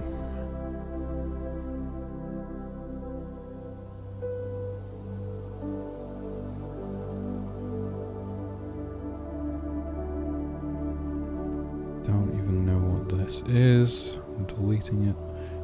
Some weird zip file showed up. I've never seen anything like it. Okay.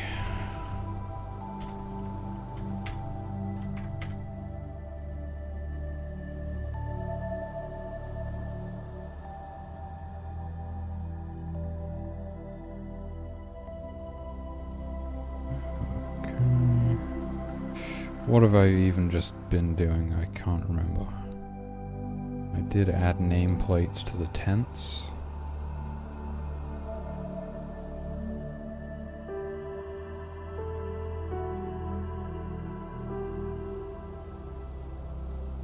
I suppose I did the rebalance, that was the main thing. Rebalanced conservation mechanic. Added tent nameplates, updated spawn system to prevent freezing on swamp/marshland, prevent deer from wandering when herd object is in forbidden cell. There might have been some other stuff, but I can't remember it. Oh, I made a new icon, I implemented a new miracle, added herd miracle.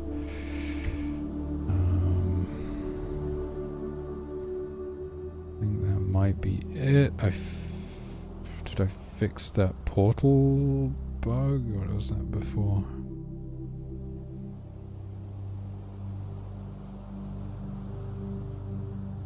yeah, fixed portal sprite loading bug. Boom. Okay, that'll do. Commit and push immediately.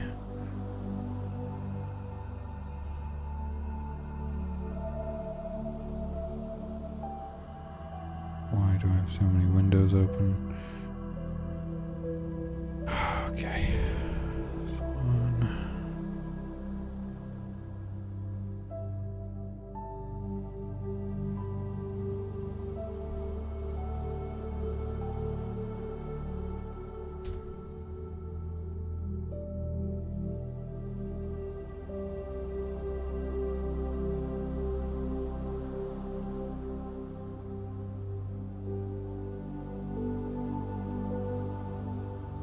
Steam pipe. Version